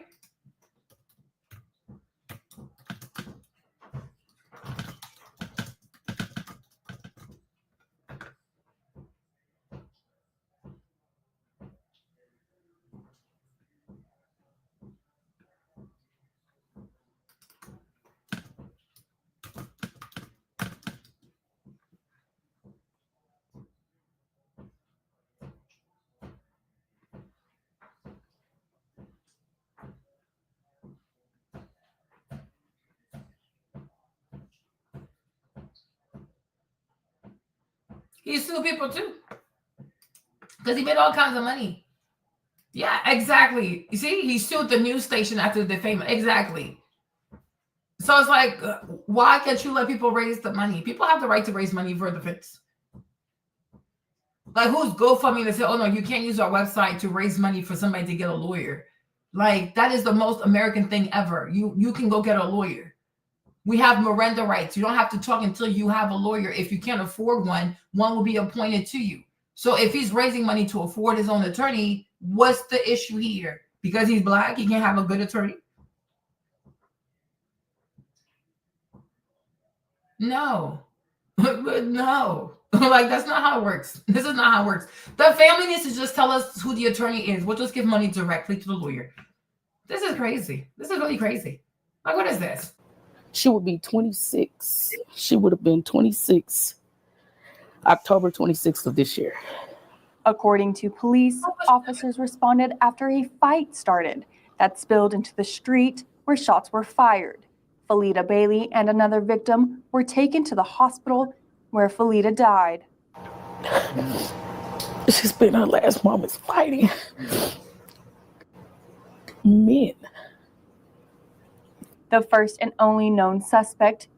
Oh, is this an FW? So this white boy just went outside and started shooting these girls like that?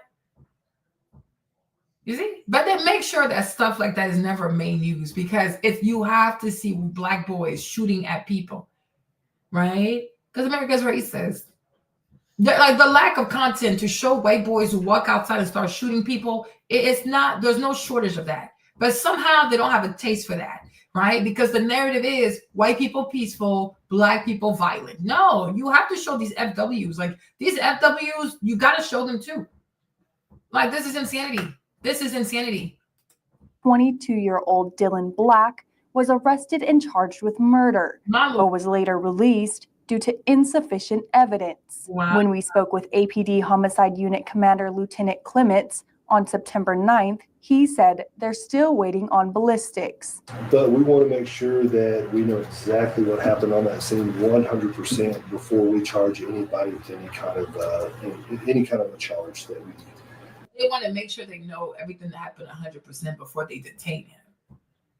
So for Karmelo, they know everything that happened and they got him detained. What is going on here, you guys? This is weird. Clement said there are new leads, but the case is still an ongoing investigation and not much can be shared. Nearly a month later, and no other arrests have been made. I just refuse to let my daughter case go unsolved. That's just not gonna happen. I'll fight. I can't even grieve because I have to fight. This is my only child. The family of Felita Bailey asked witnesses to come forward with any information that might lead to an arrest. And Jesus, he just gunned these girls down in the streets like that? Where? Heard this in his video. Listen to this part here that he shared that a lot of people also didn't know about. People so eager to tell their side of the story. I mean, you don't see Karmelo's family on TV saying anything. Why the news not talking to them? Make it make sense. And I'm going to tell you why. Because the bullies have to be first to tell their side of the story. The bullies have to control the narrative first.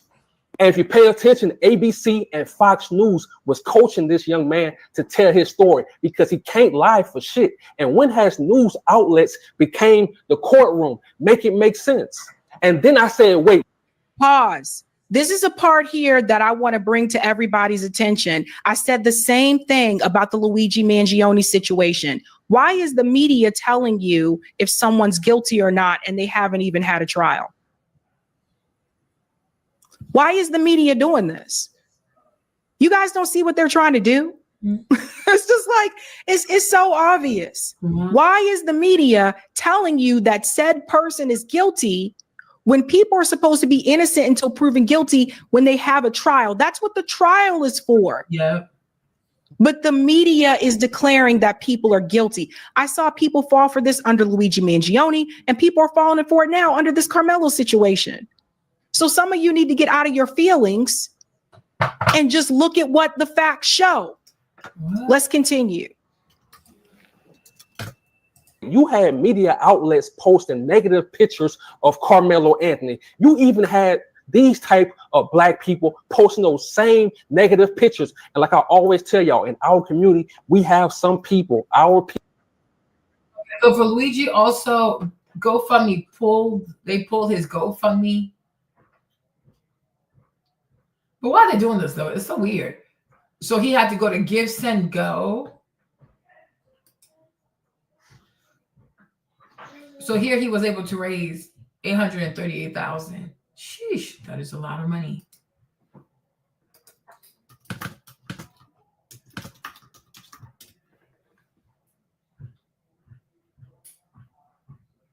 Okay, so they were not GoFundMe, so these pages. Okay. Okay, so his Give, Send, Go. Okay, so he's still right here. All right, so he's here. They have 286,000 so far. Okay, they can get to 300,000. The goal is to raise 350,000. They might even raise $500,000. Okay, you guys. So here it is. Well, I guess that makes him a what? He's Italian, so is he a FW or is he a YN? Okay. Okay, so here's the page. It's on Give, Send, Go. So it's not a GoFundMe. Okay. So their goal is 350,000. All right. Okay. So this is where you'll make your donations. Yeah, right. He's an FW. Let's go. Wow. Sales. Our people, they don't like their people. It is what it is. But when it comes to me, I'm riding for my people 100%. But I noticed something. None of them shared this picture of the twins. And how ironic that this is the Instagram page of Austin Metcalf. Let's read it. He said, I dare one of these to show up to the track meet today. It got 667 likes. Make that make sense. So this is what he's pointing out that was on Instagram. And what we found out from this particular situation is that these people, apparently there was some type of beef between the two of them, right? So it's not like they were friendly, but there was some type of beef between the two of them in some way, shape, or form. From Karmelo's perspective, he says that he was bullied. From Austin's family's perspective, Austin didn't do anything wrong. But it's important that you hear everything. We'll go to court. Now, we're going to get to this part here about the knife. Because the one thing that I did say was this. And people said, why does he have a knife there? Yeah, you can't bring a weapon to a track meet. You can't do that. I mean, I ran track, I played sports. You can't do that. But the reason why people are saying that he may be able to get self-defense is because of this law. So now you're going to learn about Texas. Texas self-defense laws, stand your ground, and castle doctrine. I just want to show you what the castle doctrine says. This is the really important part. Listen to this. And I don't care. People can get all in their feelings. I don't give a shit. I didn't make the law. So listen to what they say. Let me put here. No money to waste. Texas State Penal Code Section 9.31 states that persons who use force against another party when they reasonably believe that force is needed to protect them against another's use of force or attempts to use illegal force. Again, this is the castle doctrine for the state of Texas. Remember how Florida had the stand your ground law? Texas has something a little bit similar. So that's similar to what this is. What I thought was interesting about this law is reasonably believe, and that can be tricky. That people may use force against another party when they reasonably believe that the force is needed to protect them against another person's force. This is the issue here. Now, you can reasonably believe that someone is going to harm you, but a belief and an action are two different things.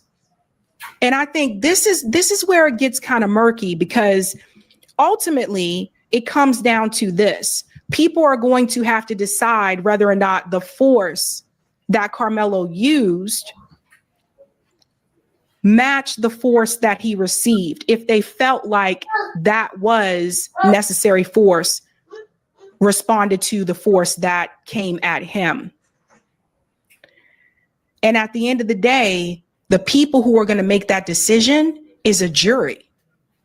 It's not you, it's not me, it's not any of these other people. Mm-hmm. It's a jury. Yes, that's right. That's who makes that decision. Mm-hmm. So what his lawyer, Karmelo's lawyer, is doing is he is referring to this law in Texas.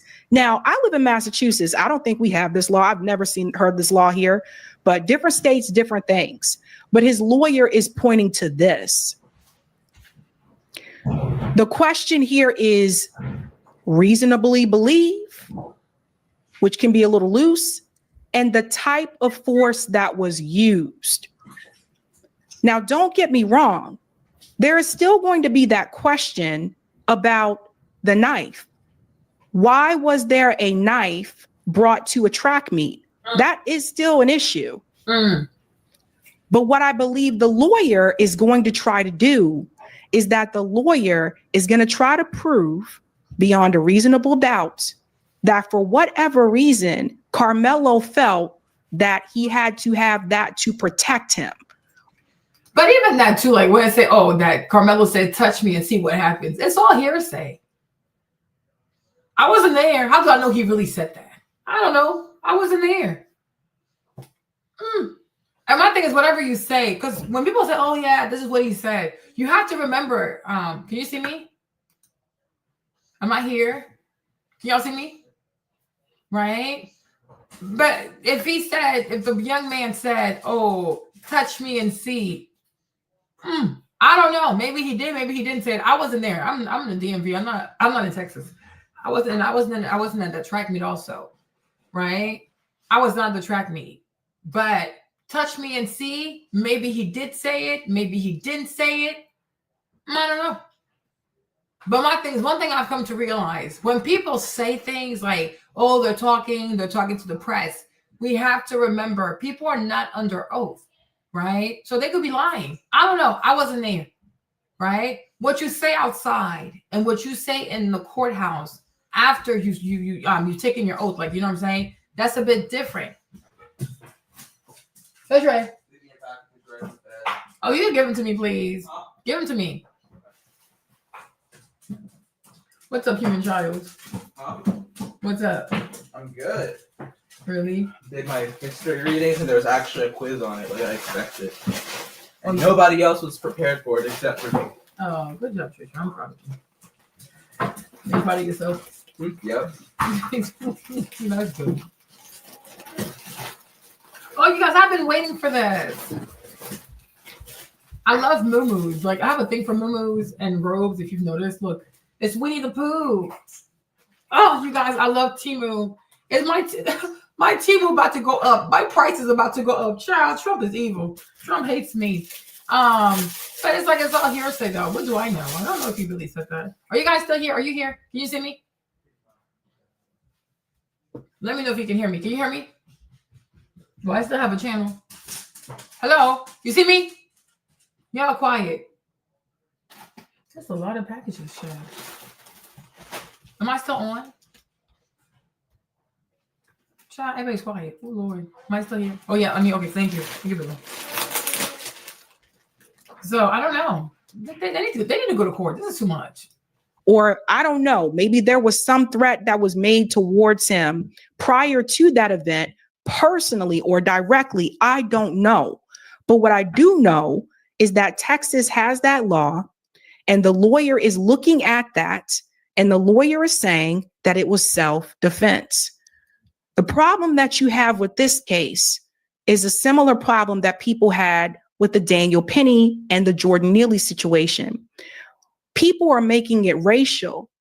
People are voting for their side. I feel like this is OJ all over again. Like, people are getting in their feelings instead of looking at what the law says. And I think, let me put this up here. This guy said something here. And even in this video, I got to point to this because he's making the comparison between Karmelo Anthony and Daniel Penny. And I have to say this as well. Different state, different law. New York has different laws than Texas. But listen to what he said. You know what the difference between these two men is? One of them was assaulted before they turned to violence. The other one wasn't even talked to.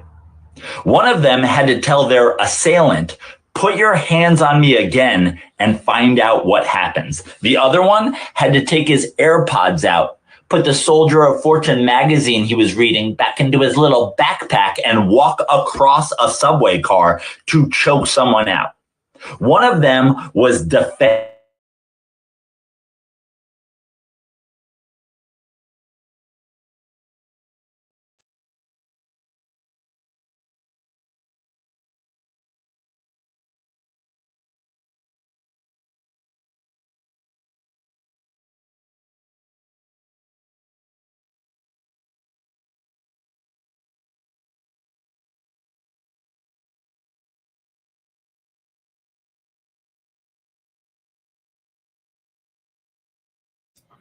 Can you see me? Are they doing something to my live? It froze. Can you see me? He said, Meg. Yo, if you're white and you're triggered, please leave my life alone. Like, please. This is enough. Like, you have Candace Owens. Like, you have your own people. Okay. Yeah. Yeah, like, stop doing that. Like, they're just like, they don't know how to not be bullies. Like, stop bullying me. Like, but because I'm black, I don't have to bend to you. Like, don't report my life. You don't have to be here. Shoot. Doing too much. Oh, my little outfits came from TikTok shop. That's cute. That's really cute. Okay. Oh, yeah, I love muumuus. I love my muumuus. Like, I just love them. I really, really do. I don't get it. I just feel like when it comes to white people, right? You have so many black content creators who tell you what you want to hear. Oh, we're black, we're bad people. Oh, we're black, we're cursed. Oh, we're black, we're criminals. Oh, we're black, we have to be nicer to white people.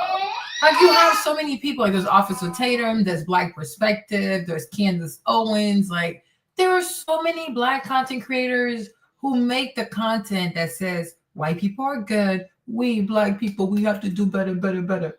Go over there. Why are you here? Like, come on, like, stop. This is so bizarre. God, they must be reporting the live. I've never had this. Like, what is going on? Child. I didn't say I was happy that the young man died. I never said that. I think it's sad. I never said that. Like, don't do that. Like, calm down. Always trying to have the monopoly on everything. Like, you don't own every black person. I don't have to make you feel good. I'm not your mammy. You're like, what the heck? This is just so bizarre. Okay. I'm going to say it again since you're so sensitive. Y'all always want to check black people, but you're so damn sensitive. You got to have self-awareness. Y'all love to come outside and tussle with black people when you know you're sensitive. You see me? I don't get triggered. People write stuff. I don't block them. I got self-awareness. You got to have tougher skin, okay? You got to have tougher skin. You got to have self-awareness. You got to stop being so damn triggered. Ultimately, Marlene, I wasn't there. I didn't see any of this.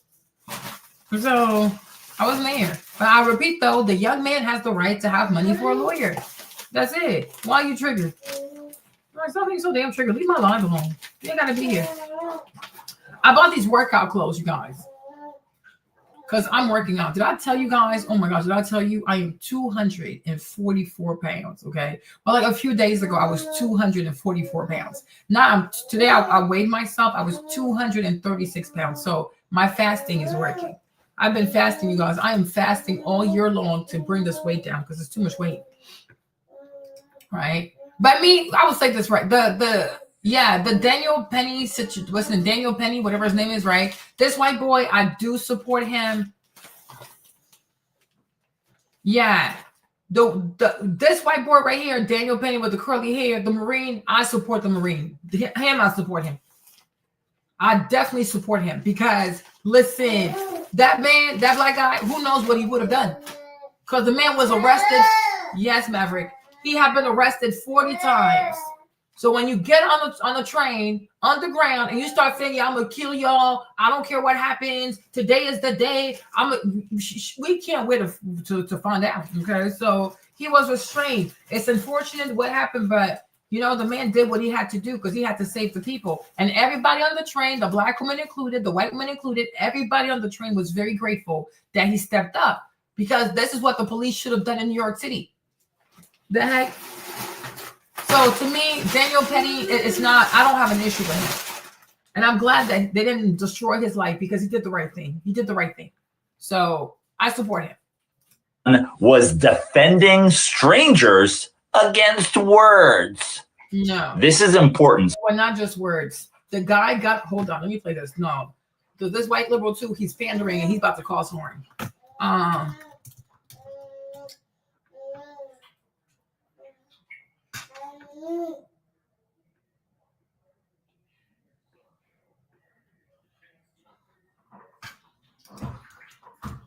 Let's see if I can find the ladies.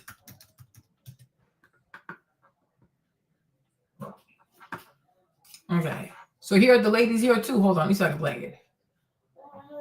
5 emotional testimony in the manslaughter trial of Marine veteran Daniel Penny. Today, jurors heard from more people who were actually on that train, describing the moments when Penny allegedly placed Jordan Neely in a deadly chokehold. Fox 8's Linda Schmidt was inside the courtroom. Linda, what are we learning on this day 4 of the trial? Well, day 4, several witnesses testifying that they were terrified on that train that day of Jordan Neely. The mother of a 5-year-old testifying that she was relieved when Daniel Penny intervened. Go ahead and take a look. This is video from earlier today of 26-year-old Daniel Penny arriving here at criminal court in Lower Manhattan. And again, he listened to subway riders testify on day 4 of his trial. He is charged with fatally choking Jordan Neely, a homeless man with a history of drug and mental health issues. Now, a woman testified that Neely burst menacing and then... Hold on. My thing is lagging again. Sorry, you guys. It keeps lagging. Let me do it again. With a history of drug and mental health issues. Now, a woman testified that Neely burst into the subway car that day, that he was loud, disturbing, and menacing. And then she used a curse word to describe exactly how scared she was.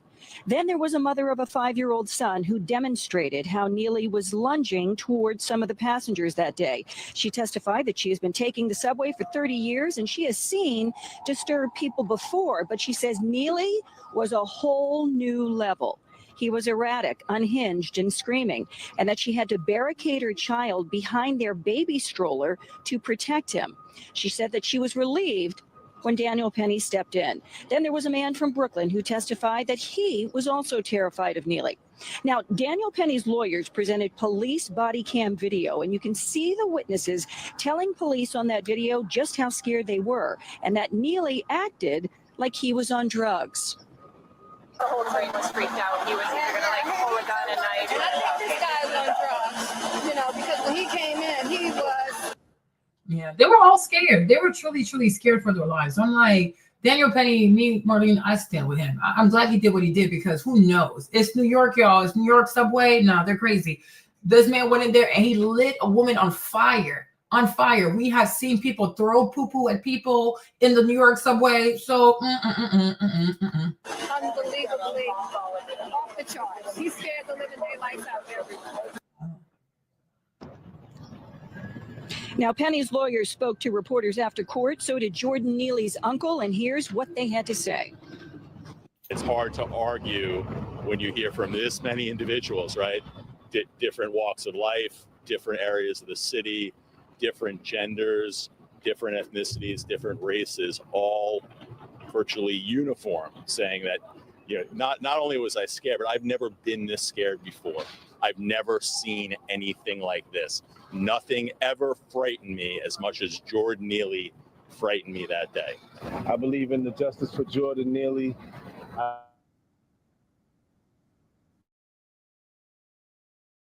It keeps lagging. My life's never been like this. This is crazy. Jury or any other witnesses are convinced by the defense's attorneys whatsoever. And an NYPD lieutenant also testified. He was on the scene that day. He said when he got there, initially, everybody thought that Neely was just passed out. Then they thought that he had overdosed on drugs. So they administered Narcan, but it didn't work. Steve, back inside to you. All right. Thanks, Linda. So to me, Daniel Penny, honestly, I support him. I really do, because who knows what this man would have done? Who knows what he had on him? Y'all, I'm scared. So listen up. I'm not defending what either of these men did. But if you defended one of them, you better fucking defend the other one. Because if you defended this one, but you're not defending this one, even though this one was actually attacked, guess what that makes you? Racist. It was interesting the way that he did that. I think that people need to wait and see how this plays out. But the reality is, one thing he doesn't mention, which I wish he would have mentioned in this video, 2 different states, 2 different things. New York versus Texas. New York has different laws than Texas has, right? So again, like I said, it looks like Karmelo's lawyer is going to try to use the stand your ground law to defend Karmelo. Now, I still have the same question that you do. Why bring a knife, right? Like, why did you bring a weapon to a track meet? Yeah, I still have that same thing. I think that in that particular situation, that is when you go to the coach, right? You go to your peers. You maybe not your peers, but you can go to your coach. And I don't know if that happened. That's what I'm saying. So we don't know. Maybe he did go to the coach. Maybe he did complain and say, hey, this is happening. I don't know. But we need to find out why he felt that it was okay for him to bring that knife to the track meet. Because that wouldn't have been my response. But at the end of the day, I think people need to really look at the laws in Texas. Let's show that poll. Thank you. Well, this is interesting. Was Karmelo acting in self-defense? We have 1,494 votes. 34% say yes, 13% say no. 53% said, I don't know enough to say. Yeah, and I think that's where the majority of people stand right now, like even that did not take that poll. They just don't really know. They don't really know enough to say if he was self-defense or not. Like I said, more information probably will come out, but this story is getting a lot of buzz. Crazy stuff, guys. Okay, we are going to do call-in tonight after the show, but I did promise that I was going to make an address to the audience really quick, and that should be rather briefly, and we can get on over to call-in. And you can come on to... Anywho, I just want to go... Are y'all seeing me? Do you see me? I'm like, what is going on here? Or maybe it's my internet. I don't know.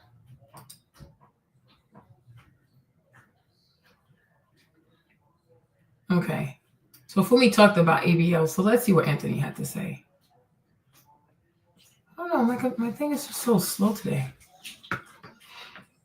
You see me? Okay, good. Thank you, Kevin. Yeah, like me, I do agree. Why bring this? That's why I feel like there's something. I feel like something happened before, and then it trickled into the track meet, whatever the track meet was. Maybe it's my internet. I never had this issue before.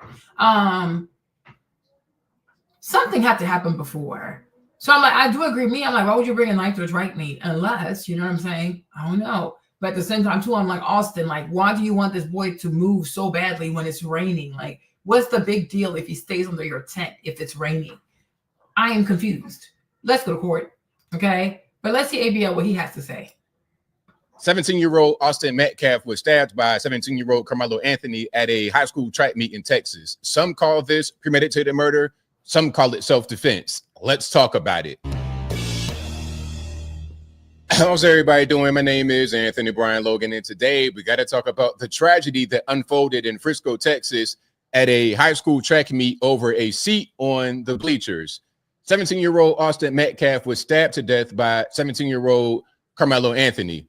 Now, before I begin the video, may Austin rest in peace and prayers out to his family. This is truly a tragedy. Yeah. And no, seriously, all jokes aside, you guys, it really is a tragedy. These are two 17-year-old young people. You know, I'm 40, so this is a lot. It really is sad. It really is. This is a lot. My head hurts. Didn't really want to cover the story because, in my humble opinion, this story is being used in the same way that George Floyd and other situations were used to stoke racial disunity and civil unrest. And I'm not a fan of that. The only reason why I'm doing this video is to give my 2 cents and to provide some clarity. There's been a bunch of fake articles and pages and GoFundMes and narratives and stories that have spread on social media, and people are believing it. It's to the point where somebody called my YouTube show on Saturday night saying that their grandma told them that Karmelo Anthony came into the track meet with a ski mask and stabbed Austin and then ran away. Just completely fake and made up stories. I wanted to wait a little bit before I gave my 2 cents because I needed more information to figure out what's really going on. Now, here's my opinion about why this story has become popular. I think a lot of people on the right, on social media, blew the story up because they knew it'd be a thing that got a lot of attention. And they were also trying to prove a narrative. What did Matt say? If I told you that a young man stabbed another young man to death for telling him that he was in the wrong seat, then I told you that one young man in this altercation was white and the other was black. And then I asked you to guess the race of the assailant. Every single person would know the answer immediately. Really? You think so? Okay, Matt. Young black males are violent to a widely something disproportionate degree. That is just a fact. We all know it. Okay, interesting. Well, that's a nice perspective. Narrative about black violence on white people. You can see it right here from Matt Walsh. This is dated April 3rd, which is Thursday, right around the time when the story first started trending. You see what it says right here. If I told you that a young man stabbed another young man to death for telling him that he was in the wrong seat, and then I told you that one young man in this altercation was white and the other black, and then I asked you to guess the race of the assailant, every single person would know the answer immediately. Young black males are violent to a wildly, outrageously disproportionate degree. That's just a fact. We all know it. And it's time that we speak honestly about it or nothing will ever change. That has 19 million views. This kind of stuff is what caused the story to blow up. And it's false because it doesn't have the full story here. And that is the danger about reporting on things like this without knowing the full story. This is the funny thing about Matt Walsh, because when Candace, because Matt, he calls himself a Christian. He claims he's a Christian man and is a Christian man. Child, these white Christian mans, right? But when Candace was having her issue with Ben Shapiro, saying that Christ is king, he was quiet. He was really, really quiet. When it comes to Israel murdering these children in Palestine, he's very, very quiet, right? In 1 year, Benjamin Netanyahu has killed over 400,000 people in Palestine. The vast majority of these people are children and women. He is quiet because he wants to keep his job at the Daily Wire, right? They had this one conversation one time. I saw it quickly. They were somewhat slightly starting to disagree about this whole, because, you know, this calling everybody anti-Semitic, it does give Black Lives Matter, ain't gonna lie, right? And so he didn't want to push back because Ben was getting upset. So he fell back. Oh, yes, 400,000, probably even more. Okay. And if you want to add up the numbers since the Nakba, no, it's not 40,000. Thank you very much. And Trump even said it. Trump said that we start off with 2 million and now it's about 1.6 million people that have to be moved. So even Trump admitted that it was 400,000 people. If you want to add the numbers since 1948 with the Nakba, we are probably over at 5 million people, right? They have slaughtered people since 1948. But then again, don't worry about it. They're not white, so I don't think you'll care anyways, because you don't see white lives. Anybody that is not white doesn't matter much to you, so don't worry about it. Okay. Anyways, right? He was very, very quiet. But then when it comes to this, when it comes to talking about black people, now he has all the air in his lungs, right? Because this is what is permissible. You can't get canceled for being anti-Semitic. You're not going to trigger Ben Shapiro. You're not going to trigger your white audience, right? Because this is what they want to hear. To really sit in America and to say that it is black boys that are disproportionately violent, that is beyond. It's beyond the pale, even for you, Matt. Right? It's really sad. But hey, being racist, it comes naturally to white people. It comes very naturally to white people, right? So 40,000, sure, no problem. Like I said, don't worry about it. They are white. Don't worry about it. Okay. If two people are fighting, a black person and a black person, a white person are fighting, and then somebody is dead or somebody got hurt, we have to automatically we know that the black person did it. Okay. So there's never been any instances where a white person has harmed a black person. In this country's history, it has never happened. Like it's so frequent to only see black people hurt white people that when something happens, like you already know it's the black person who did it. Seriously. But then when you tell these people they're racist, they'll try to gaslight you in like every single way, but the way of the truth to make you convinced that, oh no, we're not racist. Like we're just stating facts, but they never state facts about themselves. This is crazy. We just saw a video of a young white man who went outside on the road and just gunned down these two black girls. He gunned them down. And then he got to walk out the jailhouse. We thought, oh, well, we can't really detain him because we have to make sure we know all the facts. We just saw a white boy on TikTok who likes to drive fast and live stream who killed 6 people because he was going at 156 miles per hour while also under the influence of God knows what, right? It's funny how these white people never make it their business to also see, even if you feel as though it's usually black people who kill other people, if you truly were not a racist, you would also try to see, like, let me make sure that it's not me just being biased. Let me make sure that you don't also have instances of white teenagers or white people doing the same foolishness. But they never do, because why would they have to check? Why would I have to check, Marlene? I mean, come on, we're white. You know what I'm saying? It's God, Jesus, and white people, right? We don't hurt people. We just believe in democracy, right? Nah, we don't hurt people. Unbelievable. I'm like, what is this? This is just crazy. But they do that to trigger people. I just feel like you get to a point, you make peace with it. You're like, I feel sorry for your soul. Okay. If he wants to go against this Trump dude, he's so damn chaotic. If he wants to go into Iran now, let him do it. And maybe this man, his goal is to bankrupt America, because every day he wakes up, he has a new pet project. He starts plenty of things, he doesn't see him through. So if he wants to do it, let him do it, Jail. Let him do it. Killing Arabs is like their favorite pastime. Story, you're going to push a false narrative, and your narrative becomes the default. Now let's keep on going here. Here's something else. They're showing pictures of both of the young men, both holding weapons, and I think Karmelo's is an airsoft. They could both have airsofts, but they're saying, oh, it's not the same. How is it different? How is it different? Is the finger too close to the trigger, too much into the guard? I don't understand. It looks like the exact same picture to me. People say they don't see race, but do you really not see race? Did Karmelo Anthony have any gun violations? Had he been locked up before? I don't really understand. Okay. Now, here is Austin's father saying, hey, please stop the narratives. Please stop with the fake stories. Please stop with the race bait. I think I'm delaying. Yeah, they always do. Oh, yeah, of course. Oh, everything they do. Told you. Oh, we do it for noble causes. Even when they commit a genocide, oh, we just have to kill those people, Marlene. You know, they need democracy. They need democracy. You know, we had to kill them. They didn't want democracy, Marlene. What choice did we have? They didn't want democracy, Marlene. They did not want democracy. Okay?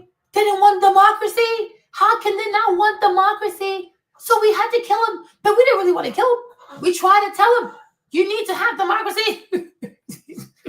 Oh my Lord.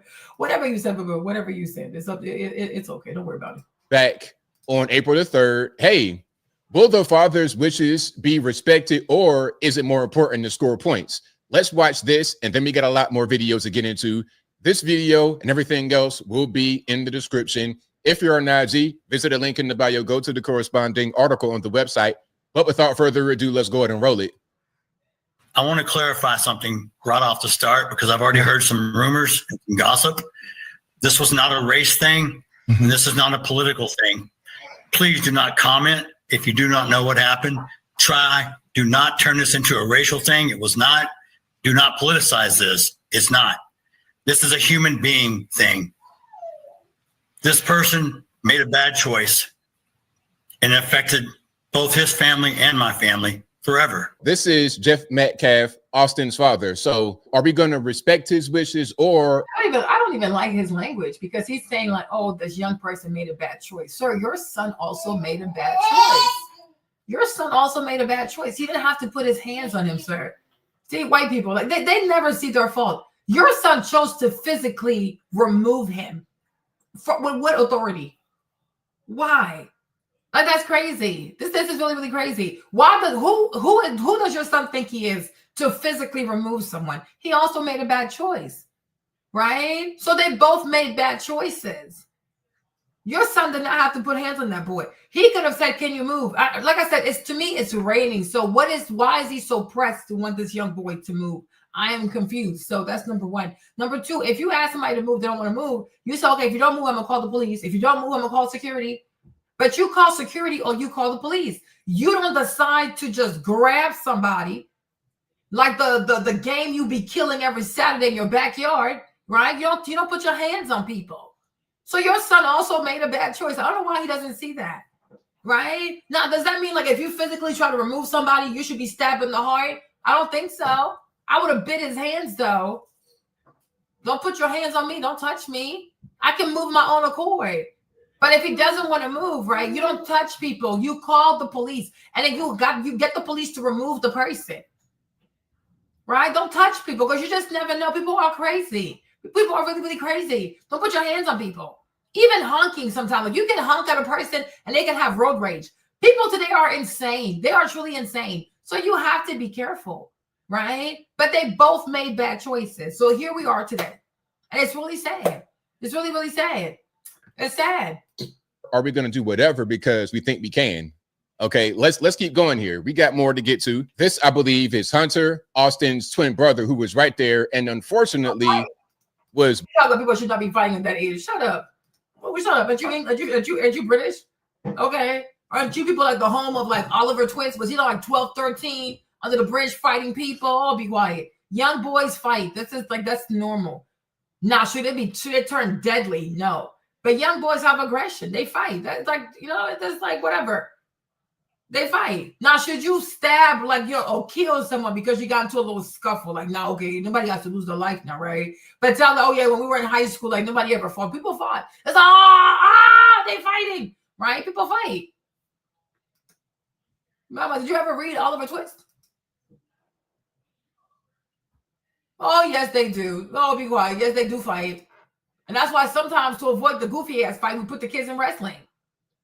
So I'm like, they're 17. They're 17-year-old. Like, young boys will get into it. Like, they're young boys, But the thing is, like, nobody should die, though. Nobody should die. Like, it's never that serious. It is never, ever, ever that serious, right? But young boys, they get into it.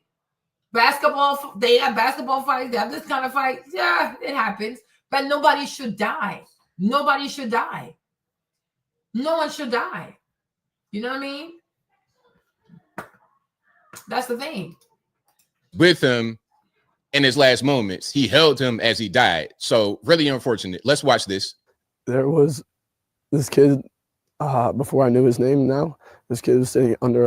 That's the thing. He's saying this kid. And that to me is troubling. Why are you saying this kid when you have pictures with him? You guys took pictures with him before then. So how are you saying this kid? Like, you don't know who it is. That's why I feel like he's hiding something. Our tent at track, We asked him to move. He started getting aggressive and talking reckless. And my brother stepped in and said, "You need to move." And he's like, "Make me move." Austin grabbed his backpack.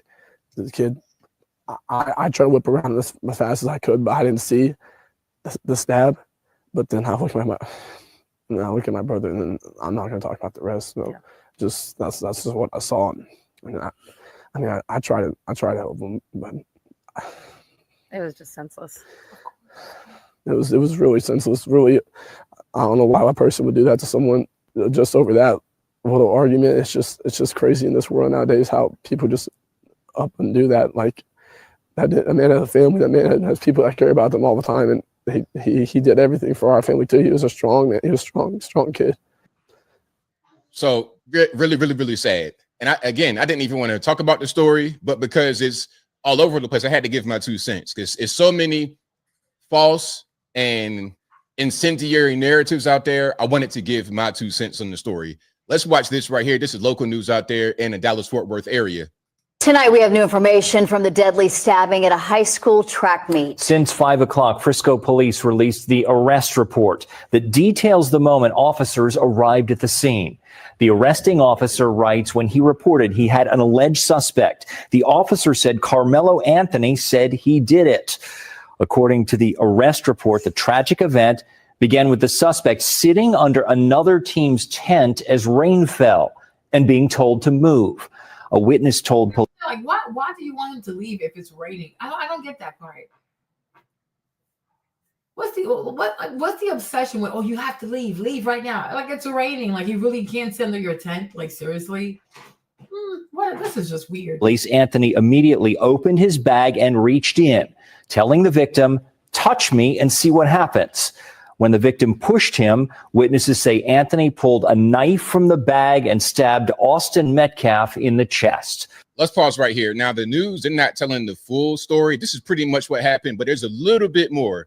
There's a little bit more that may add some context, okay? Let's go to People, and we're going to scroll down a little bit in the article. The affidavit also details just how quickly things escalated between Metcalf and Anthony. An eyewitness told police that Metcalf asked Anthony to move from out under the tent that had been set up for members of his high school track team on that field that day. Anthony then reached into his bag, according to the eyewitness, and told Metcalf, "Touch me and see what happens." The eyewitness said Metcalf touched Anthony, at which time Anthony allegedly told him to punch him and see what happens. According to the affidavit, Metcalf then went to physically move Anthony, which is when Anthony allegedly pulled a knife out of his bag, stabbed Metcalf in the chest, and fled from the tent. Now, this is what it says right here. Okay, I'll link to it. This is a real thing. Okay, like I'm not making this up. The local news, I got sources. So look, let me just say this before we get back to the video. I'm sitting under a tent at a high school track meet because it's raining. There's no assigned seats at a high school track meet. If you come up to me and tell me to move, you're trying to bully me. I say, "Hey, don't touch me. I'm reaching in the bag. Don't touch me." That's a warning right there. You know I got something, and you probably with your brother, your twin brother, and some other guys. I'm not trying to get beat up, jump. Don't touch me. He touches them. That's strike one. Hey, don't do it again. Exactly. He does it again. Strike two. Exactly. Now the fight happened. See, that's what I'm trying to say. That's what I'm trying to say. I'm like, why do you want this boy to walk in the rain for what purpose? That's how you know he's a bully. It's raining. He can't sit here until at least the rain dies. Because I didn't even know it was. That's when Brandon said it was raining, because the first time I didn't hear it was raining. I was like, okay, like maybe because it's text, like, oh, maybe it's a sunny day, whatever. Like, okay, why are you sitting there? Why do you have a knife on a track meet? I'm a bit confused, right? But it's not until today when Brandon said it was raining and they told him to move. But I'm like, but then you talk about compassion. I'm like, but if it's raining, what's the big deal with the boy sitting there? If he's not bothering you people, he's not talking to y'all, he's sitting in a little corner because it's raining. Why are you bothered like this? Why do you tell this boy, oh, leave and walk in the rain? Like, if he was white, I wish Austin was alive. I'm not asking him the question. If he was white and he was sitting there while it's raining, would you have told this white boy to leave?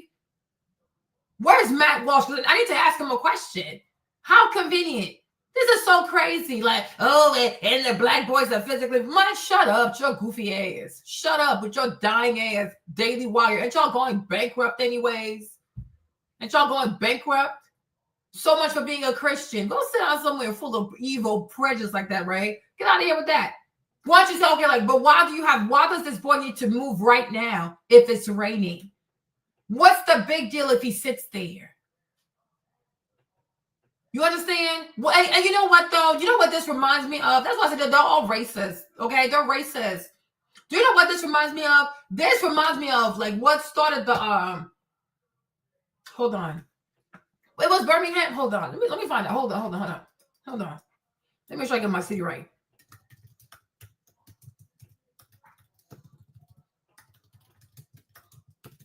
Let me make sure I get it right. Hold on.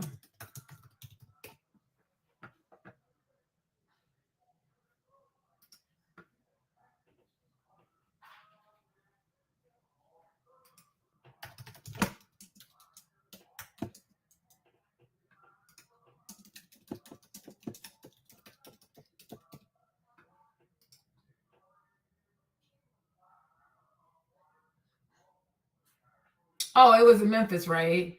Okay, hold on.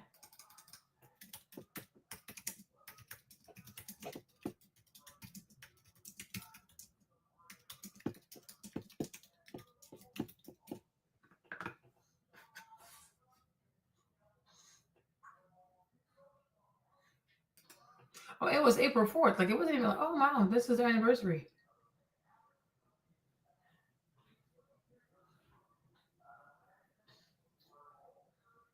Because if I'm not mistaken, right, if you guys remember the story, though, do you remember they were two trash collectors?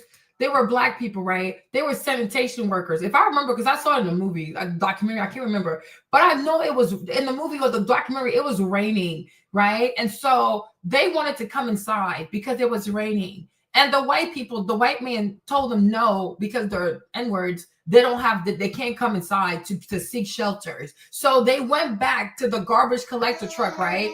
And they got killed. They got swallowed by the machine. Yeah, they were crushed. Oh, like, look, I'm looking for my birthday. Hold on.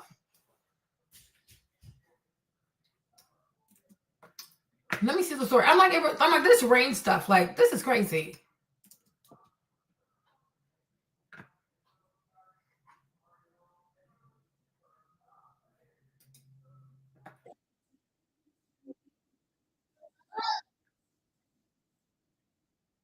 For its association with the assassination of Martin Luther King Jr., but few know the whole story. On February 1st, 1968, two Memphis garbage collectors, Echo Cole and Robert Walker, were crushed to death by a malfunctioning truck. Frustrated by the city's lack of response, low wages, and dangerous working conditions, 1,300 black men from the Memphis... I wish they would say how it started, but I'm going to look for the video.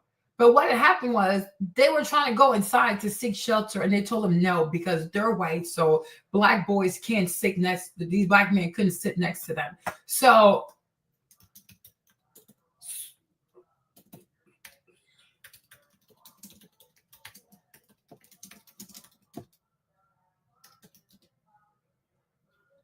they went back to their truck, right? And that's when the machine killed them because they didn't want to give them shelter.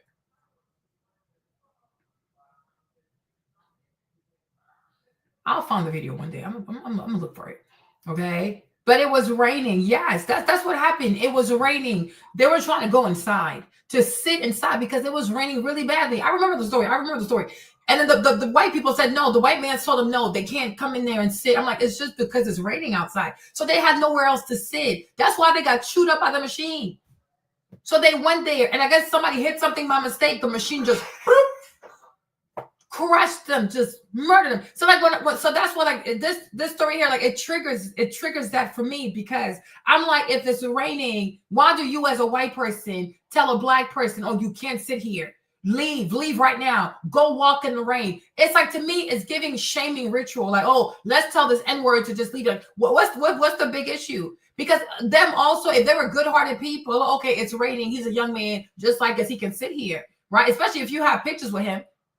But why are these people so pressed for this young black boy not to sit under their tent while it's raining? Why do you want him to walk in the rain?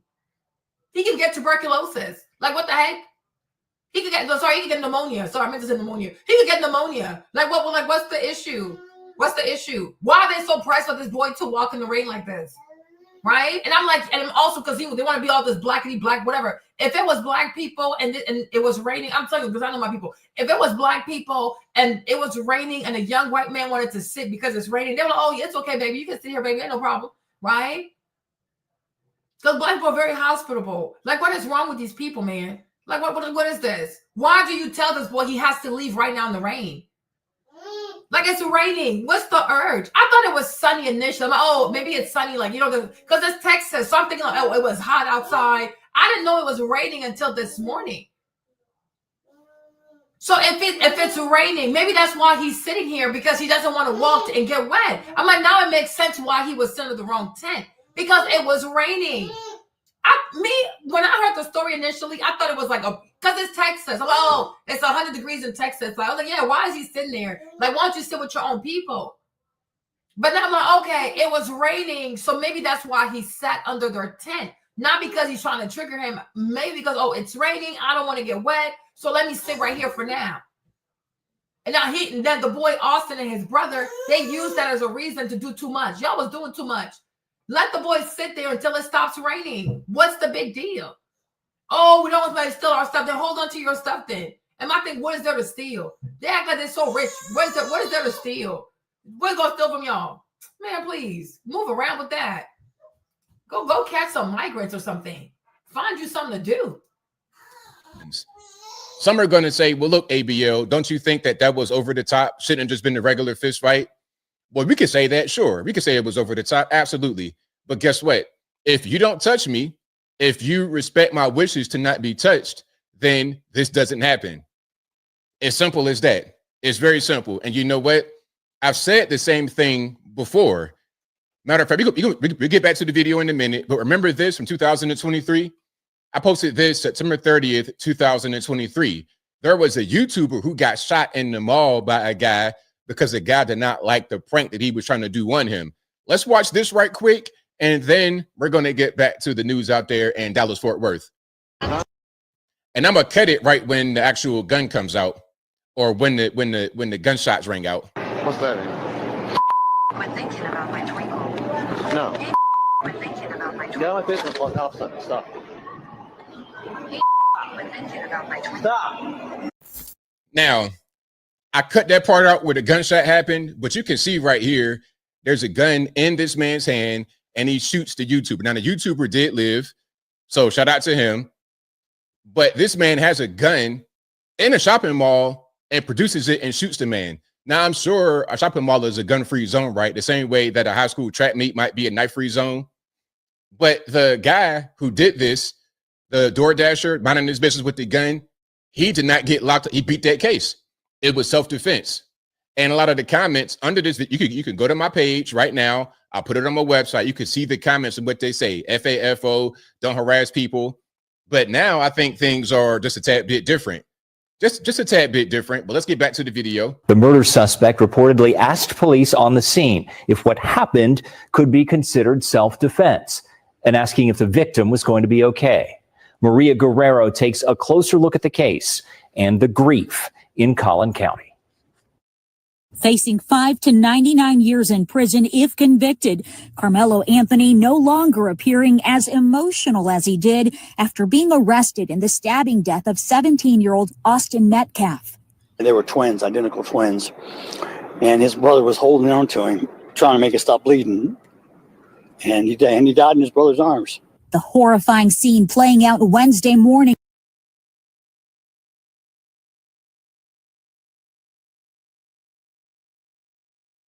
Right? The other thing also, if that young man was so evil, also, he wouldn't have asked if the young man was okay. Like, crazy people don't have remorse like that. They're crazy. Okay? So, y'all still see me, right? Yeah. I'm like, to me, I think it's mean. I really think it's mean. If it's raining, everybody's at the track meet, even on the, and also like, oh, don't bring a knife to the track meet. Okay. But should you not also bring your sportsmanship to the track meet also, right? If you guys are all there at the track meet, I'm sure he was like dressed to run track, whatever. Everybody's at the track meet. Y'all still young people. You're there to compete, whatever. Y'all could also have some good sportsmanship, and you could also have some Southern hospitality. Like white people in Texas, they don't do Southern hospitality. Okay? If it's raining, let the young man sit there. Even the adults that all know it's okay, Austin, he can sit there. It's raining. What's the urge to get this young man to move? Right? Y'all don't practice Southern hospitality in Texas, white people? Like, what's going on here? It's a track meet. He looks like he's your age. It's not like he doesn't look like, well, he's a different person who could be there to steal whatever. Like, doing too damn much. Doing too much. Team too much, per usual. This is crazy. During a district track meet with over 100 student athletes participating. Frisco police say Anthony, a Centennial High School student, stabbed Metcalf, a Memorial High School student, during a fight. The victim's family says Anthony was told he was sitting in the wrong spot and that the teens did not know each other. Frisco police and the school district declining to provide new information or interviews. The district also not responding to questions raised by a lot of parents about what kind of security these daytime track meets have and whether student athletes' bags are checked. Now, there's more to this video, but you get the general idea of what's happening here. Again, rest in peace to Austin Metcalf. Prayers out to his family. Prayers out to his twin brother who was right there. But as I close, I want to say this. You cannot put your hands on people. You can't do it. We can say that it was an overreaction, and you're right about that. But I was always taught, hey, if you pick a fight with somebody, if you touch somebody first, then you can't really dictate or regulate the way that they react to you. Keep your hands to yourself. That should be the lesson here. And I know people are not going to like that, but it's the truth. Same thing I said with the case in the mall. Okay, stop harassing people. Get out of my face. Leave me alone. I'm trying to leave. I'm giving you warnings. You're not leaving me alone. Okay, now the gun comes out. Some say it was over the top, but the jury of his peers said it was okay because they let him beat the case. That's kind of what happens. And then some are going to say that I'm defending this guy because he's black. Meanwhile, I defended Daniel Penny. And the Daniel Penny case was actually worse because Jordan Neely didn't attack anybody. He was just menacing like he was going to attack somebody. I said that Daniel Penny is a hero because he came in and restrained him to prevent him from crashing out, which he had done before. Yeah. And unfortunately, Jordan Neely died, but that was not Daniel Penny's fault. No, it wasn't. The same way that if we get into a fight and then somebody gets hurt, it's not my fault if I was the one who was aggressed upon first. And also the thing also with the Daniel Penny case, when he put the man in a chokehold, all he had to do was stop moving. He didn't want to stop fighting, so he's okay. That's it too. When somebody overpowers you, chill. Okay, like you gotta chill. But so Daniel Penny, to me, he did the right thing. He saved those people because I'm like, me, it's the subway. We're underground. We don't have time to find out. Restrain this man. Restrain the man. Okay, restrain. Everybody was scared. So, child, please. And the following week or like a month later, somebody got set into flames. No, it's New York. They're insane. I think I'll leave that right there for now. And what say you? Do you think that this was a case of black on white violence? Do you think it's a case that was blown up by grifters? I mean, influencers online to get some money, to prove a narrative, to prove a point from the same people, Daily Wire, who won their part in Chauvin. And I defended Chauvin. Yeah. No, don't mind them, ABL. They trying to troll black people because their goofy ass network is going bankrupt. They're going to fail. They have a failing network. They lost their biggest star, the black woman. They lost Candace. Now they're going bankrupt. They big man. So they want to trigger black people. We're not followers anymore. This is so old. But everybody knows that you can't really get Chauvin pardoned. Like, what are you doing? Are you guys trying to spark civil unrest? Mm-hmm. I don't understand what your motive is here, Daily Wire. Whatever your thoughts are, let me know in the comments below. You guys know where I'm at. This is an unfortunate situation. Yeah. It was a high school fight. If it was me, I wouldn't have touched the story with a 10-foot pole because all it's going to do is spark racial division. One side saying one thing, the other side saying the other thing. Racial lines being drawn. For what?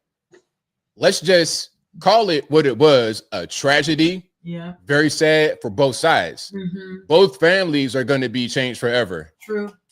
Whatever your thoughts are, please let me know in the comments below. And that's all I got to say for this video. If you like what... well, that's ABL's thingy. What else is going on? I don't know who else have thoughts on this. Let me see. Yeah, you had the Frontier chair.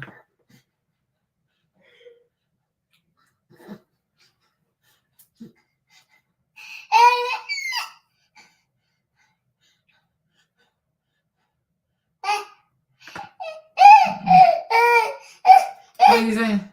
Now, it doesn't help, of course, that because of these commonly known racial crime statistics, that the entire thing becomes hyper politicized. And of course, we have a corrupt media, right? So the corrupt media does things like this. It does things like this. It racializes all of this in an extremely biased manner. So the top. Are you guys still here? Can you see? You're here. Y'all can see me and Maverick. Can you hear Maverick? Maverick. You want to see us? Maverick. Let me take a shower, baby. How do you feel? Oh, yeah, he likes her. I think he likes her. News story involves the case of Ralph Yarl. Ralph Yarl was a young black man who approached a home, knocked on the door. He thought he was there to pick up his brother, but he was at the wrong address. Yeah. The door opens up. Ralph Yarl begins to open up the screen door, and the homeowner inside the house shoots him. Yep. Doesn't kill him, but shoots him, is charged, criminally charged. Was about to go to trial just a couple weeks ago, I think, but took a plea bargain just before the trial started, and then died like a week later. The shooter did. Very elderly man, not in good health. But when the media described that event, in which a white homeowner had shot Ralph Yarl, a black teenager, they were very explicit about all the racial components. A judge orders a white man to stand trial and face charges for shooting Ralph Yarl, a black teenager who rang his doorbell after coming to the wrong address. And of course, as the media does, white is in lowercase and black receives a capital B at the start. Don't really know why that is. Just another indication of bias, as far as I can tell. But in the case of this stabbing, where the stabber was black and the victim was white, there's no mention of race in the headline. Instead, this headline from the same news agency reads, a high school student was charged with murder after Frisco, Texas police said he fatally stabbed another student during a confrontation at a track meet Wednesday morning. Not a mention of race of either party. So for the media, apparently mentioning race, making something a racially energized case only matters when the person who used force was white and the victim of that force is black. And when the reverse is true, which is by far the more common scenario, then they don't want to talk about it. So when we see that kind of biased coverage, it doesn't help public perceptions of these events. It actually contributes to a more racially energized, racially perceived set of circumstances about the event. It's very unhelpful. If you're ever compelled to use force in defense of yourself or your family, the good news is that if you defended lawfully, you can be self-defense. Now, we know the law, and we'll step through that here with all of you. Okay. But we only have the vaguest sense of the facts so far. That's also true. So if you've come here for a predetermined legal conclusion on this lethal event, we don't have that for you because we don't have the facts. That's true. And until we have the facts, credible facts to apply, it's difficult to know what the right legal answer is here. What's not difficult to know, however, is the right legal question. And that's what we'll really be covering here today. Getting to the right legal question so we know how to apply the law to the facts appropriately. So for those of you who may not be familiar with this breaking news, what we're dealing with here is just this past Wednesday, a few days ago, April 2nd, Karmelo Anthony stabbed Austin Metcalf in the chest, pierced his heart, resulting in his death. And if you've never seen this kind of heart injury inflicted by a knife, I've certainly seen plenty of crime scene photos. It had to have been a horrific experience. I mean, it's like a fountain of blood. When it happens inside a dwelling, the walls and ceilings are literally painted with blood. So that's what would have been experienced here. Of course, this resulted in Metcalf's death. He died in the arms of his twin brother, who was also present at this event. Anthony is black. Karmelo Anthony. Austin Metcalf, the victim here, is white. Both of them were 17-year-old high school students from different high schools participating in a track meet in Frisco, Texas at the time. Karmelo Anthony fled the scene immediately after the stabbing, threw his knife into nearby bleachers, but he was shortly arrested by police and charged with murder. And upon his arrest, he reportedly conceded that, yeah, I stabbed that kid, that dude, that 17-year-old. But he asked the police officers if the killing might qualify as lawful self-defense, which technically speaking is a possibility here, as we'll see. So that's the question we'll be tracking today. Certainly the stabbing of Metcalf does constitute an intentional murder, unquestionably, unless it can be legally justified as a killing in self-defense under Texas law. So what does Texas law require in order for a use of deadly force like this to be legally justified? What does Karmelo Anthony have to prove in order for a jury to even consider the possibility of self-defense? Because he's not guaranteed the right to argue self-defense. And are there facts in this case, or could there develop facts in this case from which a jury might reasonably acquit Karmelo Anthony on the grounds of lawful self-defense? That's what we are covering here today. Let's talk about the elephant in the room, because this is an issue that needs to be dealt with when we're doing this kind of legal analysis of a use of force event of specificity like we have here. And that is that America has a serious, systemic, institutionalized, horrific problem with black crime in our nation. A very small percent of our population commits the vast majority of violent crime. And that small percentage is the roughly 5 or 6% of the population that is young black men. You think the thing is, like, what they say is, you would think their kids don't commit any crimes. They don't commit any crimes. They don't do anything bad. It's just, oh, you know, we have a problem, you know. We have a problem. We have a problem. We have a problem, you know. It's the, and that's what I mean also, and you see the problem is also, me, I'm gonna tell you this, right?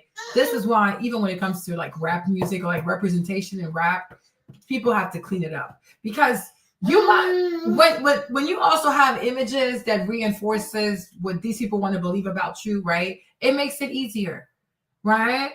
Like, it makes it a lot easier. It makes it a lot easier for people to want to believe foolishness about you, right? But it's funny how they truly believe that they don't commit that many crimes.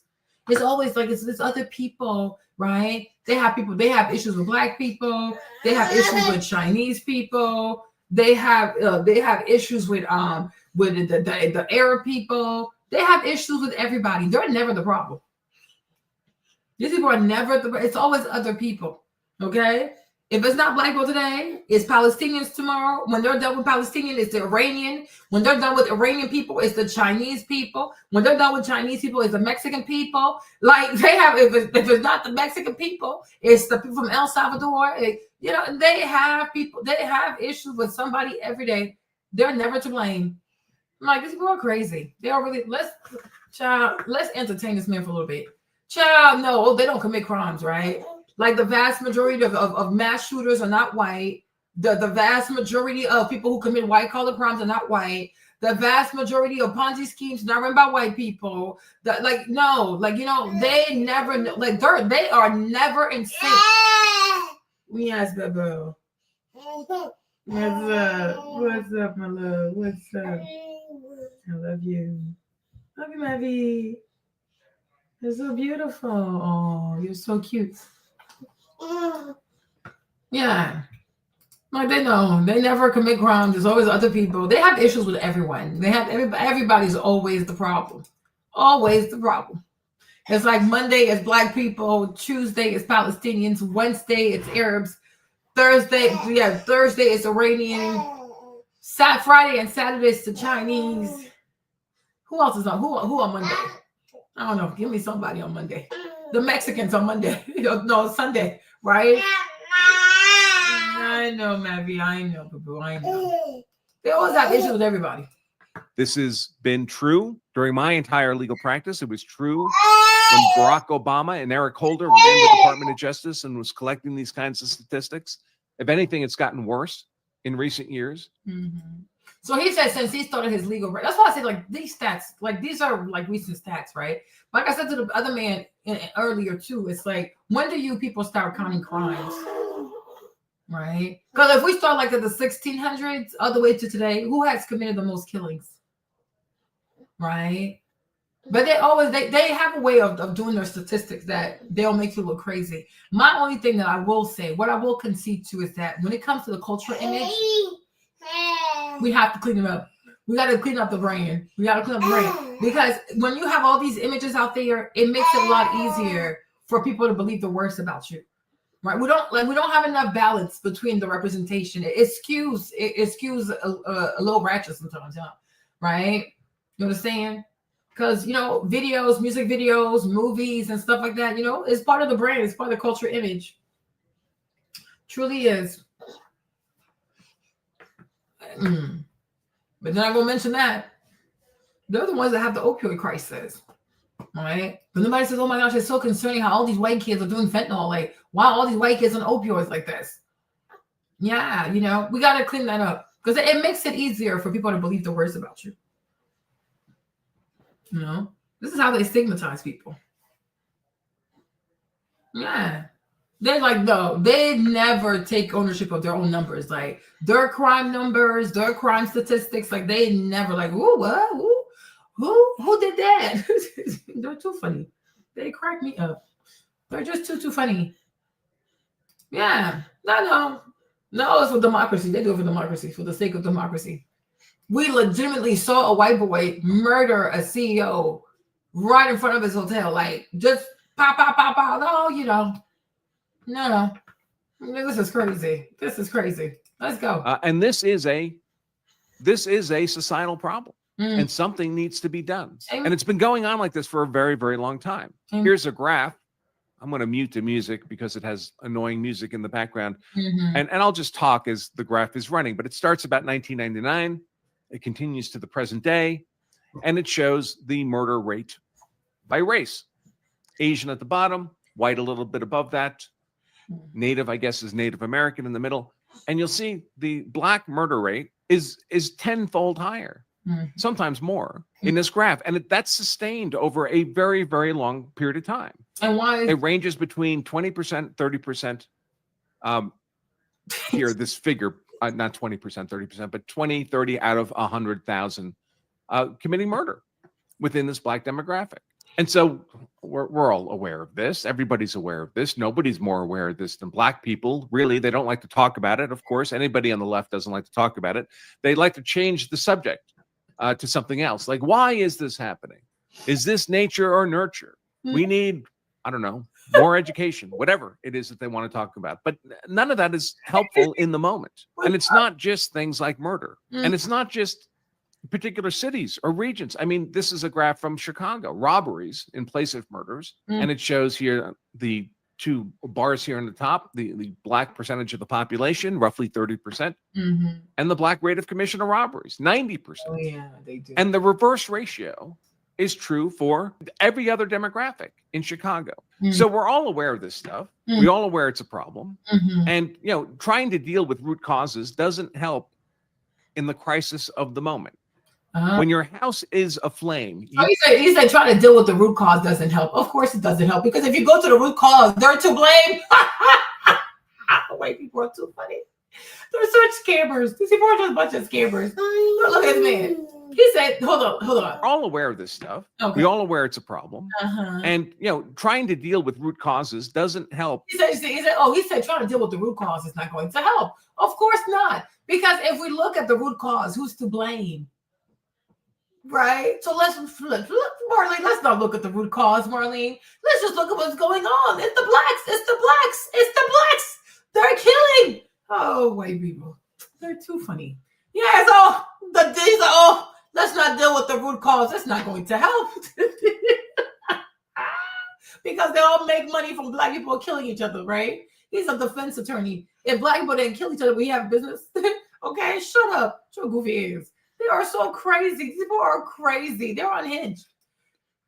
In the crisis of the moment. They are too funny. When your house is aflame, you need the fire department to put out the fire. How the fire started is something that's determined at a later date. No, so when are we going to talk about it? America's been importing Black people for slavery since like the 1600s. We're in 2025. So when do you think is a good time? Like in 300 more years, or like should we spin the block in 100 more years? Like you said, 400 years. When's going to be a good time to talk about this?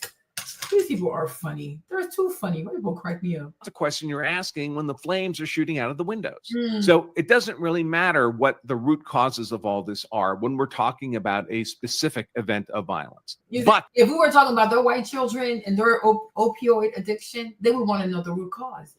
Because how can you fix the problem if you don't know the root cause? But then they'll tell you, oh, I'm not racist. I'm just saying the facts, Marlene. Yeah, sure, whatever. Right? If all these white children who are addicted to fentanyl and whatever opioid that's out there, right? Should we not try to know what the root cause is? Because how do we help these young people if we don't know what the root cause is? Like, why are they doing this? Why are they attracted to these drugs? Like, why are they taking these drugs? Right? So next time, if we find a bunch of white kids who are suffering with a drug addiction, we should say, doesn't matter the root cause, lock their asses up. White lives matter, y'all. Okay? White lives matter. But it must also be said that these generalized statistics are irrelevant to any particular event of violence because they're not describing everybody in the demographic. Okay. They're describing a generality of the demographic. Well, that's nice. Not every young black man is a murderer or a robber. Well, the vast majority are not. Oh, well, thanks. So we need to distinguish between this very real, generalized societal problem of a very high rate of violence in young men generally. But when we're dealing with a particular act and whether or not that might be murder or self-defense, as we are here, the general data don't apply. You have to evaluate the individual individually. Well, obviously, I'm aware of all these generalized crime statistics. They don't play a role in my legal analysis of this particular case. Well, we hope so. I approach this case like I approach every case with an open mind. I look to the law. I look to the facts. Okay. Now, the facts here are scarce, so we don't have much to work with. But at least, again, as I said at the beginning, we can ask the right questions, and the right questions are important. Now, it doesn't help, of course, that because of these commonly known racial crime statistics, that the entire thing becomes hyper politicized. And of course, we have a corrupt media, right? So the corrupt media does things like this. It does things like this. It racializes all of this in an extremely biased manner. So the top news story involves the case of Ralph Yarl. Ralph Yarl was a young black man who approached a home, knocked on the door. He thought he was there to pick up his brother, but he was at the wrong address. The door opens up. Ralph Yarl begins to open up the screen door, and the homeowner inside the house shoots him. Doesn't kill him, but shoots him, is charged, criminally charged. Was about to go to trial just a couple weeks ago, I think, but took a plea bargain just before the trial started and then died like a week later. The shooter did. Oh, my God. Very elderly man, not in good health. But when the media described that event in which a white homeowner had shot. Why is he telling us about the health of the man? Oh, he was not in good health. But then you're telling us that you're able to separate race from the facts. Like, why does it matter? He shot the boy, right? If he was healthy, he shot him. So that's it. Stick to the facts. Stop doing all this stuff like, oh, he was elderly and he was this and he was that and he was not in good health and he didn't kill him. He just shot him. Shot Ralph Yarl, a black teenager. They were very explicit about all the racial components. A judge orders a white man to stand trial and face charges for shooting Ralph Yarl, a black teenager who rang his doorbell after coming to the wrong address. And of course, as the media does, white is in lowercase and black receives a capital B at the start. Don't really know why that is. Just another indication of bias, as far as I can tell. But they put the white in lowercase and they put the black in uppercase. When you want to believe that they want to draw attention to the black and they want not to draw so much attention to the white. Because for me, the way I look at it, I guess that's where like your complexion matters. Because for me being black, I'm like, why not put the white man in caps? We're like, oh, the white man did it. But when you put the white man in lowercase and the black man in bigger case, for me, I'm thinking that you want to draw attention to the black part. And people might think that the black guy is the one who shot the white person. Does that make sense? Because if you make the white in lowercase, then people will pay more attention to the white. So if he's looking at it one way, I see it completely different. Hopefully I'm making sense, right? Hopefully I'm making sense. Because if they were truly trying to make it the white man look bad, why didn't they write the white man in the uppercase W and then the black boy in the lowercase b or uppercase b? But the fact that you wrote a W, like a lowercase W, is okay. Like maybe you don't want people to realize that it's a white man because you're hoping that they'll skim through it. That's the way I look at it. Okay, so I'm like, white man, what is your point?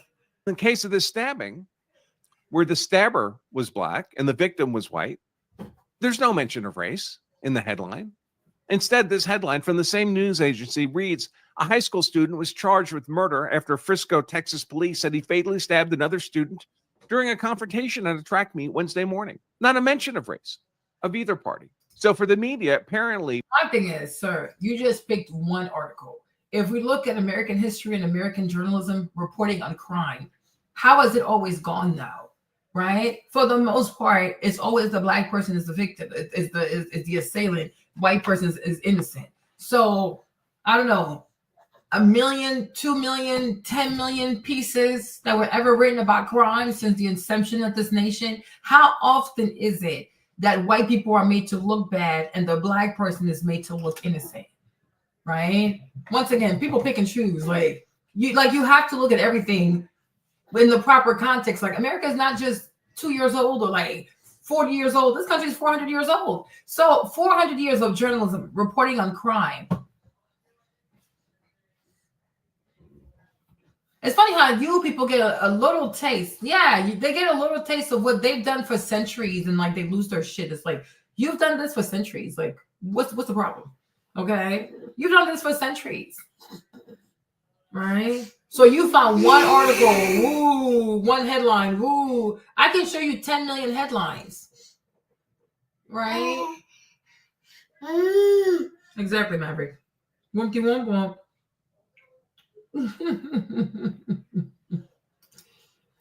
Mentioning race, making something a racially energized case only matters when the person who used force was white and the victim of that force is black. And when the reverse is true, which is by far the more common scenario.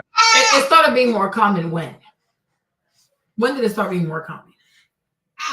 Like after George Floyd, it started being more common? Yeah, maybe. But before then, what was more common?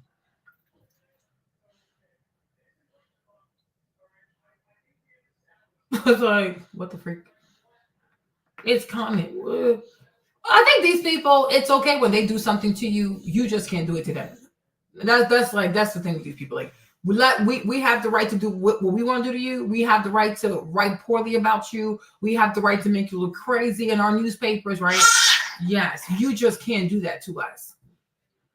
Like you just can't play, like, they don't like it when you play with their cultural image, right? But it's okay if we do it to you. It's like, no. I know. Then they don't want to talk about it. So when we see that kind of biased coverage, it doesn't help public perceptions of these events. It actually contributes to a more racially energized, racially perceived set of circumstances about the event.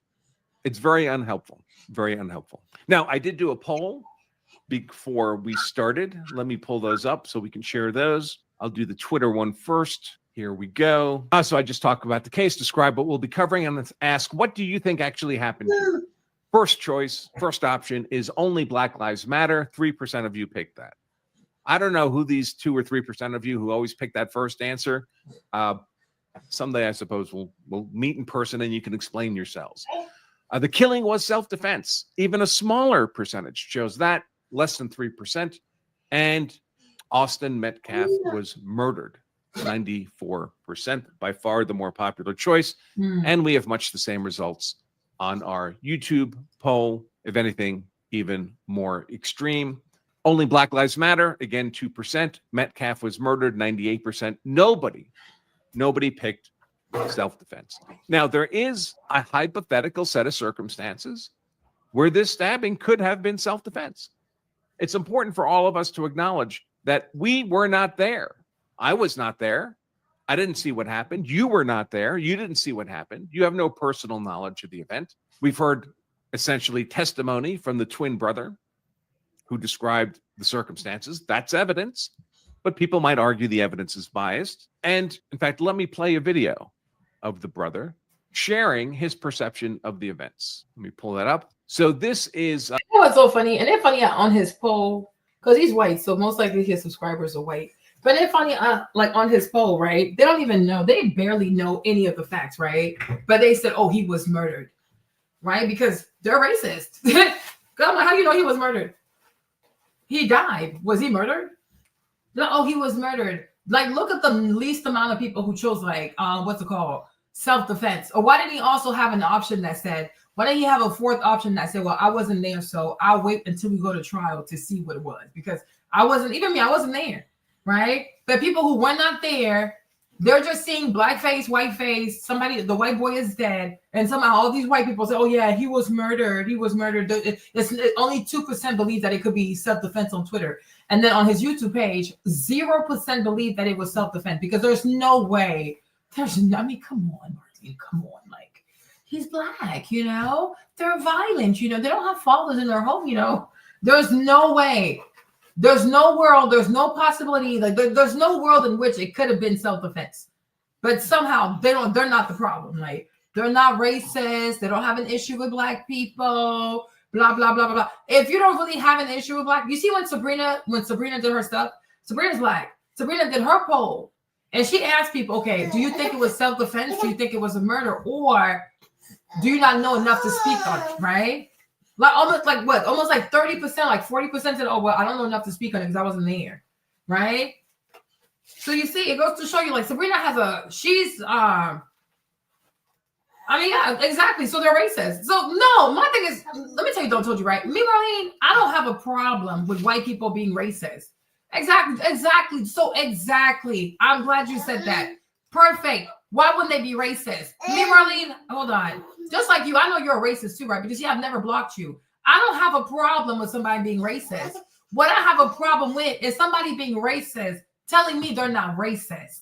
Like, I just want people to own it. You understand, right? It doesn't bother me that white people are racist. This is who they are. This is who you are. I will never. I'm not. Who am I to ask you to change? You know what I'm saying? Why would I say, oh, white people, please stop being racist? You obviously like it. And you like it for a reason. No problem. My thing is, don't gaslight me and tell me you're not racist. Right? And then you say, oh, they notice patterns. Exactly. Just like we also notice patterns with you people. Right? We all notice patterns. I don't know why is it that you white people think that you're the only ones who have eyes to notice patterns. Like, you're the only ones who can see patterns. Everybody can see patterns. But my problem is you guys are more focused. Hold on, Maverick. You're more focused on seeing patterns with black people than seeing your own patterns. That's my issue. Like, why don't you focus on seeing your own patterns? Why don't you see your own stuff? Right? Like, why are you so self-righteous that you don't see your own patterns, but you see the patterns of everybody else that don't look like you? Right? You see the patterns of Muslims. You see the patterns of the Chinese. You see patterns of black people. You see the patterns of the Mexicans. When are you going to see your own patterns? That's all we're asking for. Right? I don't really care. Like, what? Like, I don't care. I'm talking about me. I'm talking about for myself, right? Me, I speak for me. There are some black people who don't like racist people, right? There are some black people, John told you, if you were on their channel, they would have blocked you a long time ago. Me, you've known for years, I've never blocked you, and I never will, right? Because this is who you are. We got to respect it. You understand me? Right? So me, I said for me, I don't have an issue with a white person being racist. It doesn't bother me.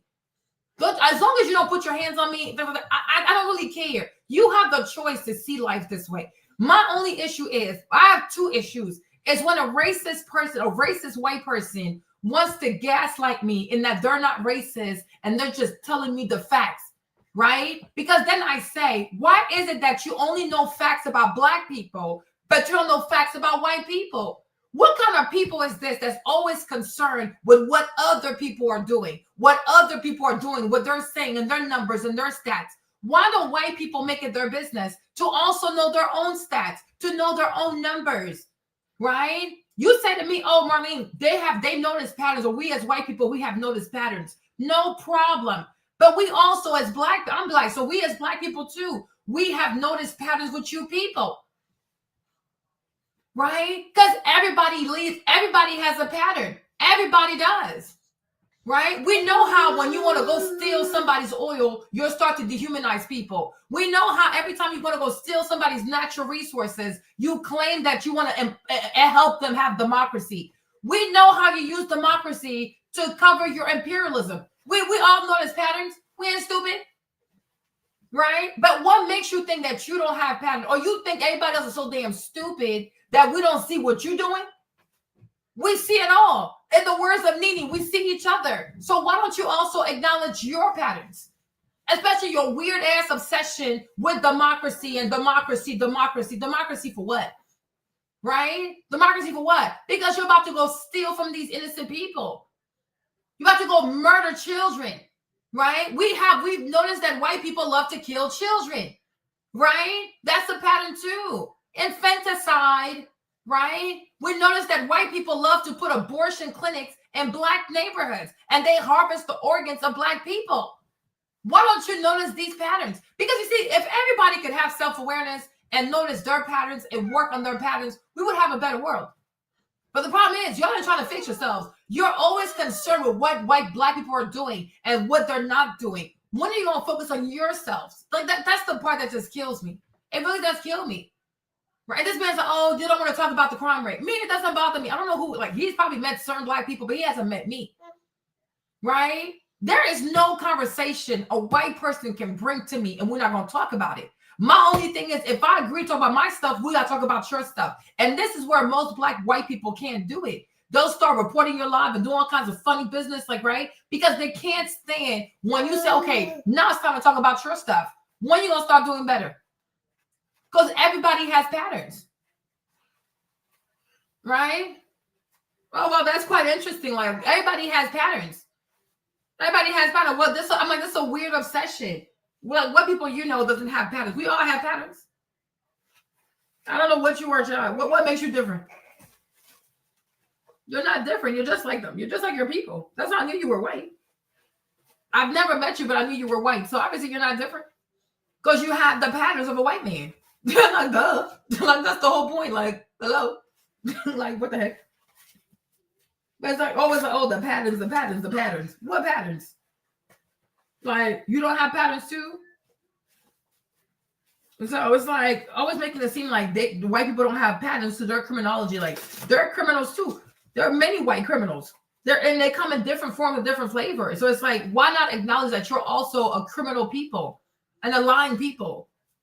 Democracy. How many countries have you destroyed behind this goofy ass democracy that you want to artificially impose on people? And it requires weapons of mass destruction to force the people to be democratic. Like, why do you have to force people to be democratic? Like, why? What the heck? Make it make sense. Oh, I mean, what's up, little baby? You're so cute. Sorry, y'all. My bad.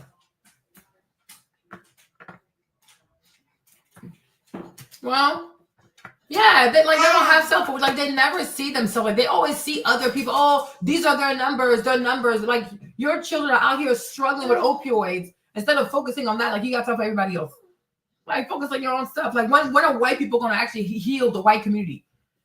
Okay, because white children deserve to be sober. Why do white kids like this? Like they're 15, 14, they struggle with sobriety. Like what is going on? Okay, white children deserve better. Shit. Hold on, Maverick. Hold on. Yeah. A large chunk of the evidence that we do have is this and similar statements he's made elsewhere. This person on the right, of course, is the brother of Austin Metcalf, pictured upper left, the victim of this stabbing. And there's Marcella Anthony in the lower left of the photo. So let's go ahead and listen to what the twin brother has to say. There was this kid, before I knew his name now, this kid was sitting under our tent at track. We asked him to move. He started getting aggressive and talking reckless. And my brother stepped in and said, you need to move. He's like, make me move. Also grabbed his backpack. This kid, I tried to whip around as fast as I could, but I didn't see the stab. But then I look at my brother, and then I'm not going to talk about the rest. So just all right. So I'm going to stop there because it's understandably emotional stuff after that. This young man is omitting stuff. He's not telling the truth. He didn't see the stab. You saw everything else, but you didn't see the stabbing. He's not telling the truth. Oh, we asked him to move, and he was talking reckless. What did he say when he was talking reckless? Right? I'm like, what? He's not the twin brother is not telling the truth. He's omitting stuff. And I want to stick with the facts that are shared about the confrontation. Yeah. So I'll just That's what this stream is about. It's about this. Then I have to go make dinner. rewind it a little bit. Aggressive and to our tent at track. We asked him to move. He started getting aggressive and talking reckless. And my brother stepped in and said, "You need to move." He's like, "Make me move." Austin grabbed. So his brother was not talking aggressively. Dog whistle language. So the black kid was talking aggressive. But your brother was like, "Oh, can you please move? Do you mind moving, please? I mean, it's raining, but we don't want you here." That's how your brother was talking to him. So his brother was not aggressive. His brother was gentle and kind, and the black boy was just aggressive. Black people, give money. Donate the money. I'm encouraging everybody to donate the money. Donate the money for this young boy's defense. Donate the money. Something here is bizarre. There's something bizarre going on. Grabbed his backpack. This kid, I tried to whip around as fast as I could, but I didn't see. Okay, so what are we hearing here? We're hearing that Marcella Anthony was sitting in this tent, not his school. I believe also a relevant factor here could be that it was raining out, so people were seeking to get into the tent. Do you know what? Oh, what did he say? What did he say? Let him say again. Find it a little bit. Aggressive and to our tent at track. We asked him to move. He started getting aggressive and talking reckless. And my brother stepped in and said, "You need to move." He's like, "Make me move." Austin grabbed his backpack. This kid, I tried to whip around this. So mind you, so it's raining. You tell the boy to move. He doesn't want to move. So you grab his backpack. You throw his backpack into the rain. But somehow your brother is not a bully. Y'all see this, right? That's the brother, right? He said he grabbed his backpack and he threw the backpack. Y'all, it's raining. So he threw this boy's stuff into the rain. It's giving self-defense. He threw you grabbed this, your brother threw his bag in the rain. For what purpose? For what purpose? Like seriously, for what purpose? Amen. Amen. Thank God for the children. Okay? For what purpose? Unbelievable. Unbelievable. Unbelievable. As fast as I could, but I didn't see. Okay, so what are we hearing here? We're hearing that Marcella Anthony was sitting in this tent, not his school. I believe also a relevant factor here could be that it was raining out. A relevant factor here. Okay, at least I thought you said irrelevant. You said irrelevant factor here. It could be that it was raining. Okay. So people were seeking to get into the tent. You know what that's like. It would have been crowded under there. Space would have been at a premium. Presumably, Marcella Anthony has his own tent from his own team. These two were from different high schools, different teams at this track meet. And Austin Metcalf asked him to move. Okay. So he needs to walk in the rain until he can find his own stuff. You hear these white people? Because picture this, right? It's raining, so everybody's getting underneath there. Instead of making sure that you're not wet, you worried about who's under the tent. That boy, he was a bully. I'm sorry, you guys. Oh, I changed my mind. This stream don't change my mind. This Austin boy, he was a bully. Because you guys think about this. You got to think. We will not be deceived by the white man, okay? You have to think, right? If it's raining, let's assume it's raining, okay? Let's assume it's raining. And then we're all running, right? Imagine we're all running together the tent. Do you even know if it's your tent, your school tent or not? We're all running. We're all running. Like, I want you, like, you know, even sometimes, like, when you go to the mall and you got to the mall and it starts raining, right? You just start running. Like, you're just running because you don't want to get wet. So it could be all the kids are running to get under the tent. It doesn't matter what tent it is because it is raining. Who got time to say, "Oh, is this the right tent?" And also, be so for real. The logo of the tent is on top of the tent. If you're these goofy ass white people, when you're running, who has time to say, "Oh, whose tent is this? Whose tent is that?" Because the logo is on top of the tent. You don't know. You're running because you're just seeking shelter, and you're just there because it's raining. Once the rain is done, I'm about to be out of here. But even me, Martin, if it was raining, I would start running. Like, I'm gonna go look for refuge. I'm not gonna be like, "Oh, whose tent is this?" Like, am I under the right tent, right? But I'm like, so it's raining. Everybody's seeking refuge. You, Austin, instead of worrying about making sure you ain't wet, you out here trying to police who's under the tent. Why? Because maybe you're a racist. Maybe you are a racist. Maybe this is a racial thing. Because who has time to be policing who's under the tent when it's raining? Why don't you just make sure that you're not wet? Black people, we're going to give money for Karmelo's defense. I'm doing it today. I'm going to give, I'm going to tell you how much I'm going to give. Hold on, you guys. Hold on. Hold on. Maddie, hold on. Look too much. Love you. This is ridiculous. This is insanity.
I'm just double checking because I didn't take her out.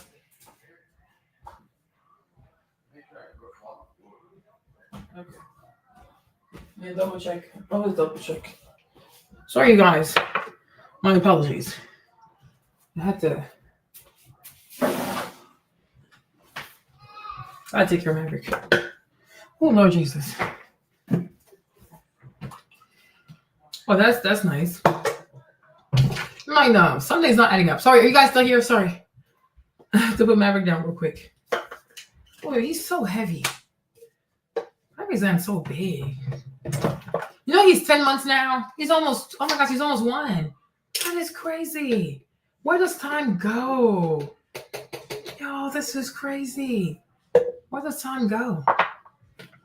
Y'all still here, my people? Yeah. I'm like, what the heck?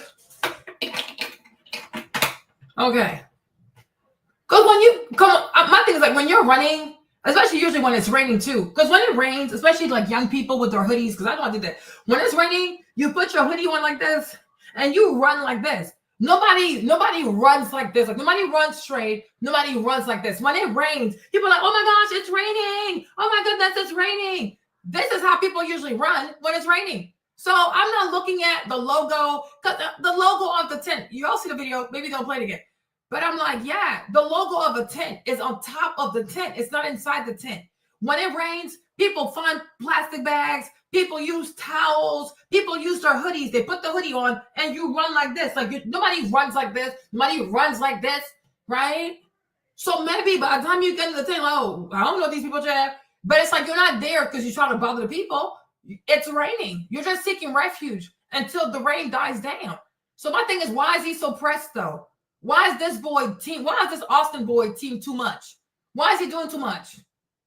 Like you're doing too much. Worry about not being wet. Then it's like, oh, everybody's wet. So like people are probably cold. They're probably wet. No, he gonna walk over there and be like, oh, you gotta leave. And the boy's like, what? Then you grab his bag and you throw his bag into the rain. And somehow these white people don't think that this is antagonistic behavior. This is the behavior of a bully. What kind of child that is well raised is going to grab somebody's bag and throw somebody's bag into the rain? Like, who does this? Rubbish. People are insane. They are truly insane. Foolishness. Anyways, let's keep going. Make space for the people whose tent this was. And Marcella Anthony became confrontational, is what we're hearing described here. Of course. Why would he not be confrontational? Why would this white boy tell him to walk in the rain? Yeah, it's bully stuff. This is ridiculous. This is so, me, I'm a mother. Like, I'm a mother. Even as a mother, if it's raining and young people want to sit under my tent, I'm not going to be bothered because I get it. It's raining. Why would they run in the rain? It's a track meet. You can't be you don't know how to share. You don't have good sportsmanship. You don't know how to give Southern hospitality. Like, what is this? It's raining. And you're so pressed to get this boy under the tent. What is this? You would think he was like actually in your hotel room. We're outside. We're outside, bro. It's a goofy ass $100 tent. Doing too damn much. Team too much. That goofy ass tent, how much they cost? $100?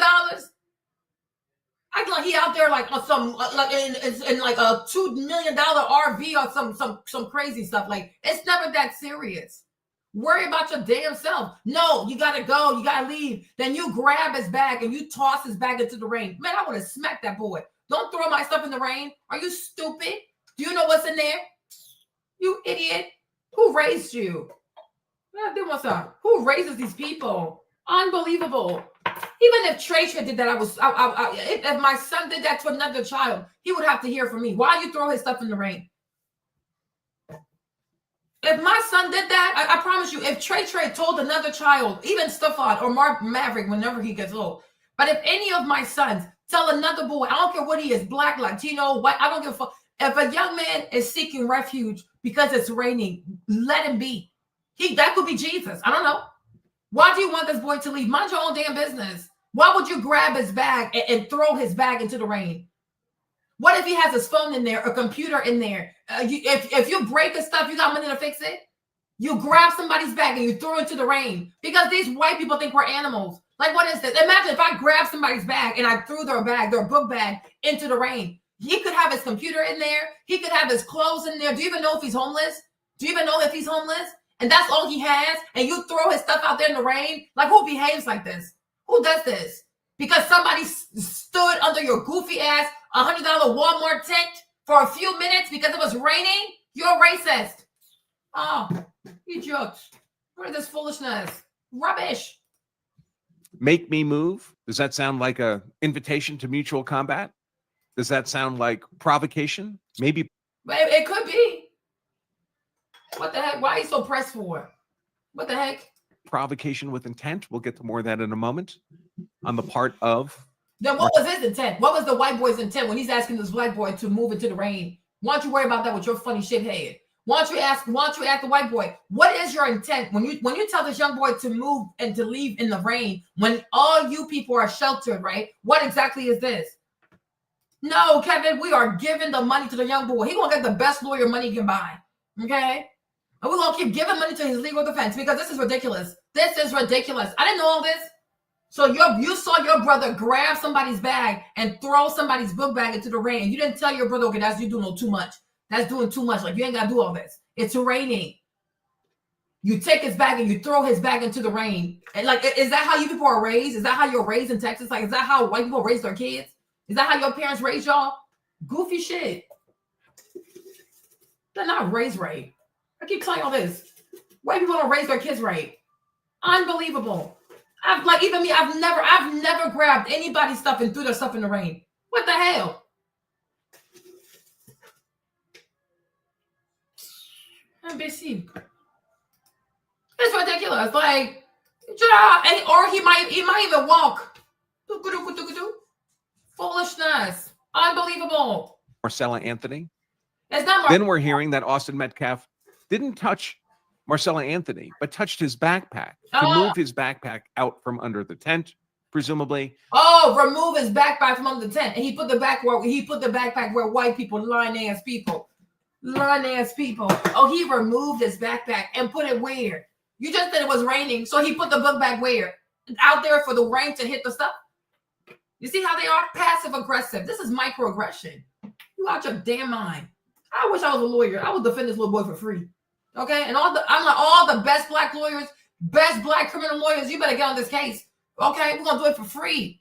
Pull up in there. 10 lawyers for free. So you grab this book bag and you put his book bag in the rain. And somehow that's not an invitation for foolishness. That's not him trying to trigger somebody.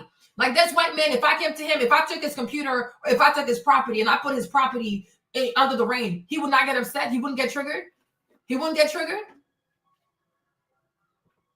They love to provoke people. And then I don't know. I just moved his book bag. Where? Into the rain. Do that with somebody. You'll get smacked. Go and so like you touch people, you touch their property, and you put their stuff in the rain. Unbelievable. He's a bully. He was a bully. I changed my mind. Because the more I hear this, I'm starting to see it. And I don't like it. Why do you touch his bag for? And where was his bag? Where was his bag? Did you rip the bag? Was the bag on him and then you ripped off? Where was the bag? How did you get the bag? Because if it's raining, so he had his bag on him. I don't think he's gonna put his book bag on the floor because it's wet. I'm gonna show y'all the place again, right? Where was the book bag? How'd you get the book bag? Did you yank the book bag off of his body? Oh Lord Jesus! Oh Lord Jesus! See, the more I think about this, the more I like it. The more I think about this, the more I don't like it. Where was the book bag? Because these white kids, they love to lie. They're a bunch of liars. They start bullshit. They go lie to their parents. Where exactly was the book bag? Was the book bag on his body? I have questions. Not about to play with us. They're a bunch of liars. I grew up with these people. No, Kevin, it's not a GoFundMe. It's on Go Send. It's this one. It's not a GoFundMe, Kevin. It's here. It's called Give, Send, Go. This is where it is. It's not a GoFundMe. It's here. Give, Send, Go. That's where it is. Uh-huh. Everybody, we're giving money, y'all. Give at least $5. Help this young black man. Because this ain't it. Where was the book bag? Because if it's raining, he didn't put the book bag on the ground. It was on his body. It was on his body. So you yanked it off his body and then you threw it, and then you threw it in the rain. Unbelievable. Unbelievable. Make it make sense. Make it make sense. This is ridiculous. This is ridiculous. Yeah, exactly. Anybody think about this, y'all. If you have your book bag on you and somebody yanks your book bag and then throws your book bag in the rain, how would you feel? How would you feel? And he's 17. Austin is 17. So he knows. He knows what he's doing. That's not a baby. That's not a baby. That's a 17. That's a grown-ass man. And most likely he's having sex too. He got guns. He knows how to kill deers and shit. That's a grown-ass man. He knew what he was doing. He knew he wanted to get a reaction. He wanted to get a reaction. Where was the book bag? How did you have? Oh, let me be a lawyer. Where was the book bag? How did you get access to his book bag? I would ask Karmelo, where was your book bag? Was it on the ground or was it on your person? Because if it's on your person, so he had to physically get off your person and then he throws it into the rain. Unbelievable. Doing too much. Team too much. For a goofy ass $100 tent. Them cheap ass tent. A tent. Mofo, they sell at Walmart. Get your big wide back mother to buy you one. What is this foolishness? What is this foolishness? Unbelievable. This is crazy. This is really crazy. This is ridiculous.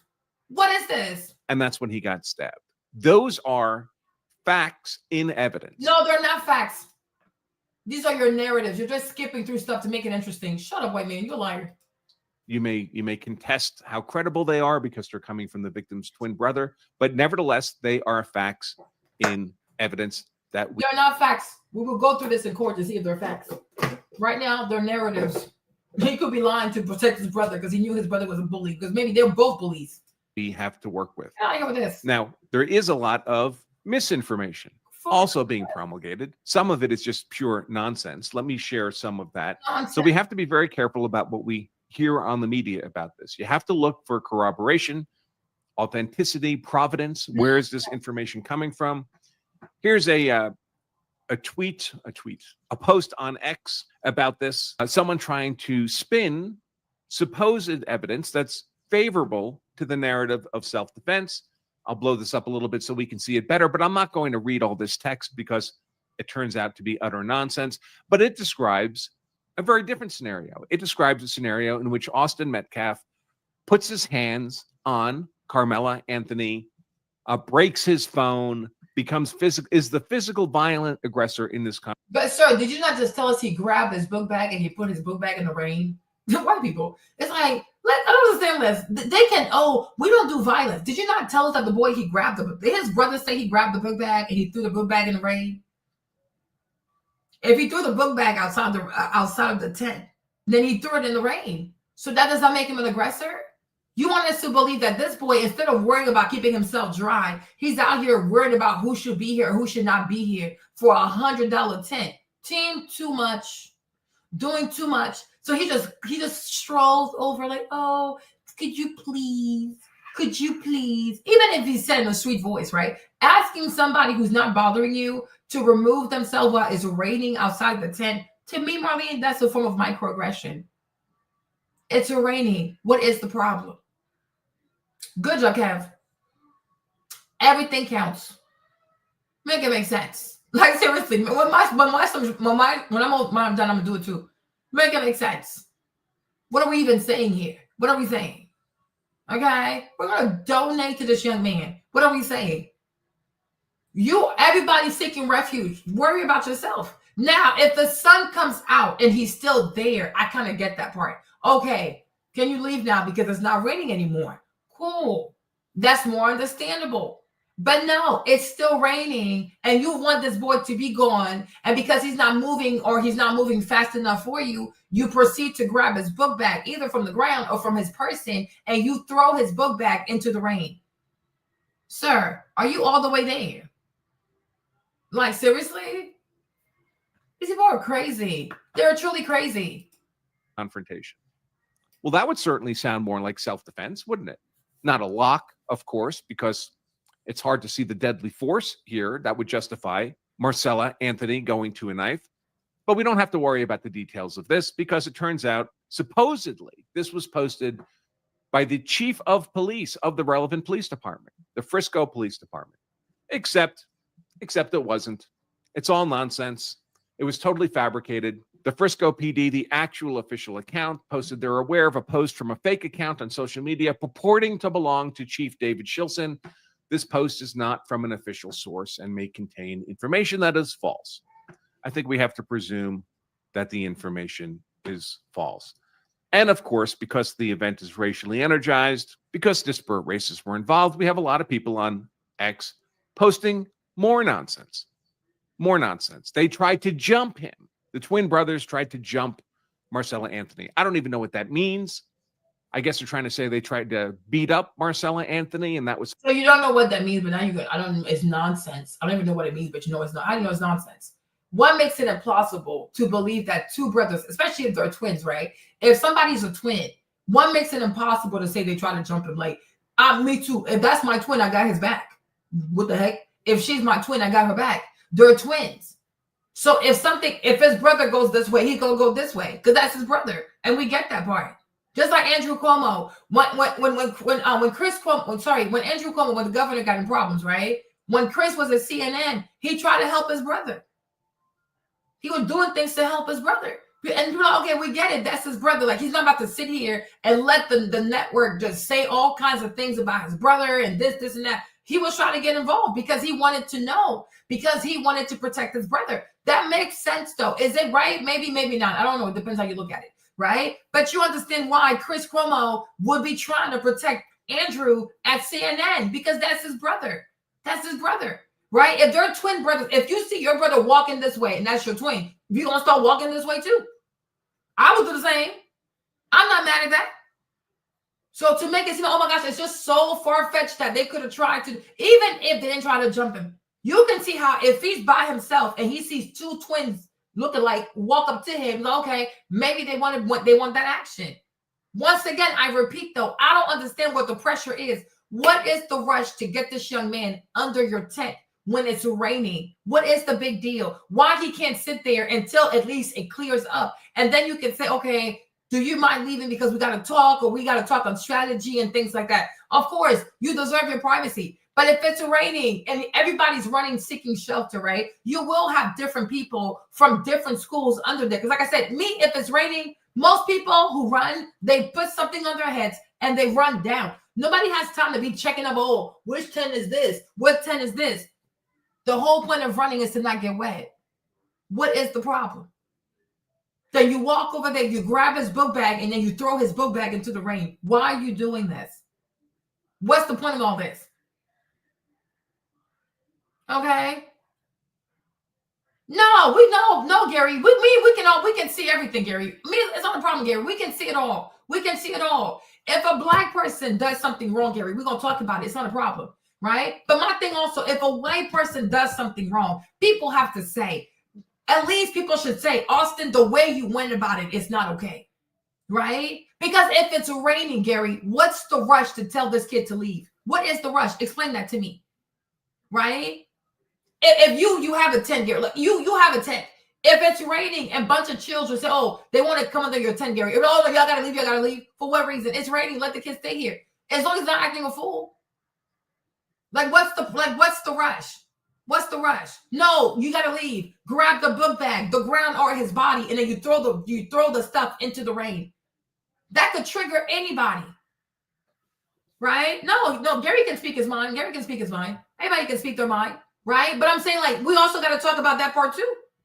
Even if it was a white kid, imagine it's like it's an entire it's a black team, whatever, and it's raining. So one white kid wants to seek refuge because it's raining, right? Is it okay to tell the white kid, oh, you got to leave, you got to leave? Why does he have to leave? It's raining. Like, what is wrong out here? Like, what's going on here, right? Because I know, especially if I'm a black coach, right? If a white child wants to seek refuge because it's raining, they can stay. It's like, what is this? I'm so confused. And plus, it's outside. It's one thing also if he's trying to come into your room, right? Like, let's say, like, oh, you know how like teams stay in hotels or whatever. If he's trying to come into your hotel room, okay, now that's a little different. Okay, like, well, this is too much, right? But it's outside. They're outside. They're outside of the racetrack. They're outside. The tents are in the bleachers. All of this is school property, anyways. But if it's raining, what's the problem? Just like if Austin he found himself on the black side of things and he wanted to seek refuge because it's raining. And then black people say, oh, you can't stay here. You got to go. You got to go. And then black people take his book bag and they throw it in the rain. I would also be upset because what's the problem? Why he can't stay there? You know what I'm saying? Like, why do you want this young child to walk in the rain? For what reason? Like, what's the issue? And because he's not moving fast enough, you grab the bag, you throw the bag in the rain. What if you break his computer? What if you break his stuff? And you know, some children are homeless. Some children are homeless. You don't know if that's the only clothes they have in there. You throw their stuff in the rain like this. You don't treat people like this. You don't. Like, there's no need for this. There is no need for this. You can let the child stay. Now, when the rain clears, you can say, okay, it's clear now. Can you go? Like, you know what I'm saying? So that's the thing for me. Because either way, I would have had a problem. Even a Latino kid, it's raining, bunch of black kids. There's one Latino kid and he wants shelter. He can stay. If he doesn't bother people, he doesn't bother people, he's really looking for shelter, let the boy stay. When the rain clears, he can go. We can ask him to go. But it's really not a big deal because all of you guys are there to compete. So I'm thinking, like, as athletes, this is also my mindset, is that all you young people, you're there to compete. You're all there to be athletes, right? You got to also have good sportsmanship. You should see the weather. Like, you know what? He's also a fellow athlete. He's a fellow runner. Cool, just stay. But once it clears, then you can ask him to go. Like, what is the big? This is just wild to me. It really is wild to me.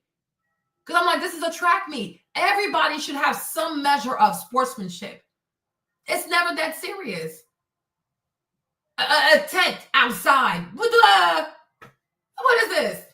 Even like sometimes you'll even go, like if you go to a football game too, you'll go to a football game, you'll see a tailgate party, especially because I was in New Orleans, so I would see them a lot, right? You could go to a Saints game. You will have all kinds of people outside of the dome doing all them tailgating, black people, white people. You see people, they walk over. You'll see white people go over there. They share food with black people. You'll see black people walk over, share food with black people. Sometimes people even share beer. That's the whole point of like, you go, you enjoy the game. Like, everybody's in a good mood. Like, they got the Saints jersey. They outside for real, for real. People are outside. You know what I'm saying? Like, you got to have good sportsmanship. You know, it's sports. What is going on? People have never been to a tailgate party. People have never shared food with other people, with different people of different complexions. They've never shared a beer with somebody of a different complexion. It's never that serious. It truly, truly never is that serious. All you young people are there to compete. So to some extent, everybody got to have some measure of sportsmanship. If you see that it's running, let your fellow runner just sit here for a second. What is the problem? Like to me, like that's just crazy to me. That's just crazy to me. But my thing is ultimately running or no, like raining or no rain, you don't just grab someone and throw their book bag, because most people, they carry their computers in their book bag, they carry their phones in their book bag, they might even carry clothes.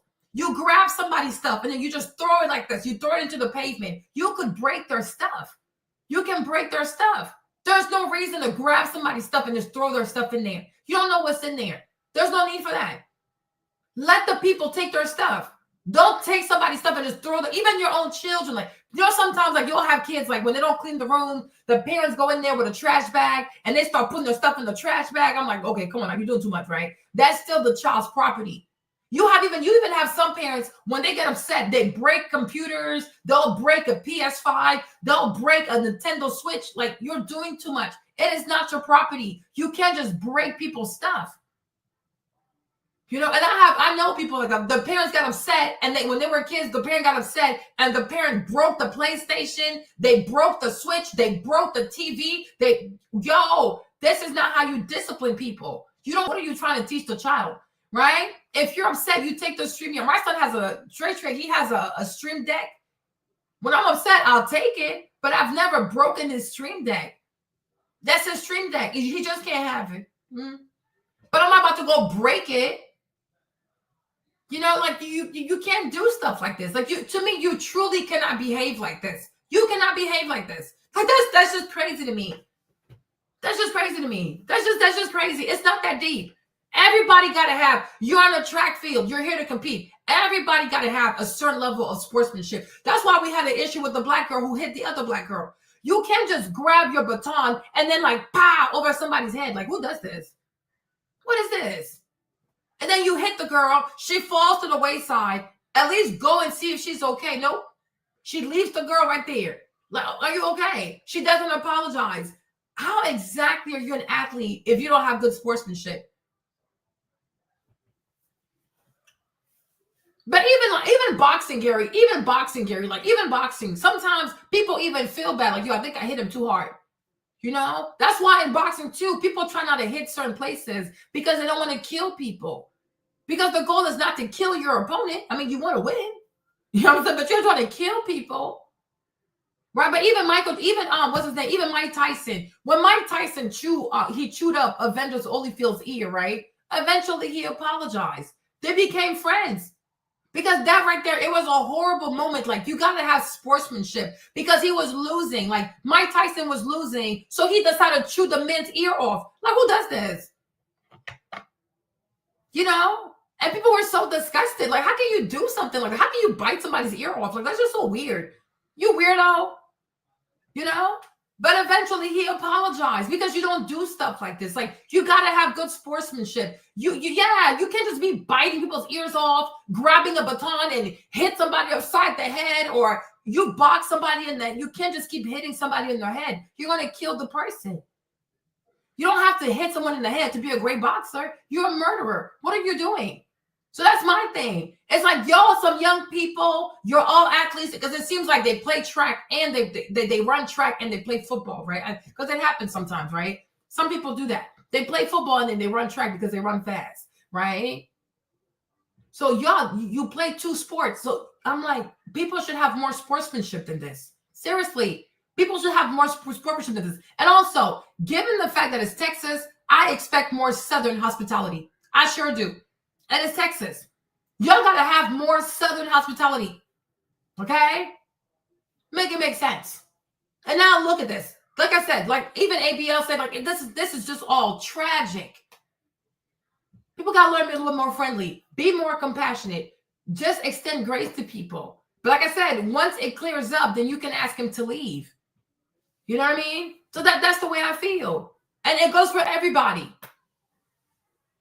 Like, you're all children. Be nice to each other. Like, what's all this goofy ass clicker shit anyways? Y'all do too much. Oh my gosh, this is too much. It's supposed to be justification for Marcella Anthony going to deadly force. Folks, this is a crowded tent at a track meet. Lots of people present. This is in a dark alley at 2 o'clock in the morning. Nobody was going to allow two 17-year-olds to beat another 17-year-old to death It's utterly ridiculous. But this is the kind of nonsense. So you get accounts like this. It was self-defense. No one. When this is going on, where are the adults? Like, where are the coaches? This is like, where are the adults here? Like, where are the coaches?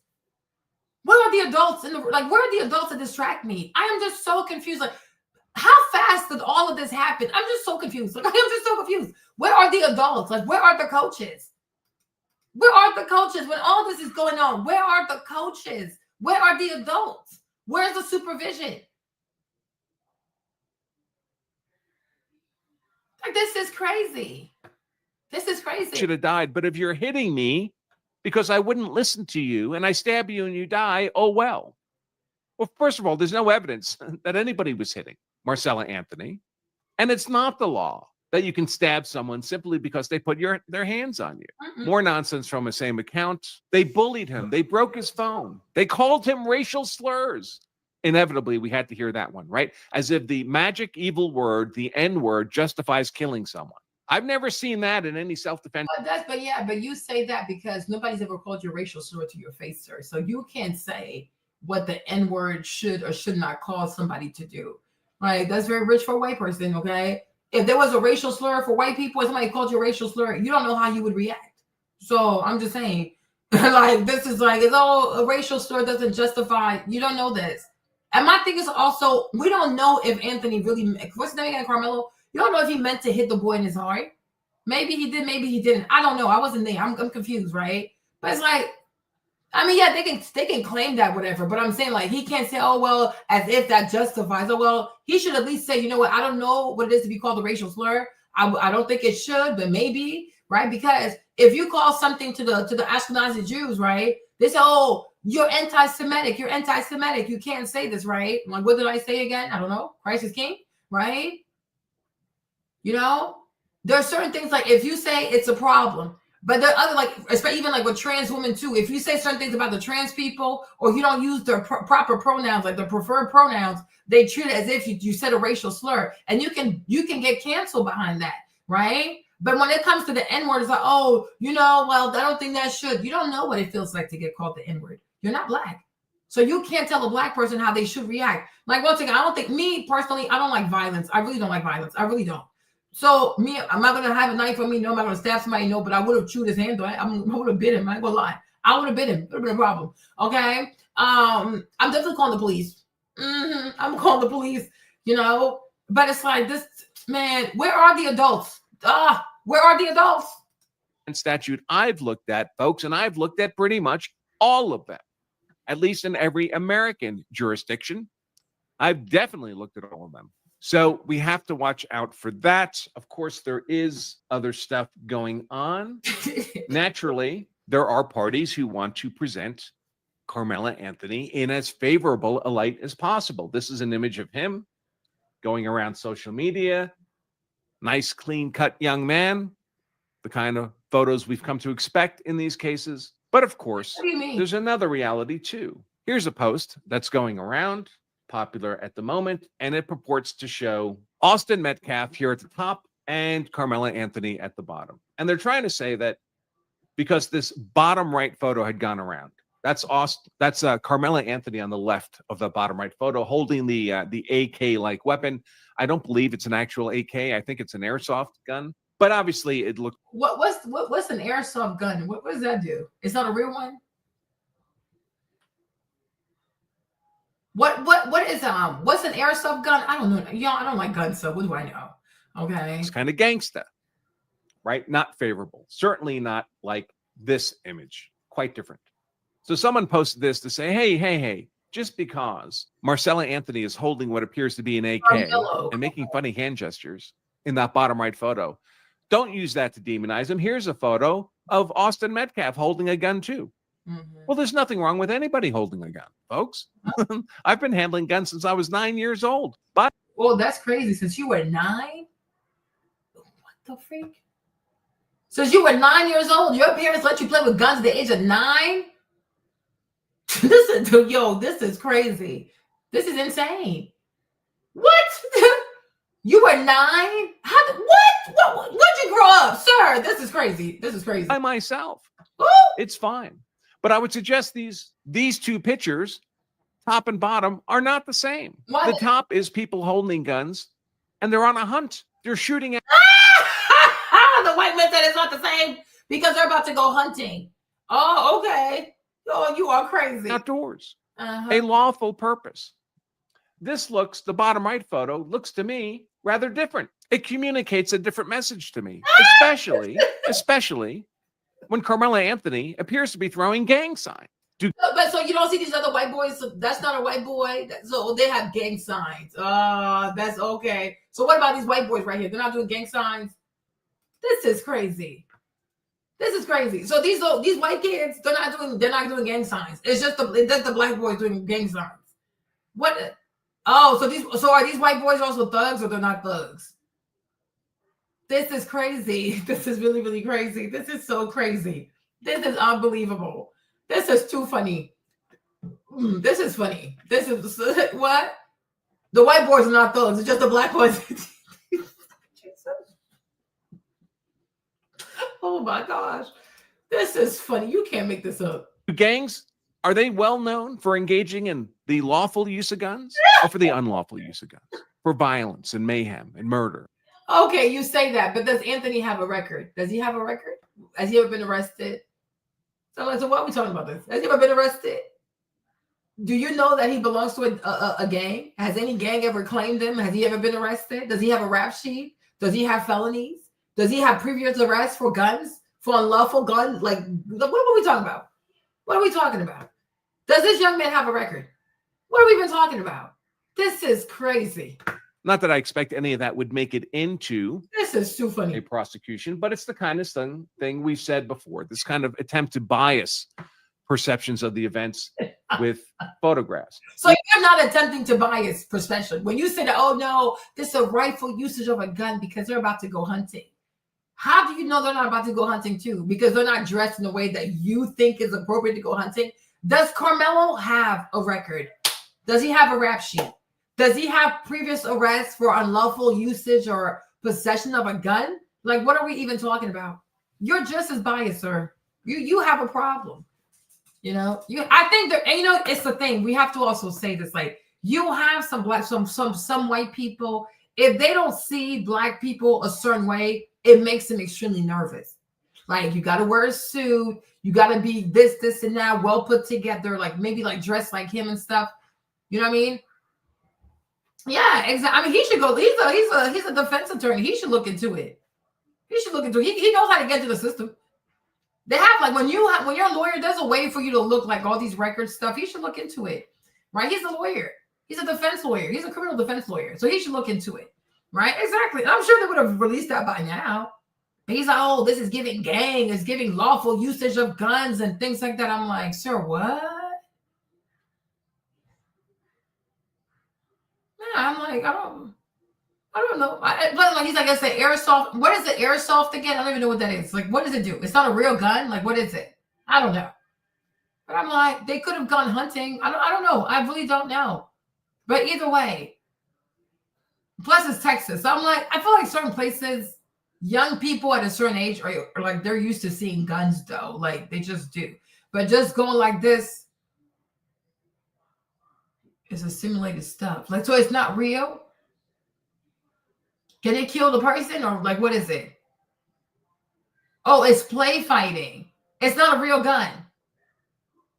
So it can't kill anyone. What's in there? Does it have like real bullets? Like, you can't put real bullets in there, or it can't even take bullets. Oh, it fires pellets. Oh, okay. So that's not even a real gun. But Austin, what he has, those are real guns, right? Child, this is crazy. This is really, really crazy. We all remember, I guess I shouldn't say all, I'm of a certain age now, and this happened more than a decade ago, but the shooting of Trayvon Martin by George Zimmerman back around 2012 in Florida. Okay. This is the photo that was distributed by the millions in the news media of Trayvon Martin, 13 years old. Okay. Pleasant looking. Supposedly, if you listen to Benjamin Crump and Al Sharpton, he was murdered by George Zimmerman for the crime of walking through his own neighborhood while carrying iced tea and candy. That was the narrative that was being put out against George Zimmerman by the media, always accompanied by this very pleasant picture. This is not the person who was killed by by George Zimmerman. Okay. The person who was killed by George Zimmerman was a well-muscled 17-year-old high school student who actively engaged in street fighting. So you know him personally to know he actively engages in street fighting. So this is Trayvon muscled up. But I'm like, there are white boys who are muscled up like this too. I don't get this. There's one, he's so like, oh, he's so famous. Hold on. He's really big now on TikTok, on YouTube now. Like he's white. He's young. Like he does these workout vlogs. That little boy is big. What's his name? Young people love him. They really do love him. Hold on. Hold on. He's really big. He's very chill. He's really calm. Let me see if I can find him. I watch his videos sometimes. He's very calm. But his views are crazy. Hold on. Let's see. Let me go find Coach Greg real quick. No, there are plenty of white boys also who are very fit. Me, I support young men getting into shape. Don't just be at home and be a fat slob. Let me get time for this. Oh, yes, Sam. There you go. There he is. Yeah, I watch his videos sometimes. I like him. Right? But Sam is big AF. So let's like say, I don't know if you guys know him, maybe you don't, maybe you do, I don't know. But Sam, I like watching his videos. But I'm like, Sam, look how big he is, right? So if he got into if you met Sam or you got into an altercation because Sam is that big, does that give you a reason to kill him? Okay. Right? So let's say you get into an altercation with him. Does that give you the reason? Does that give you a reason to kill him? Do you have a reason? Like, do you have a reason to kill him? Because he's big. This dude is big. Y'all see this? But that's a big boy. That's a big white man. But I'm like, if you get in an altercation with him, or he's not doing what you want him to do because of his size, does that give you the right to murder him? Do you have the right to murder him? He's acting like we don't have all these white boys who are super fit also. Many white boys are super fit. Super, super fit. I watched many of their videos. You know, you have some who used to be really fat. Now they're really fit. You have some that, they were skinny. Now they're super fit. And you have some, they were never fat. They just got super big. I'm like, okay, cool. Whatever. But if you got into an altercation with Sam, does that give you the right to kill him because of his size? Like, are you actually okay? Like, what are we saying? Oh, yeah, I'm sure you can put your eye out. I'm like, sir, what? And then if something was to happen to him, knock on wood, like his parents wouldn't have the right to show a picture when he was like a cute little boy, whatever. Sam is huge, you guys. He's big. He's really big. Oh, he is huge. Oh, people love him. What? He's very, very, like, he's very popular. You see this? 4 million subs. Dude is always working out. I watch his videos. He's always working out. And he makes a lot of money, but he's very calm. He's very chill. He's not like, he doesn't do all the bragging stuff. He's big. He's really big. I think he went up for Mr. Olympia, but I don't think he won. But it's okay. You can always try again. It's not a big What I mean by that is you can do machine or cable or maybe not preacher. That might not do it as well. Or just standing dumbbell. Usually, you don't even have to do one arm at a time, but you go. He's really, really big. He's really big. So you have the right to unalive. I'm just trying to think, like, what's going on here? There are black boys that are really fit. But Trayvon was not harmed. He wasn't. But my thing is, like, even if he's not harmed, somebody can say, "Oh, I feel like he was a threat to me," but you don't have the right to kill him. Like, you don't have the right to kill. Well, Trayvon had like Skittles and what do you have again? I don't know. What do you have, like Skittles and like a can of Sprite or something? But I'm like, what's this man's point? I'm so lost. Like, what happened? What happened? He had videos of himself street fighting on his phone, a slightly different demeanor than the Hollister t-shirt. And when the police arrived at the scene where Trayvon Martin had been shot by George Zimmerman, This is what George Zimmerman looked like. This is the result of the beating that Trayvon Martin had been delivering to George Zimmerman. By the way, the back of Zimmerman's head looks much like this. That nose is broken, by the way, because Trayvon Martin had punched George Zimmerman in the face hard enough to knock him on his back and then mounted him and was beating his head into a sidewalk. There's no question about this because we had eyewitness testimony of the ground and pound. That's how the witness described it. MMA ground and pound style beating. And we have the injuries. Okay. But Zimmerman, why was he there? Why was Zimmerman there? Who asked him to be there? He was doing neighborhood watch, right? So why, whatever, let me even say this, right? Like, let me also say this, because Zimmerman was doing neighborhood watch. He's not even a police officer. He's doing, I think you said he was doing neighborhood watch. Even if you see Trayvon do something criminal, call the police. Why does he decide as a private citizen that he's going to go rectify the problem? And on top of that, he's older. So you're an older man. You go accost this young man and you get your ass whooped. He whooped your ass. Right? And, oh my gosh, he's so fit. Yeah. So why would you go and call? Once again, putting your hands on people. That's the same thing we're saying about Austin. Why do you put your hands on people? Go call the police. Let's even say that Trayvon was really committing a crime, right? You, Zimmerman, you can stay in your car and you can call the police. Let the police handle that. Why do people have a hard time letting the police do their job? Why do people want to do the job of the police? And then it goes left. It just goes left. You're not a police officer. You are doing neighborhood watch. There is a crime. Maybe pull out your phone, record, call the police, and then start recording the crime. Because maybe you're right. I don't know. I wasn't there, right? Maybe Trayvon is committing a crime. Maybe. I don't know. I wasn't there. Yeah. You're not the police. You are not the police. No, I'm not saying, because I wasn't there, y'all. It could be that Trayvon was really committing a crime. No problem. Your job is to do neighborhood watch. Your job is not to go intervene, hold the person. You're not the police. You got to go call the police officer.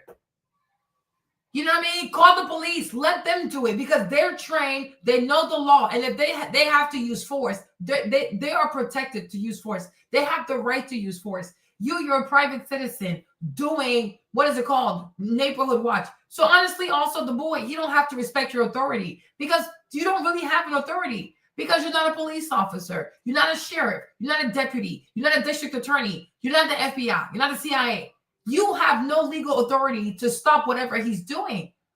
You understand me? So my thing is, you see the boy, you call the police, you tell them where you are. And then if you can, take the videos. When the police comes, you tell them what you saw, and then you give them your stuff as evidence, right? So if he's committing a crime, they're gonna lock his ass up. I don't have a problem with that. But the problem that I have with George Zimmerman is like there's a point where he crosses the line, and he really thinks he's a hero, or he's a superhero, or he's an officer of the court he's a police officer. No, you're not. Okay. No, you don't have to. You do not have. You know what I'm trying to say, though, Gary? Listen to me, right? You can carry your weapon. But if you don't get out your car, you won't have to use your weapon. Right? So that's what I'm trying to say, Gary. If he's driving his car, because he was driving the car, right? He was driving the car and he follows the boy around. My question to you, Gary, why does he get out the car? I don't have an issue with him having a weapon. I never said I did. My question is, why are you getting out the car? Why are you getting out the car? What are you gonna do? Why you got out the car for? And you see, and that's how even with the other one, the other black one, what's his name? He went into a house, it was just it wasn't a finished house, but the father and the son, they went after him. I can see his face, I can't think of his name, right? Those two, the dad and the son, they were also doing neighborhood watch. And maybe they thought he stole something from that house. I don't know. But even if, call the police. Tell the police what you saw. Describe what he looked like. If you want, follow him, but don't get out your car. Why you get out your car for? Right? And then you get out your car, you start the conflict. Now you realize you can't fight. Then why is your goofy ass out the car? You understand? Don't start nothing, it ain't gonna be nothing, right? If you know you don't know how to fight, then keep your ass in the car. Why are you outside the car? Yeah, but that's the thing, though. But that's not his place to do this. No, Gary, that is not his place, because at this point, if every time we see something, we want to intervene, this is going to start going left. If you see something and you want to intervene, they see something, they want to intervene. No. Because people don't know the law. And you might think you're doing well by intervening, and if somebody dies, you might not be able to claim self-defense. That's why it's better to call the police, because when they go to the academy, they learn the law. So even if they have to use force, they're covered. You are not covered. You might mean well, but if it's not by the law, you might go to jail. That is a real thing. That is a real thing. You will go to prison, right? Because like the law does not forgive ignorance of the law. Just because you feel like that's the right thing to do, the right thing to do could still be against the law. So when you don't know the law and you see something that seems unlawful, what I'm saying is call the police. Well, that's the thing, Gary. You got to be careful with that mindset. You got to be careful, right?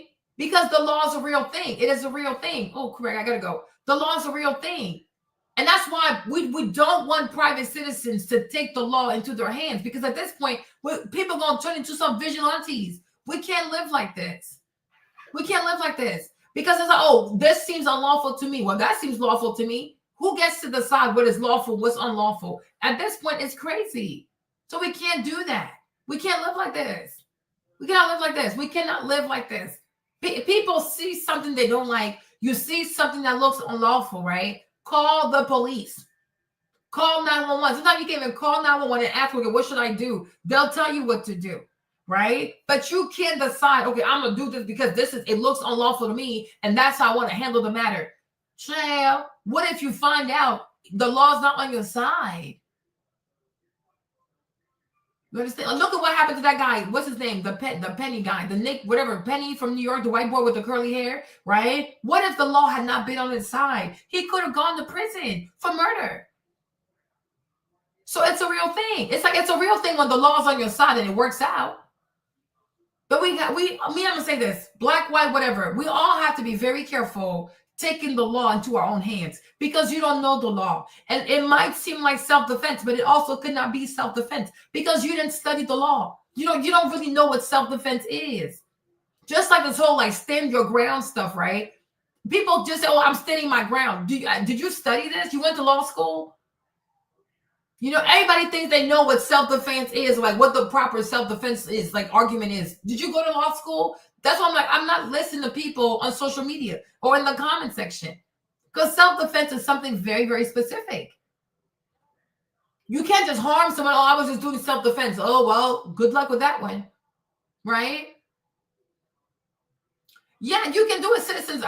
You can do a citizen's arrest, but even then, you gotta be careful too, Gary. The law is real. We have even seen people. I have seen people. I've heard of stories too, right? Like there was a robber. He goes into a house. He robs.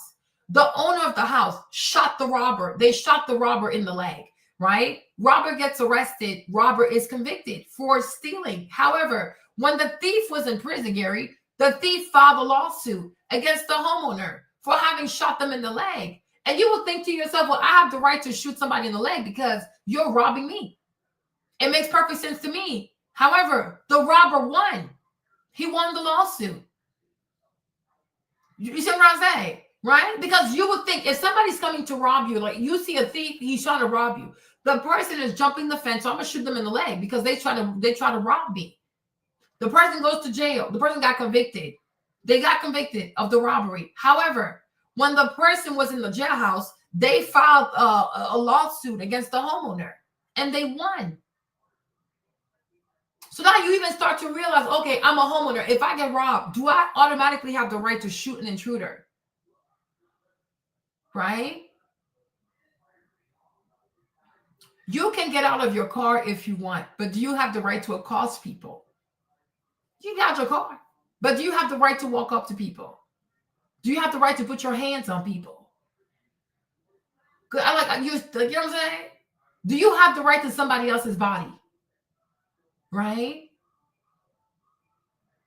Can you just, I see what I see. I'm gonna get out of my car, grab my gun, and I'm gonna go to this person and confront the person, because Gary is going to escalate. It will. It's gonna lead into violence. You know what I'm saying? Exactly. So did he really have to get out of his car? Did he have to get out of the car? Isn't this something he could have waited for the police to come and do? You see what I mean? Because it's like, to me, it's a real thing. It's a real thing. You know, people got to be very careful, because I'm like, But you can get robbed. You can even shoot a thief in your house, and the thief can turn around and sue you because you hurt them. I'm like, what the heck? Like, what? This is crazy. But the law is a real thing, though, and people got to be very careful. Self-defense, you got to know what that is, right? What's it called? Stand your ground. You got to make sure you understand what that is. And a lot of people don't. They're just saying things. Oh, it was self-defense. Oh, I was standing my ground. It's like, you didn't study this. You're not a lawyer. Like, what are you even talking about? Like, reading comments or like reading an article about something does not mean that you fully know what you're talking about. You got to be very careful. My advice to anybody, you see something suspicious, you call the police. Let the people take care of it. They're paid for that. They're hired for that. They're trained for that, and they're paid for that. Calling 911 is free. Call the people. Call the people. You got to call the people. Call the people. Don't get involved. This was taken immediately when the officers arrived on the scene. Now, here's another interesting tale for all of you. The thing is, he's showing Zimmerman's face, but what did Trayvon also look like? Like, it's nice to show his picture, but what did Trayvon also look like? Wow, that's right. He was dead, right? But even dead, what did he look like? Because you can be dead, but you could also be bruised and dead. But why don't you show a picture also of Trayvon so we can see what he looked like? Like, it goes both ways. But one thing, I just feel like when you don't like people, when you don't like someone, you don't have a real desire to really show both sides. You're going to show a side that is convenient to your narrative. Because if he's bleeding, what did the boy look like? Let's see the boy, and let's see his body. And how many times did he shoot him? No, I think he walked away because he had enough money for his legal defense, right? He had, because they raised over $1 million. So if you have the best lawyers, it's not that you're really innocent, but you can have lawyers who can make the perfect argument. Because the law, when it comes down to going to the courthouse, Gary, it's not so much about being innocent for real. There are a bunch of murderers who get off on a crime, right? Because either it can't be proven because of a technicality, because of a mistrial, right? There are people who commit murder and get off. So just because he got off doesn't mean he was right. But if you have the best lawyers, they will find a way to make the right argument. That's why they cost so much money. But if Zimmerman had a public defender, or if he had to pay for his own defense, he probably would have gotten locked up. Which is why I think a lot of white people are upset that that Karmelo is getting all this money for his legal defense, because they understand the better the lawyer, the better the defense, right? Right? That's the thing. It's who, like, it's really who you can afford to defend you. But if Zimmerman had a public defender, or if he had like these regular criminal attorneys that cost like 50 grand, right? He probably got his ass locked up. Right? But when you have when you're getting $1 million attorney, yeah, the result is going to be different. You came in late, but we showed this white boy who killed 6 people. Right? This white boy was, I guess, fentanyl. I don't know what it was. He was some drugs. He drove and he killed 6 people going at 156 or 180 miles per hour. Right? He murdered 6 people. The white boy got off with like 12 years, right? You kill 6 people, you get 12 years. And then what? He's not going to have a driver's license for 3 years, right? He did it. But when you have a good lawyer, no, the law is not on everybody's side. That's not true. The law is not on everybody's side. Having a public defender versus having an expensive criminal attorney, yeah, it's not going to be the same. Right? And the thing is, if we're being honest, Gary, the jail, the prison is for poor people. Poor people go to prison because they can't afford the best defense, right? Rich people don't go to jail. Don't go to prison because they have money. right? When you can afford the best attorneys, you're not going to go. Like, even if you go, it's not going to be anything serious. You're going to get out because you're rich. You're rich. Money talks. This is America. Money talks. It's a real thing. Money talks. So the law is not on everybody's sides.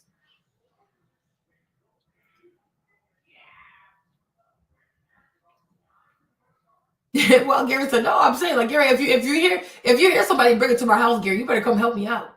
Right? But we're not going to kill him, though, Gary. We can bind his ass. We got to kill him. And plus, you're pretty big. I'm sure you can knock him out. You can knock him out, Gary. Then I'll grab the bed sheets and we can tie up his legs. We can tie up his hands until the police come. We ain't got to kill him, Gary. We got to kill him. We're Christians, you know. We're both Christians. We got to kill him. But you should come over to Gary. If you hear me screaming, Gary, come. I give you permission to have my back. My only thing is, Gary, we don't have to kill him. We're Christians. We don't want blood on our hands. We can't do that. We're Christians. We can't kill people. You know what I'm saying? Yeah.